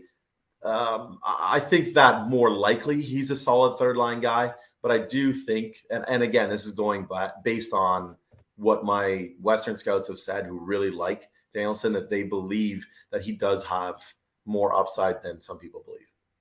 That's Nate Danielson, the captain of the Brandon Wheat Kings, took over the C after graduate Ridley Gregg moved on to pro hockey. So we have the St. Louis Blues taking Nate Danielson at number 25. And that would be quite the way for them to start their depth down the middle after moving on, obviously, from Ryan O'Reilly, able to get Colby, Barlow, and Nate Danielson. Stay tuned a little bit later on. Who do they take at number 29? That's next. But coming up is the San Jose Sharks, another team who has already drafted at 4th overall. Will Smith on our board. Brock, who do you like for the Sharks at 26? Yeah, so I was on a San Jose podcast recently and Locked On Sharks, wasn't it? Yeah. Nice. That's it. There we go. Just running the gamut. And we talked about how San Jose's in a position to really swing for the fences at this pick. Taking a guy who has really high perceived upside, maybe a lot of risk attached to it, but really swinging for those fences because they've got the 4th overall pick. They're in a position where they're not going to be a competitive playoff team for a few years, right? They're just trying to stock the cupboards. So the guy that I have them taking is Bradley Nadeau, a winger from Penticton. And I think that this is a really solid swing for them because he's potentially one of the best goal scorers in this draft. He's definitely, I would say, easily top 5 best shots in this draft class. Yep. And it's the fact that he plays in the BCHL that really kind of creates a bit of hesitation, right? The BCHL, the quality probably isn't where it used to be when, 5-10 years ago, there were more higher end guys coming out of it. The fact that they've pulled out of Hockey Canada and kind of operate on their own away from the CJHL definitely makes things a little bit more difficult because it takes a kid like Nadeau out of the running for the World Junior A Challenge, for example, which is a big event. So not being able to play for Canada West, talent evaluators don't have an opportunity to compare a guy like Nadeau with some of the other players in the Western region, right? And Penticton was unreal this year, right? They kind of just ran over everybody. And how much of that is team success? How much of it is Nadeau? So there's so many things that go into that, right? But this is a kid that I think has really high upside, and I think it's somebody that San Jose can afford to take. And I think that somebody in this sort of range will take that swing at Nadeau. I know our Western scouts had mentioned that Montreal was always in Penticton watching him. I actually read that in the media recently that Nadeau said that Montreal is a big fan of his game and he thinks that there's a good chance that he could go there. So there seems to be a bit of a connection there. So I'm not sure if he gets past 31, if San Jose doesn't take him here. But I definitely think somebody with a decent system already that isn't ready to be a Stanley Cup contender is going to take a swing at him. And it's worth noting that despite playing in the BCHL, he's a New Brunswick, so an East Coast kid out there playing with his brother too, which is kind of a cool subplot. And they're both, if I'm not mistaken, going to Maine next year. And when you say it's not a team that's going to be in a rush to win, it's going to be a few years before we hear Bradley Nadeau's name in pro hockey, right? Yeah, exactly. So they can afford to be patient, right? They can afford to wait if he decides to even stay for his junior season at Maine. If he stays 3 years NCAA, and then, depending on his development, maybe he's ready to make an impact at the NHL level right away, or maybe he needs a year in the AHL. Maybe this is somebody who's 4 or 5 years out from being an impact player. But bottom line is, just like I said with Danielson, top-end goal scorers do not fall very far at the draft as long as they're good skaters. And Nadeau is a good skater, right? So you've got a top-end goal scorer who happens to be a good skater. I think that I'm not going to say he's a lock for the first round, but I do truly believe that he will be a first-round pick. Yeah, I'm a big fan of Bradley Nadeau. He was a guy I've got 4 out of 5 stars for him. I like him a lot. Now, when you talk about the BCHL, sure, it's a little under some of the other junior levels, but the fact that he got 113 points, like if he was getting point per game, then you're like, okay, maybe that's not that impressive. But I mean, he absolutely blew the doors off that league. Now, how do you think he's going to be able to transition from a league like the BCHL to NCAA? Like, is that, like, in your opinion, what are kind of the difficulties he might face with that transition? Yeah, that's the $1 million question. And the biggest thing is just the speed of the game, right? The physicality and speed and the strength of defenders. Everything is just up a notch, right? Especially when we look at the fact that I don't think it's a secret, like I said earlier, that the quality or maybe the depth, we'll say, in the BCHL is not quite at the level that it was maybe a decade ago or 5 years ago even.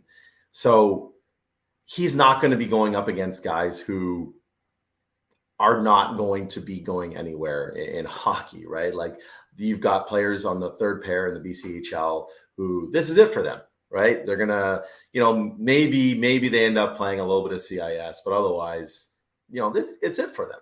This is the end of their hockey journey once they age out.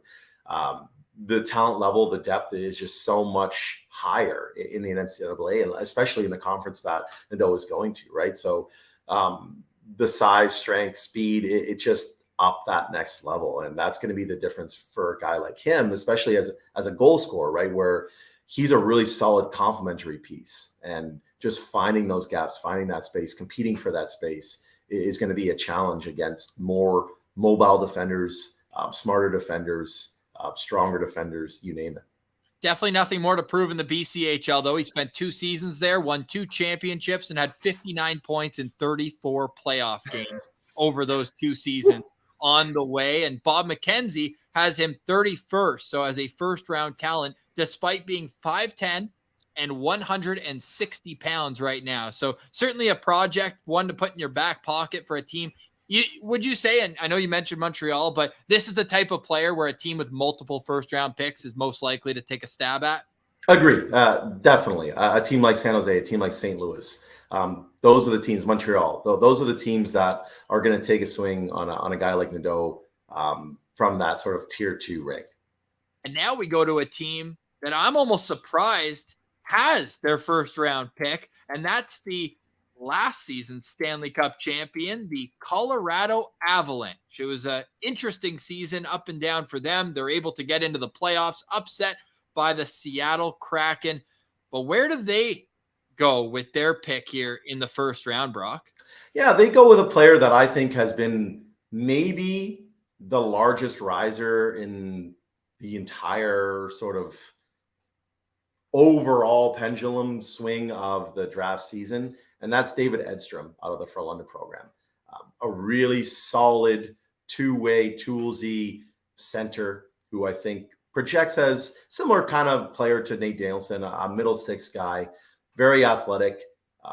When you look at how much he improved over the course of the season, I think it really bodes well for the future. I think we saw San Jose take a similar kind of player in Philip Bistad last year, and he had a really good year in Sweden. And I think that teams are starting to lock in on players like Edstrom, those big athletic guys who show really good second half improvement. And there's going to be another one of those guys on my list later on as a little teaser, we'll call it. There we go. So with David Edstrom, like, I like the size. I think there's like a lot of good qualities to his game, but maybe you can highlight something for me, Brock. But I wasn't able to find one kind of attribute like some of the other guys we talked about, like the shot, the skating for the previous guys. I wasn't able to find one attribute where I was like, wow, David Edstrom does this so well. For you, does he have one of those attributes, or is it just the fact that, hey, this guy's very well-rounded, he's going to be a more safe, projectable player? Yeah, I think it's more the latter. I think when you look at him, he kind of does everything above average. And I wouldn't even say anything's below average. And I think that's where the draw is, because you look at how far his game has come, even in the last like 3 or 4 months. You look at that progression and you say, okay, so everything is above average. What's going to happen if now the skating goes up a notch, if the physicality goes up a notch, if the shot improves, if all these things start to improve, and even 2 of them are now more, we're not going to call it elite, but we'll say the grade improves from like a solid B plus to an A- or an A. Well, now you've got a guy who's pushing for the top 6 and not the middle 6, right? And that's where the allure on Edstrom is you've got a player who showed terrific improvement, who showed that he can take on sort of a lot of different roles as he did for Sweden this year. He played in a shutdown role, he played in a first line role internationally, and I think he excelled in any role that he was given. He really played well in a cup of coffee in the SHL for Frölunda, and I think that is really impressive. So I just see him as a good fit for Colorado, a team that still believes they're within their timeline of winning a Stanley Cup, right? And you look at what Vegas just won a cup with, and it's players like David Edstrom who can, play that sort of heavy, solid two-way game. And is it fair if it's a mature game that you'd want to get him? And this is more philosophical question, but would you be looking to get a guy like David Edstrom, despite being at such a prestigious program in Frölunda? Would you want to get him into your North American system as soon as possible? No, I think if the development had stalled, like if you're looking at a young man whose game maybe didn't progress, like if you're looking at Edstrom as we're just looking at the tools and the game maybe didn't improve the way that we wanted it to, we're just banking on projection, then maybe you look at setting up a situation where you find him a spot in the CHL. Maybe if he hadn't played in the SHL, like Tom Willander, for example, looking at the NCAA, or you even bring him over to the AHL, which has been very common lately. But I think with Edstrom, you're very comfortable leaving him with Frölunda for another year, letting him play in the SHL. If he plays well next year, then you say, okay, like let's get him in the AHL next year. I think that his development is at the right stage. But otherwise, yeah, I think you can be very comfortable with leaving him there.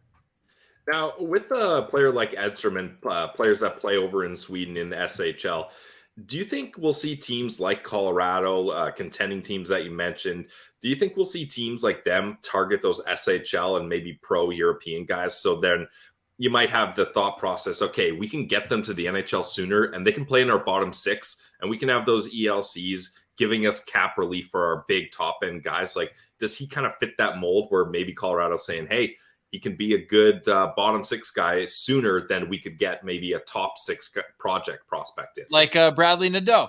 Yeah, right. Yeah, exactly. You know what? Honestly, I truly believe it's a situation of those teams looking at high floor, but also high ceiling guys. You're not just going to take a guy who you're confident is going to be no more than a fourth liner. It's, in the first round, though, you can find those types in the third, fourth, fifth round who project as more of like a PK or shutdown defender forward. You don't need to use a first round pick on those. But a guy like Edstrom, who has that sort of safe floor as a third or fourth liner, but also, a perceived upside, those are the kinds of guys that teams like Colorado, teams that are still trying to be competitive, teams that want to find cheap ELCs, like you said, those are the types of players that they're going to select. And I do truly believe that us in the internet sort of scouting community, independent scouting community, I do feel like we underappreciate or we perhaps don't truly understand the potential of players like Edstrom. I feel like we kind of write them off. When a player is already polished and plays that mature sort of two-way game, especially as a center, I feel like sometimes they kind of just get that label thrown at them of, okay, this guy's like a future third liner, no more, fair. Right? How many guys have been drafted over the years where we've thrown that label at them and all of a sudden, okay, now they're top six players. Ryan O'Reilly, I mentioned earlier, is a perfect example, right? Like a fantastic NHL player who that sort of label was tossed around on him in his draft year. Mike Richards, there's another one. Mike Richards, when he was drafted, even though the end of his career didn't go great, but I would say the beginning part was fantastic with some cup runs. He was a guy that was drafted and people said, he's just a safe pick. Like he's just somebody who's, he's kind of a grinder. He's going to be a solid third line center, no more. Well, obviously he was a heck of a lot more than that, right? So I do feel like those sort of mature, bigger centers do get typecast a little bit. It's kind of like they can't be anything more than the third or fourth line center because they're already polished. Well, those types of players can improve too. It's not just the 5'10", 150-pound guys that can improve. There are other types of players that can also show progression. And not only is that a super intriguing quality when you're looking at the physical gifts that David Edstrom has, standing 6'3" and already kind of an imposing figure. You're like, if we can, just add an element of skating or add that, he could really be a star. And not to make any spoilers, but you've got one of David Edstrom's teammates coming up in a little while with Frölunda. So a 1-2 punch there. And of course, Senators fans in particular know the value of Frölunda, from Daniel Alfredsson to Erik Karlsson to Robin Leonard. They've certainly gotten some real gems out of that organization, who's also produced more than just those guys. So David Edstrom coming in at number 27 on our Locked On Senators NHL mock draft. And that moves on to a team close to Brock Otten. I'm not going to say close to your heart because I don't want our fans to turn on you just yet, Brock. But the Toronto Maple Leafs are on the clock, drafting in the first round. I'm surprised they have a first round pick, honestly. What did you think of the trade? Rasmus Sandin seemed like a guy with still so much upside. They go out and get a bunch of kind of stopgap quick, like, hey, let's fix it now with the Luke Schens of the world. Like, where are you at with that trade? And is the value, now that you see the board, at least how it's played out here, worthwhile with what they're going to get? Yeah, I mean, I'm okay with the trade. Like, hindsight is 2020, right? Like, Sandin played terrific post-trade, and it makes the trade not look terrific. But it did feel like his development had stalled in the Toronto system.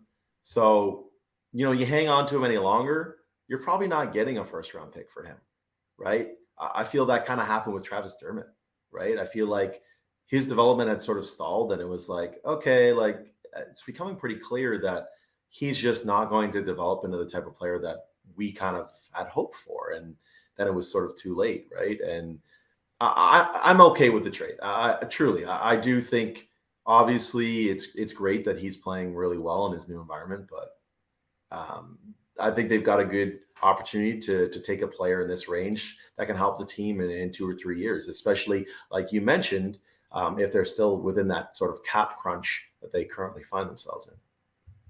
All right. So having said that, the pick is here.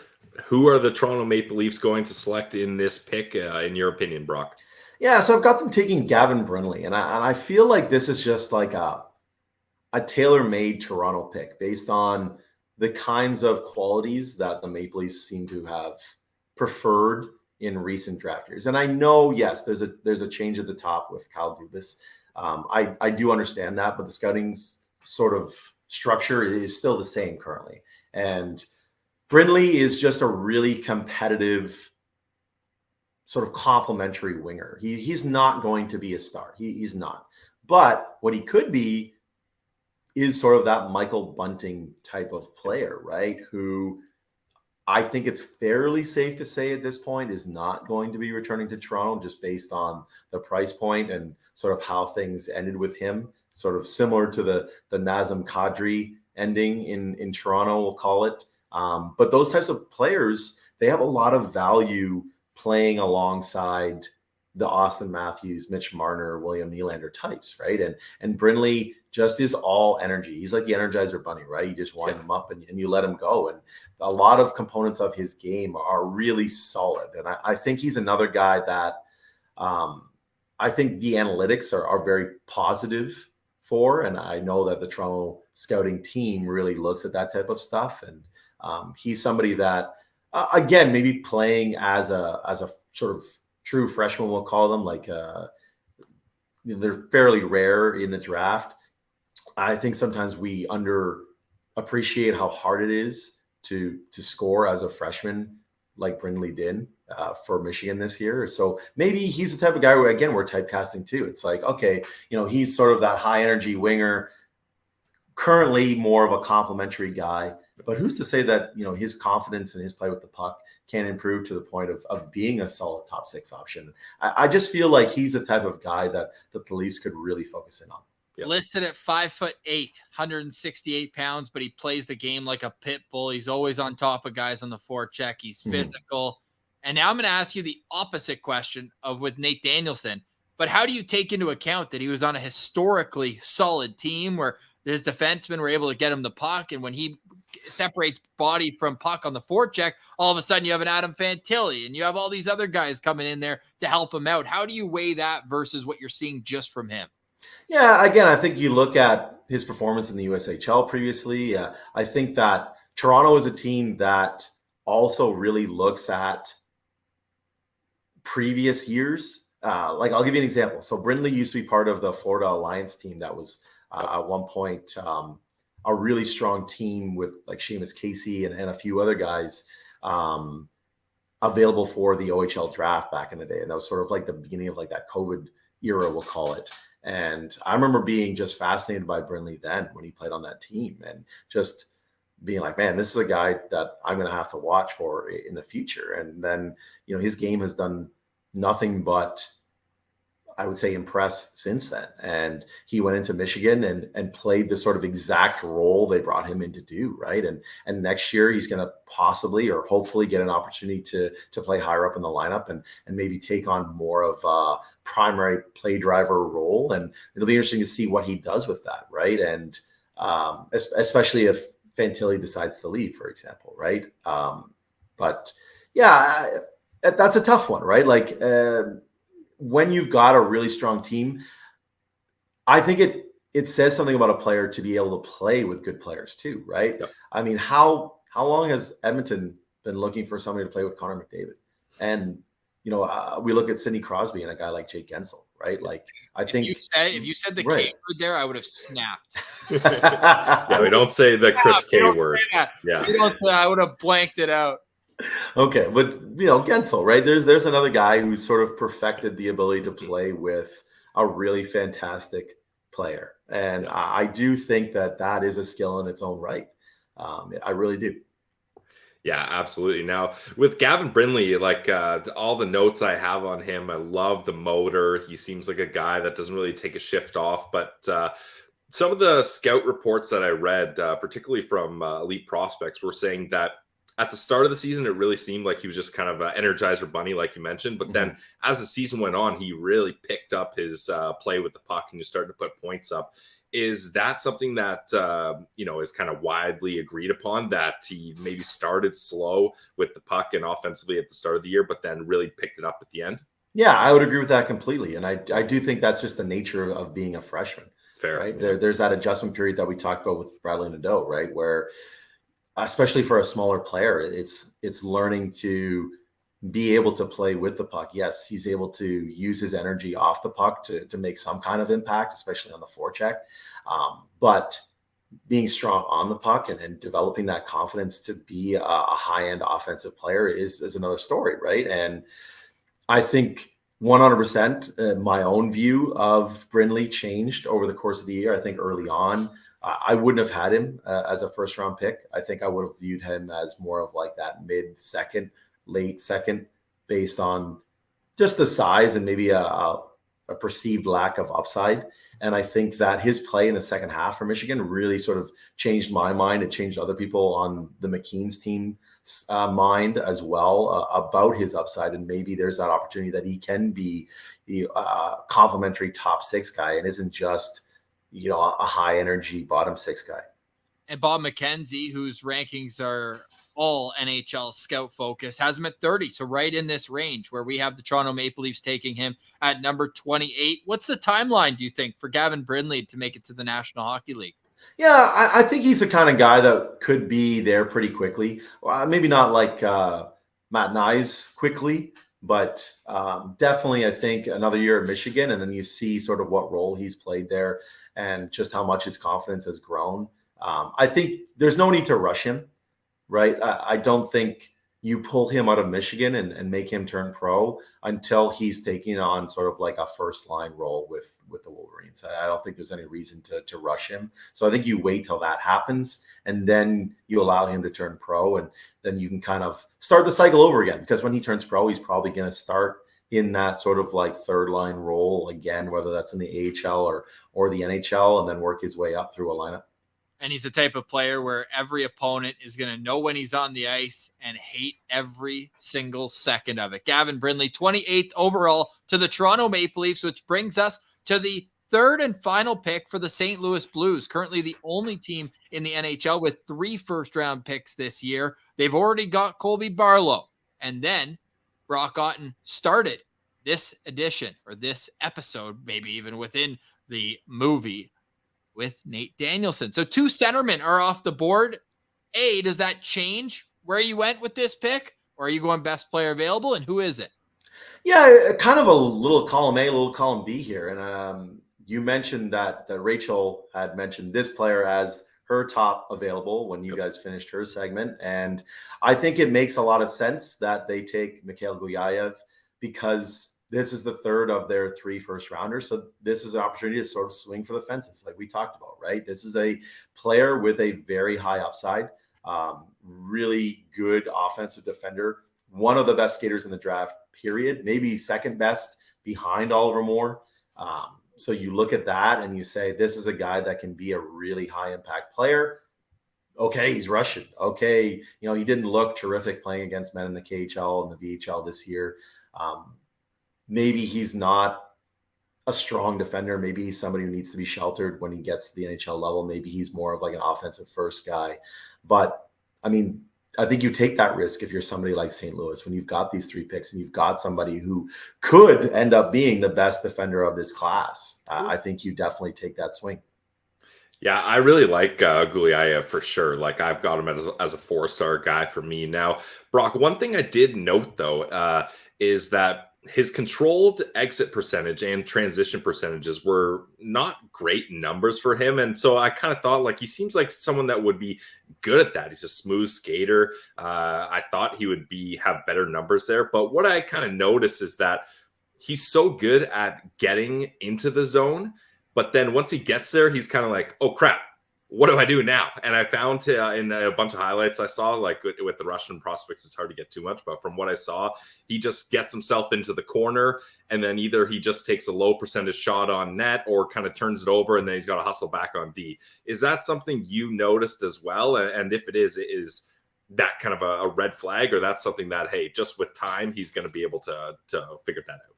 Yeah, I think you have to hope with time he figures that out. It's definitely something that we've noticed. It's definitely something that our Russian scouts at McKeen's have noticed. They mentioned it being sort of systems-based with Omsk and sort of like a trend with Russian defenders. That they typically don't dump and chase in Russia, eh? Yeah, and also just that it takes a while to build up confidence and trust to really unleash, if you will, to really take the leash off and let them sort of roam.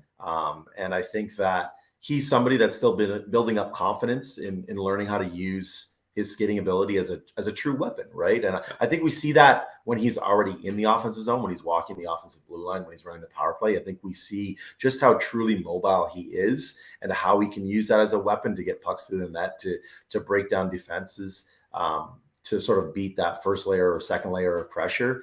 So I think, I think that you just have to hope that comes, and it's not from a processing sort of deficiency, and it's more of a confidence system-based thing.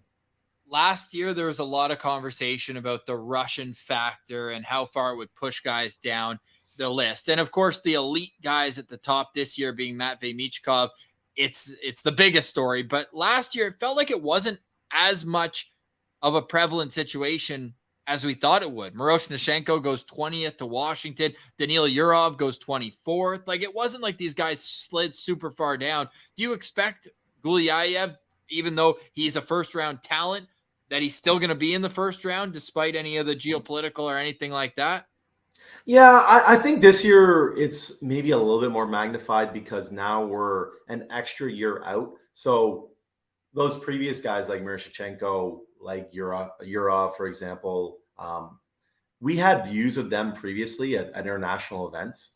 Now we're starting to get to the point where it's like, okay, like we don't have a ton. Yeah. NHL executives don't have a ton. General managers don't have a ton to go off of. And they're the ones that are ultimately signing off on these picks, right? Your scouting director, your European scouting director, your Russian scout, whoever, your video scouts, whoever, crossover scouts, may be able to vouch for this player. But if an executive truly has never seen them, maybe the amount that they would feel confident in projecting a player, I think it's a different story. But on the other hand, I think this is a really good Russian class. I think that if things weren't going the way that they are politically, I think we'd probably see like this Russian crop very, very highly touted. I think that there'd be a lot of players who would be even more highly ranked based on play in international tournaments, based on different viewings by other people that are finally able to get to see these players, right? Not just on video. So I do think a guy like Gulyayev, again, just because he's such a good skater, that somebody in a weak defensive class is going to roll the dice on him. Maybe it's not the first, maybe it's, the first couple picks of the second round, but I'd be shocked if he falls out of like the top 35, top 40 range. I don't think we're going to see these Russian guys drop too much. And if they do, Carolina will pick them up and they'll be the best prospect in hockey in 2 years, eh? Yeah, exactly. That's how it works. Yeah. Well, I don't think the Sens have to worry about that. The last time they drafted out of Russia, 2007. Ruslan Bashkarov. And no disrespect to our best friend of the show who's on the team, Igor Sokolov, but came out of the queue. A little bit different situation. Bills, you got anything more? Can we move on to pick number 30? Yeah, I just got one more. Gulyayev and Simashev share kind of similar qualities in the fact that they're both incredible skaters.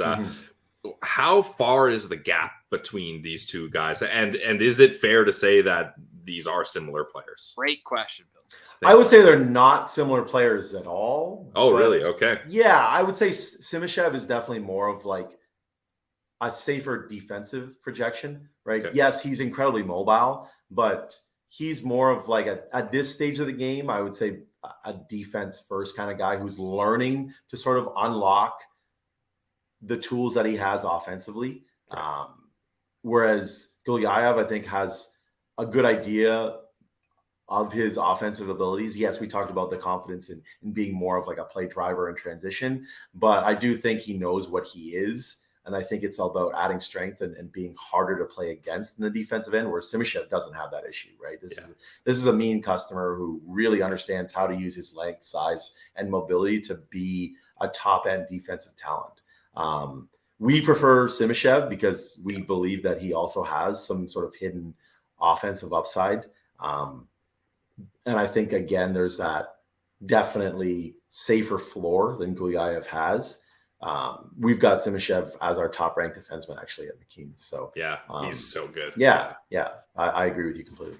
Almost sounds like they could make a good pair. A little yin and yang. Yeah. They play one offense, one defense. But I feel like the Carolina Hurricanes would be punching the table if they didn't get Gulyayev. I don't know why. Just maybe it's the Nikishkin. I might be mispronouncing that, but he's been now seems like he's going to be a no-brainer top 4 NHL defenseman. They got in the 3rd round a couple of years ago, and now they're on the clock at number 30 in our NHL mock draft. Who are the Carolina Hurricanes? It feels like they're always the most in line with the online scouting community. 1, is that fair to say? And 2, who's the pick? It is 1,000,000% fair to say. Yeah. They are definitely the team that ends up taking the player that the internet scouting community or the independent scouting community seems to love the most. That said, the player that I have them taking is more of a guy that, similar to Nate Danielson, I was kind of shocked was still around, and that's Otto Stenberg. You mentioned David Edstrom's teammate in Frölunda in the Frölunda program. I was kind of shocked to see him still available. He was ranked very highly by Bob McKenzie just recently when his rankings came out. But when we discussed these selections, that was before Bob McKenzie. So it's kind of a vindication, if you will. 18th. Yeah. Wow. And look, Stenberg is a guy that I do think that there's sort of some projection concerns. It's kind of like, what is this guy, right? Like, yes, he's highly skilled. Yes, pretty good skater. Yes, he can drive play in transition. Yes, he's been fantastic internationally. But back home in Sweden, his game was pretty inconsistent. Like playing out of J20, playing out of the SHL, his game was just meh, right? And I think that's sort of where that hesitation lies. It's like, will the real Otto Stenberg please stand up, right? Like, which one is the real Otto Stenberg? Is it the player that really has dominated international competition? Maybe dominated is a strong word, but has been really good for Sweden internationally. Or is it the player who looks more of like a 3rd or 4th round pick in Sweden, right? And I mean, I think that there's going to be a team like Carolina, for example, who just sees that upside. And Carolina is a team that I looked at as saying they're not afraid to take those sort of perceived fallers, right? And I think Stenberg would sort of fall into that category here based on your mock draft currently. Now, Stenberg was the captain of Team Sweden with the U18s. He had a very successful tournament there. I'm just looking it up, 16 points in 7 games. Now, prospects being captains of their international and country teams, does that hold a lot of weight for scouts? Like, is that something you're looking at and you're being like, oh man, there's huge leadership upside here? Or is that just something where you're like, hey, maybe he's looked on favorably by the Swedish executives and maybe we don't put too much into that? Like, how is that kind of weighed out? Yeah, it depends on the job they do, right? Like, they're going to be talking to teammates, and that's where, and coaches, they're going to be talking to coaches, they're going to be talking to teammates, and that's where they're really going to find out just how much of an impact that player made off the ice and as a team leader, right? Because as you said, sometimes those types of decisions can be political or just based on previous merit, right? This is a guy that has already played, where he's just repeating the level. He's played in the U18s already. Okay, he's got experience. He's our captain. Yeah. Right. Whereas other times, this is a player that, like, for example, Colby Barlow with Owen Sound. We talked about Barlow earlier, right? There's a kid that just oozes leadership capabilities. If you talk to Colby Barlow, you can just tell this is a really mature young man. One of the, he won the Scholastic Player of the Year. He's got a full beard too. Yeah, I mean, he's a 35-year-old man. Exactly. Yeah, honestly, he's mature beyond his years. Yeah. So I think you just try to figure out how much of that is real, right? And a lot of the times it is, right? I would say the vast majority of the times it is. So you guys at McKean's have him 22nd, if I'm not mistaken, on your list. What's the NHL arrival time for Otto Stenberg, do you believe? I think it just depends on how his game develops in the SHL, right? Like, he struggled in Sweden, like I mentioned this year. There's a chance maybe that he's not even a full-time SHL player next year if that game doesn't take that next step, right? He could be splitting between J20 and the SHL again. Yeah, because he was even playing J18. Exactly. Late games in the season. Exactly. So I think it just depends. That for a guy like Stenberg, again, there's no rush, right? Like, you're going to be patient with him. You're going to let him sort of build up that confidence playing against men in Sweden first before you even consider bringing him over. And if the development stalls again next year, maybe you start to look at another avenue for him. You look at sort of hooking him up in the CHL, or you look at bringing him over to the AHL early and starting the clock that way. Now, for Otto Stenberg, my kind of synopsis on him is that I see him as a dual threat, but more as a playmaker that can also finish. Is that kind of a fair assessment, or how do you view Otto Stenberg in kind of a snapshot? Yeah, I think he's got a very well-rounded offensive game. I think he actually has a very underrated shot. Really good release on his shot, and but I also think that he's probably most dangerous operating as sort of like a transitional attacker. He likes to play with pace. He's very dynamic, very creative when he's sort of attacking the offensive zone with speed. That's probably when he's most noticeable.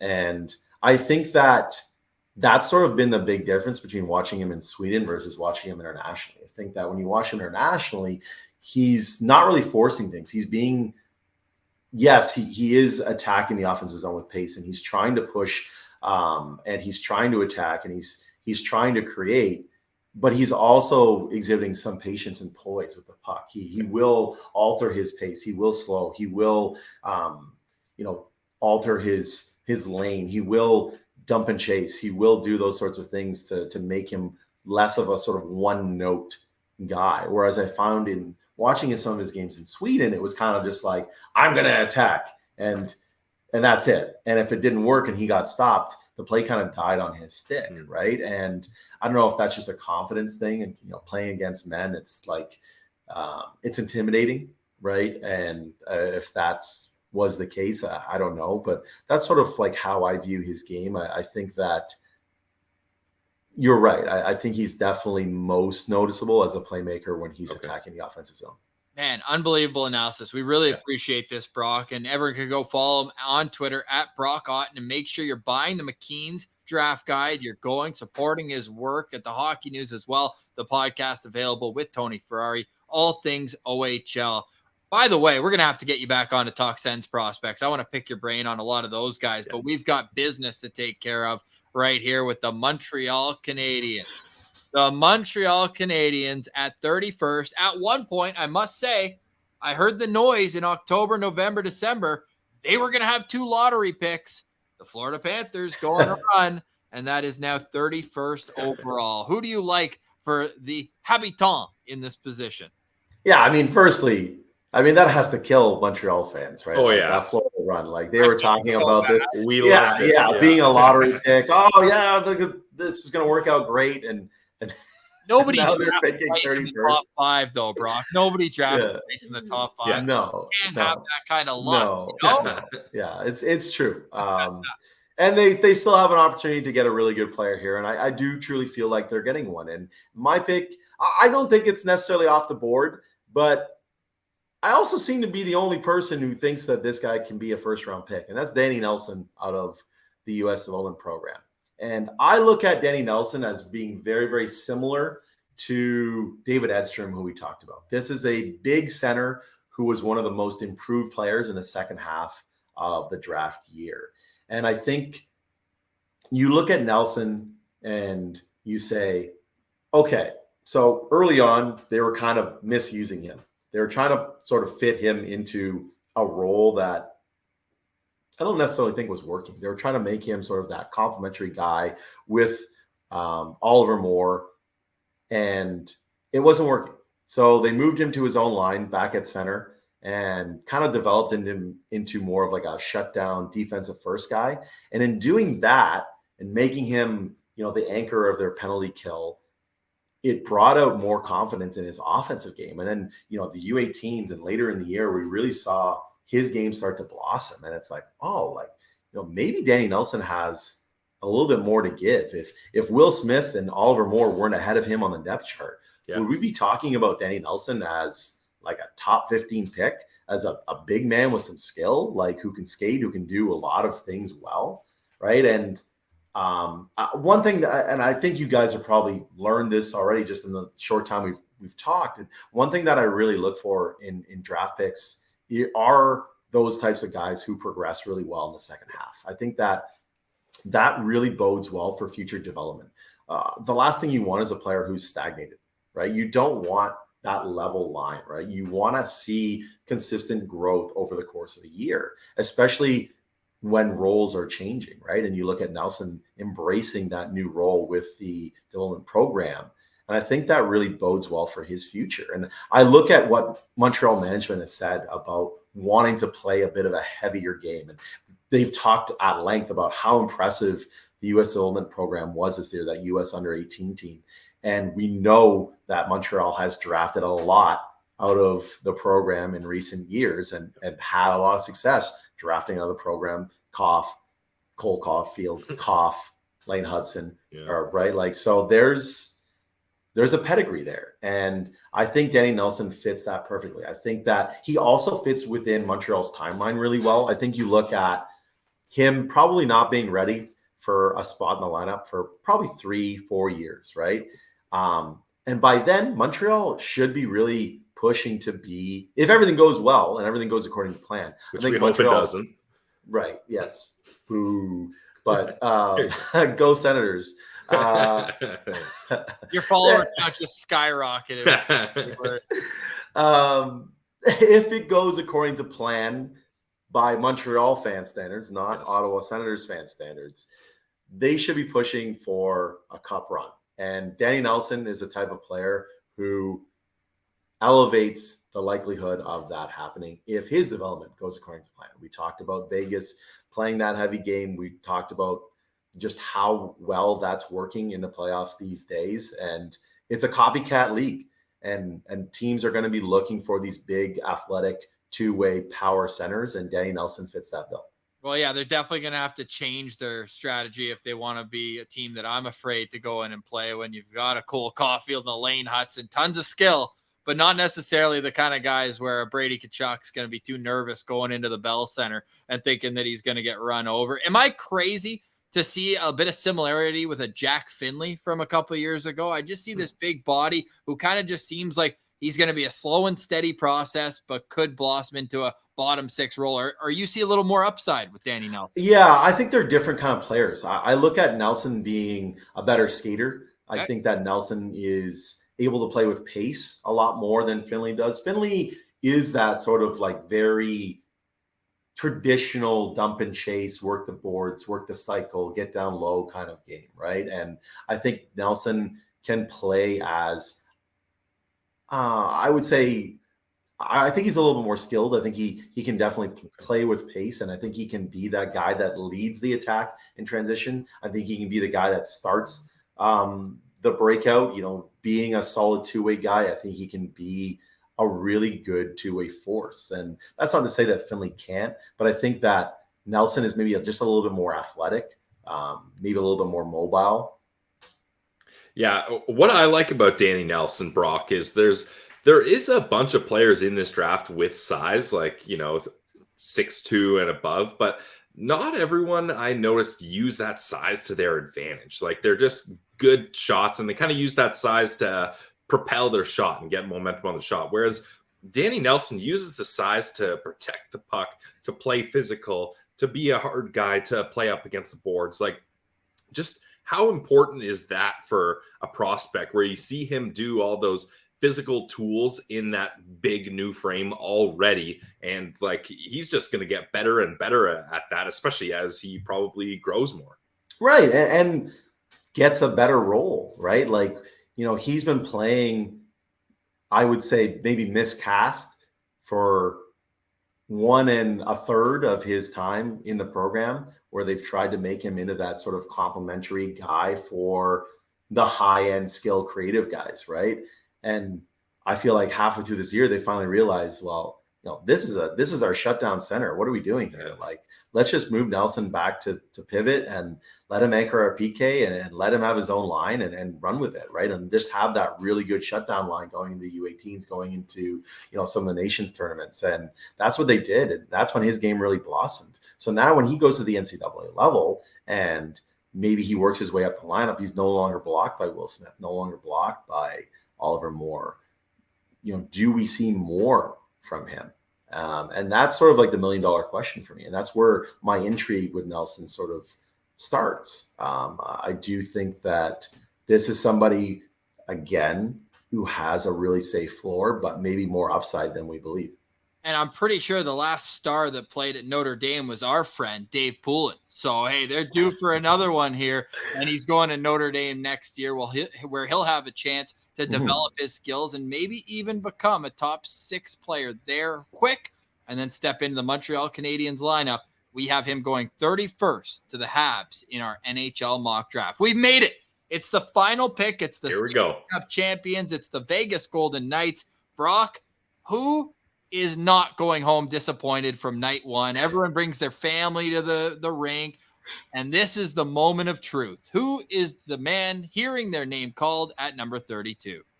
Yeah, I'm going to go with defender Tanner Molendyk from Saskatoon. I think that he's somebody that plays a very modern day NHL game, right? His game is predicated on his mobility. He's one of the better skating defenders in the draft. His hockey sense is really good as well. And when you combine the mobility and the hockey sense together, you've got a guy that I think has a really long NHL career. I don't necessarily believe that he's somebody that's going to be a top pairing defender. I think he probably is more of like a, secondary power play, secondary PK, eats up a lot of minutes, second pairing guy. But there's nothing wrong with that. If you're picking 32nd and you can get a guy who can play in your top 4 and eat some minutes, I think that's a major success. And I think Vegas is at the point now where they're going to want to look to draft guys like that, because at some point they're going to face a cap crunch with their defense, which is a strength of theirs. And I think he just fits really well within sort of what they've been looking for at the draft previously. Now, not necessarily saying that Tanner Molendyk is this player, but when you've got a defenseman that is just so mobile and just has such good skating ability, like it's off the charts with Molendyk for sure. Is that just a situation where you're almost like, we don't even really care where he's at in his other attributes because the skating is just so good? It's going to not only help him to improve in other areas, but he's always going to be a step ahead of everyone else on the ice. Yeah, and I think it just depends on the hockey IQ and how you view his intelligence level, right? If you've got a guy who's plus mobility, but you don't think that he thinks the game very well, you're going to be concerned on how he actually uses that mobility to his advantage, right? You're going to wonder, is it going to be put to waste, for lack of a better term, right? Whereas Molendyk doesn't have that issue, right? His second best quality behind his mobility is that processing ability, right? And that's why I think you don't really worry about maybe some perceived lack of defensibility currently, a lack of size. Yeah, he's 6 foot, but he does tend to struggle playing sort of that heavy game down low and near the net right now. And you kind of hope that improves as he gains strength, gains experience, learns to use his mobility to be a little bit more aggressive in the defensive end. And I think that's where Vegas looks at this and says, this is a guy that we think we can develop into a really good player. Let's be honest, though, Brock. They're trading this for whoever the new hot name is. I was going to say. This is just fodder for other teams, this draft pick. Right. Yeah, who knows, right? Like, it definitely could be. I wouldn't be shocked, and I know it's in jest, but I wouldn't be shocked if we see a ton of action trade-wise this year. And I know that's great for guys like you to talk about on your podcast. And I think us on the front lines there in Nashville are going to be going a little bit crazy with it. I do think we're going to see a lot of movement, and it's already crazy. Like, if you guys were to see us down there on the front line, sort of pushing that gate like caged animals, or they put us on that sort of floor area there, everybody's just on their phones, just in a competition to tweet out first. And it's mayhem. It's a blur. Well, I love it, man. We're really excited to read your work, and I'm noticing you're pretty close to a nice milestone on Twitter. So we got to absolutely get 10K. I guess that's a pretty big one. Yeah. Oh, I mean, I don't know. Maybe 2,000 of those are bots. I don't know, but we'll count it. No, we'll count it. 100% we will. And Brock, we truly do appreciate your time. I have one final question for you before we go. Actually, well, two. One of them I'll ask at the very end. But most importantly, 32 picks are off the board in our mock draft. You've seen them all. Who's the best player remaining for the first team for day 2? Maybe pop the graphic up so you can see it again, Ross. No, that's a really good question. I had a feeling you guys would ask this one. And I'm going to give you an answer that I don't think it's going to be that if I were to do number 33, it wouldn't be the guy I projected number 33, because I do think he's going to fall. Okay. But it's just a personal favorite of mine from the OHL, and that's Nick Lardis. Here's another guy that progressed so much in the second half after that move to Hamilton. And I look at his game, a game built on speed, a game built on his scoring ability. And I just think that this is somebody that could have a really solid impact in the top 6 as other parts of his game sort of round into form. I know there's some concern with the fact that this is a undersized guy who plays more of a traditional sort of north-south game. When you're looking at that sort of like north-south traditional game, you kind of want that guy to be like a 6'3", 190-pound guy, and not necessarily, a sub 6 foot guy like Nick Lardis. But I think he tested extremely well at the NHL Combine. And I think that shows that this is somebody that is willing to put in the work to be a better player. And anything I've heard about his character is off the charts. And I think there's some similarities in terms of scouting Jordan Kyrou and his draft year and those perceived weaknesses about his game. And Nick Lardis is sort of getting that same kind of treatment. And I think if we were to do a redraft, Kyrou does not go in the second round again. I think that's unquestionable. He's one of the better players offensively from that draft class. And I think teams are kicking themselves for sort of doubting whether his game could work at the NHL level. And I think he's proof that it can. And I think Nick Lardis is somebody that is probably going to go in that like 40 to 60 sort of sandwich, maybe 45 to 60. But when we look at this in 10 years and we say like which guy was underappreciated, I think it's going to be Lardis. Well, we've been really kind of on his tail because we know the Sens always draft with connections. I know they don't have a pick in that round, but playing well for the Hamilton Bulldogs. Their owner, Michael Andlauer, just bought the Senators. So we're connecting the breadcrumbs here, Brock, and we're looking at potentially the Senators finding a way to get him into the mix. Pillsy, you got a final question? Yeah, final question for me, Brock, and thanks again for your time. This has been awesome. A great guest to finish off our 2023 NHL mock draft. So we've asked the question before to some of the other analysts, who's your favorite prospect, et cetera, et cetera. So I'm going to flip this one a little bit for you. Who is a prospect you think, I don't know the right way to say it, but maybe will be overrated and will be a reach on draft day, that in the first round, he's not in the first round in your rankings, but you just know some NHL team is going to grab him, and maybe you think that's a little rich for your blood? Well, can I give you two answers? Absolutely. Yes. Okay, so I'm going to give you two answers for a reason, and they kind of are for different reasons. And it's kind of like, I'm kind of splitting your question into two here. Okay. So the first answer I'm going to give you is David Reinbacher, because I feel like he's being overslotted based on the fact that this is not a terrific class for defensemen. I think that it's just as likely that a guy like Tom Willander or Gulyayev or Dragicevic, or you take your pick, Seni Palika, one of these guys ends up being just as good as David Reinbacher, but you're going to get him lower on.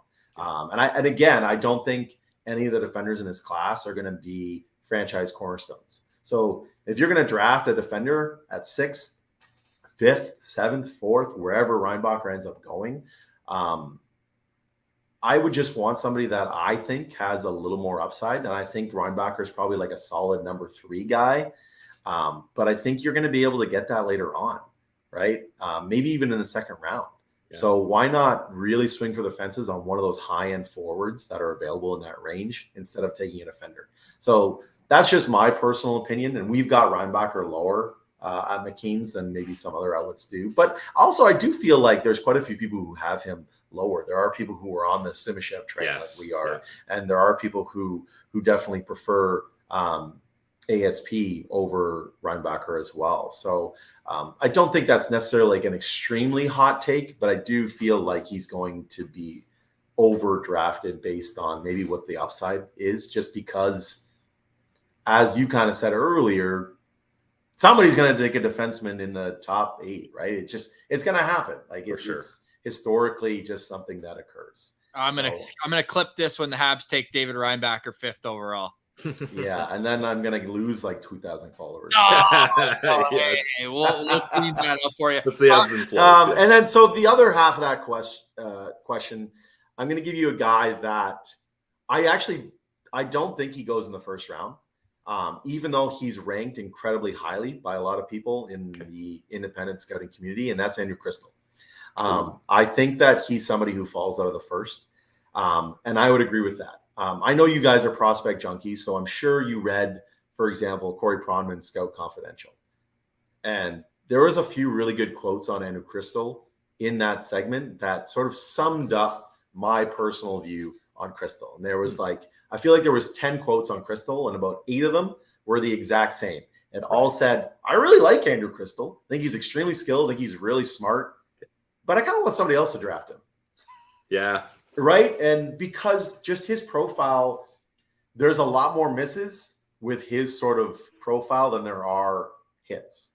Fair. And it's just a risk that personally I wouldn't take at the draft. I think there's a lot of other guys in that sort of range that I would prefer. If he's there at 40, if he's there at 45, absolutely. I'm banging the table. I'm saying we need to get this guy in our system. Right. I'm not letting him fall further than that. But in that sort of top 32, top 35, there are a lot of guys that I really like that I think are a lot safer bets to be NHL players than Crystal. And that's just a personal preference. Yep. And I do feel like the NHL scouting community is sort of on that similar wavelength. And I think we see that with pieces like Corey's, where he's one of those guys that probably does fall because teams really like him, but they just like one other guy just that little bit more kind of every single time. And that's how guys fall, right? Like you hear it every year when scouts are talking about a player post-draft. It's like, oh yeah, we didn't dislike him, but we just like this guy better. And I feel that's Andrew Crystal in a nutshell. I love that insight. And I think that at 44th overall with the Senators pick, just in honor of the Sens loving the connections, the Chicago Blackhawks should draft Connor Bedard's best friend. Why not? I mean, if it comes down to it, make it that easy. But Brock, you're quickly becoming one of our favorites. We really appreciate it. And we'd love to have you back later on in the summer if you're up for it. And safe travels. We're looking forward to following your work in Nashville, boots on the ground at the NHL Draft. And everyone go subscribe to McKean's. Go get the draft guide, get the magazine, and keep up the great work with Tony on the OHL podcast. Yeah, I really appreciate it, guys. Thanks for having me on.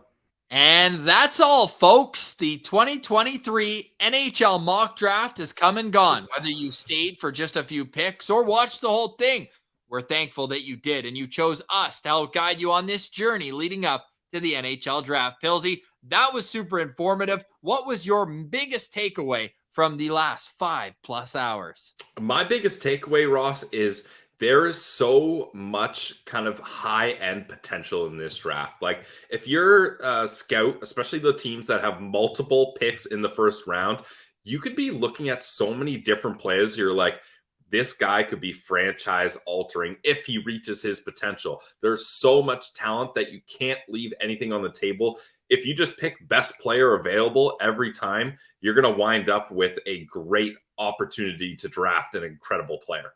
So let's look back, because I'm sure some people that watch this whole thing are like, man, we got winners and losers. We're pulling up the final board right now. Who is your number one winner, Pilsy, of this 2023 class? Ross, it pains me to say, because this is a division rival, but my number one winner for this mock draft, the Detroit Red Wings. My God, getting Dmitri Simashev at that part of the draft, arguably one of the best defensemen. If you talk to many online scouts, he is their top guy, and for a reason. He's an incredible skater and he has good hockey IQ. I think he might end up being the best defenseman out of this draft, so to get him there is amazing. And then Oliver Moore with their second pick, yet again an incredible skater. So they're arguably getting two of the best skaters at their positions with picks 1 and 2 right off the bat. That's a great draft for the Detroit Red Wings, in my opinion. Billsy, maybe this is a cheap answer, but I'm going to go with who I think got the best forward in the draft, and probably the best defenseman, maybe top 3. I'll settle for that with Axel Sandin Palika, but Connor Bedard going first overall, maybe that's cheating a little bit because you get a generational talent. But as Sens fans, we know what it's like to get the best forward and best defenseman in the same draft. Shout out Jake Sanderson. Shout out Timmy Superstar. But I think you look at what they're able to accomplish here in the earliest stage of the rebuild. They finally said adieu to 2 legends. And what happens? They're able to go and get this haul for day 1 of the NHL draft. So that's my number 1 winner, the way we have it. And number 2 is the Philadelphia Flyers. If they somehow get Matvei Michkov at number 7, that in itself would be enough to win. But I love the value at 22. Quentin Musty, basically turning Ivan Provorov into Quentin Musty, to me is a tidy piece of work for Daniil Briere. So those are my winners. We're not going to go with the losers, because if there's one thing I've learned covering the draft now from an outside perspective, we don't pretend to be scouts on this show. No. We just read and follow the work. That's why we have these great guests join us. But Pilsy, the only way you can get in trouble on draft day is having a negative opinion that is strong and loud. It only can make you look bad. This is the best night of these kids' lives to date. It's all about just supporting and being like, okay, I'm curious about this skill and how it could translate, but to go out and just hammer home the fact that you think it's bad or horrible, or they like, I just don't have time for that on the night of the draft. 5 years down the line, rip them to shreds. Yeah. That's when you'll know. But to have that, to be a hero at the front lines of being negative on draft night, I just don't see any sort of benefit. You can only make yourself look like an asshole. Yeah, I'd agree. And the thing is, like, you can have an opinion without kind of personally attacking the player. You can say, wow, that's an interesting pick. Insert player at insert draft pick number. Or, not the guy I would have chosen here, or I feel like you left talent on the board. You can use that kind of wording and verbiage to kind of get your point across without being like, this guy is a terrible pick or something like that, right? So that's just that's something I would say for most people when it comes to trying to evaluate where 17, 18-year-old kids are going to land in their entire pro career. And Sens fans are front of the line of hand up. I think that's why Senators fans online especially are so on top of chirping outlets that do that for their picks, because they were that person when Ottawa drafted Brady Tkachuk. Yep. And they were bitten so deeply that they are now at the front lines of being like, hey, time will tell, okay? Because don't do that, yeah. It could end up being your captain and franchise player for the next decade or two. So I think that there's a little bit of that in there. But there's also the old saying, be curious, not judgmental. And I'm a big fan of being curious on draft night. And that's where we'll be at the Locked On Senators YouTube page. So make sure you subscribe to Locked On Senators on YouTube. All this great content is there at your on-demand pleasure for viewing, but we're also going to go live about an hour and a half right up until the first overall pick is made. And then, of course, we'll have immediate reaction. We do a podcast 5 days a week. We're your team every day here at the Locked On Podcast Network. And not only Locked On Senators, go check out all the great Locked On shows, because, Pilsy, it's a lot of hard work that goes into it. But, is it ever worthwhile when we get moments like this and days like the NHL Draft? Yeah, we love the NHL Draft. And just before we wrap up here, Ross, I want to thank everyone. We haven't gone long yet, so yeah, true. Yeah, no, yeah. Let's chat a little bit more about this draft. I just want to say thank you to all of the people that came on and helped us with this mock draft. They were very generous with their time, especially a busy season for all these people covering the draft leading up to it. We went over an hour with each person, I believe. Like, it's absolutely crazy. And for everyone that has now made it through and watched the entire thing, comment on the YouTube, a little popcorn emoji. So that's a little Easter egg, so we know how many people are actually watching the whole thing through. If you watched it all through, put the popcorn emoji in, and let's see how many we got here. Yes, ha ha ha, yes. You're an absolute sicko if you've made it this far. We appreciate you to no end. Yes, leave that popcorn emoji and let us know that you have made it to the very end of the 2023 NHL mock draft. Until next year, Pilsy, when we'll do it all over again. And this all but concludes our draft coverage leading up to, just kidding. We've got our final draft rankings coming on Monday, and then our own rankings coming Tuesday before the big day in Nashville, Tennessee. I hope you enjoy each step of the way. For today, though, we say goodbye. For Scott Wheeler, for Jerome Berube, for Rachel Dory, and for Brock Otten, that's Brandon Pillar. I'm Ross Levitan, and you've been watching a very special edition of the Locked On Senators podcast. It's your team every day.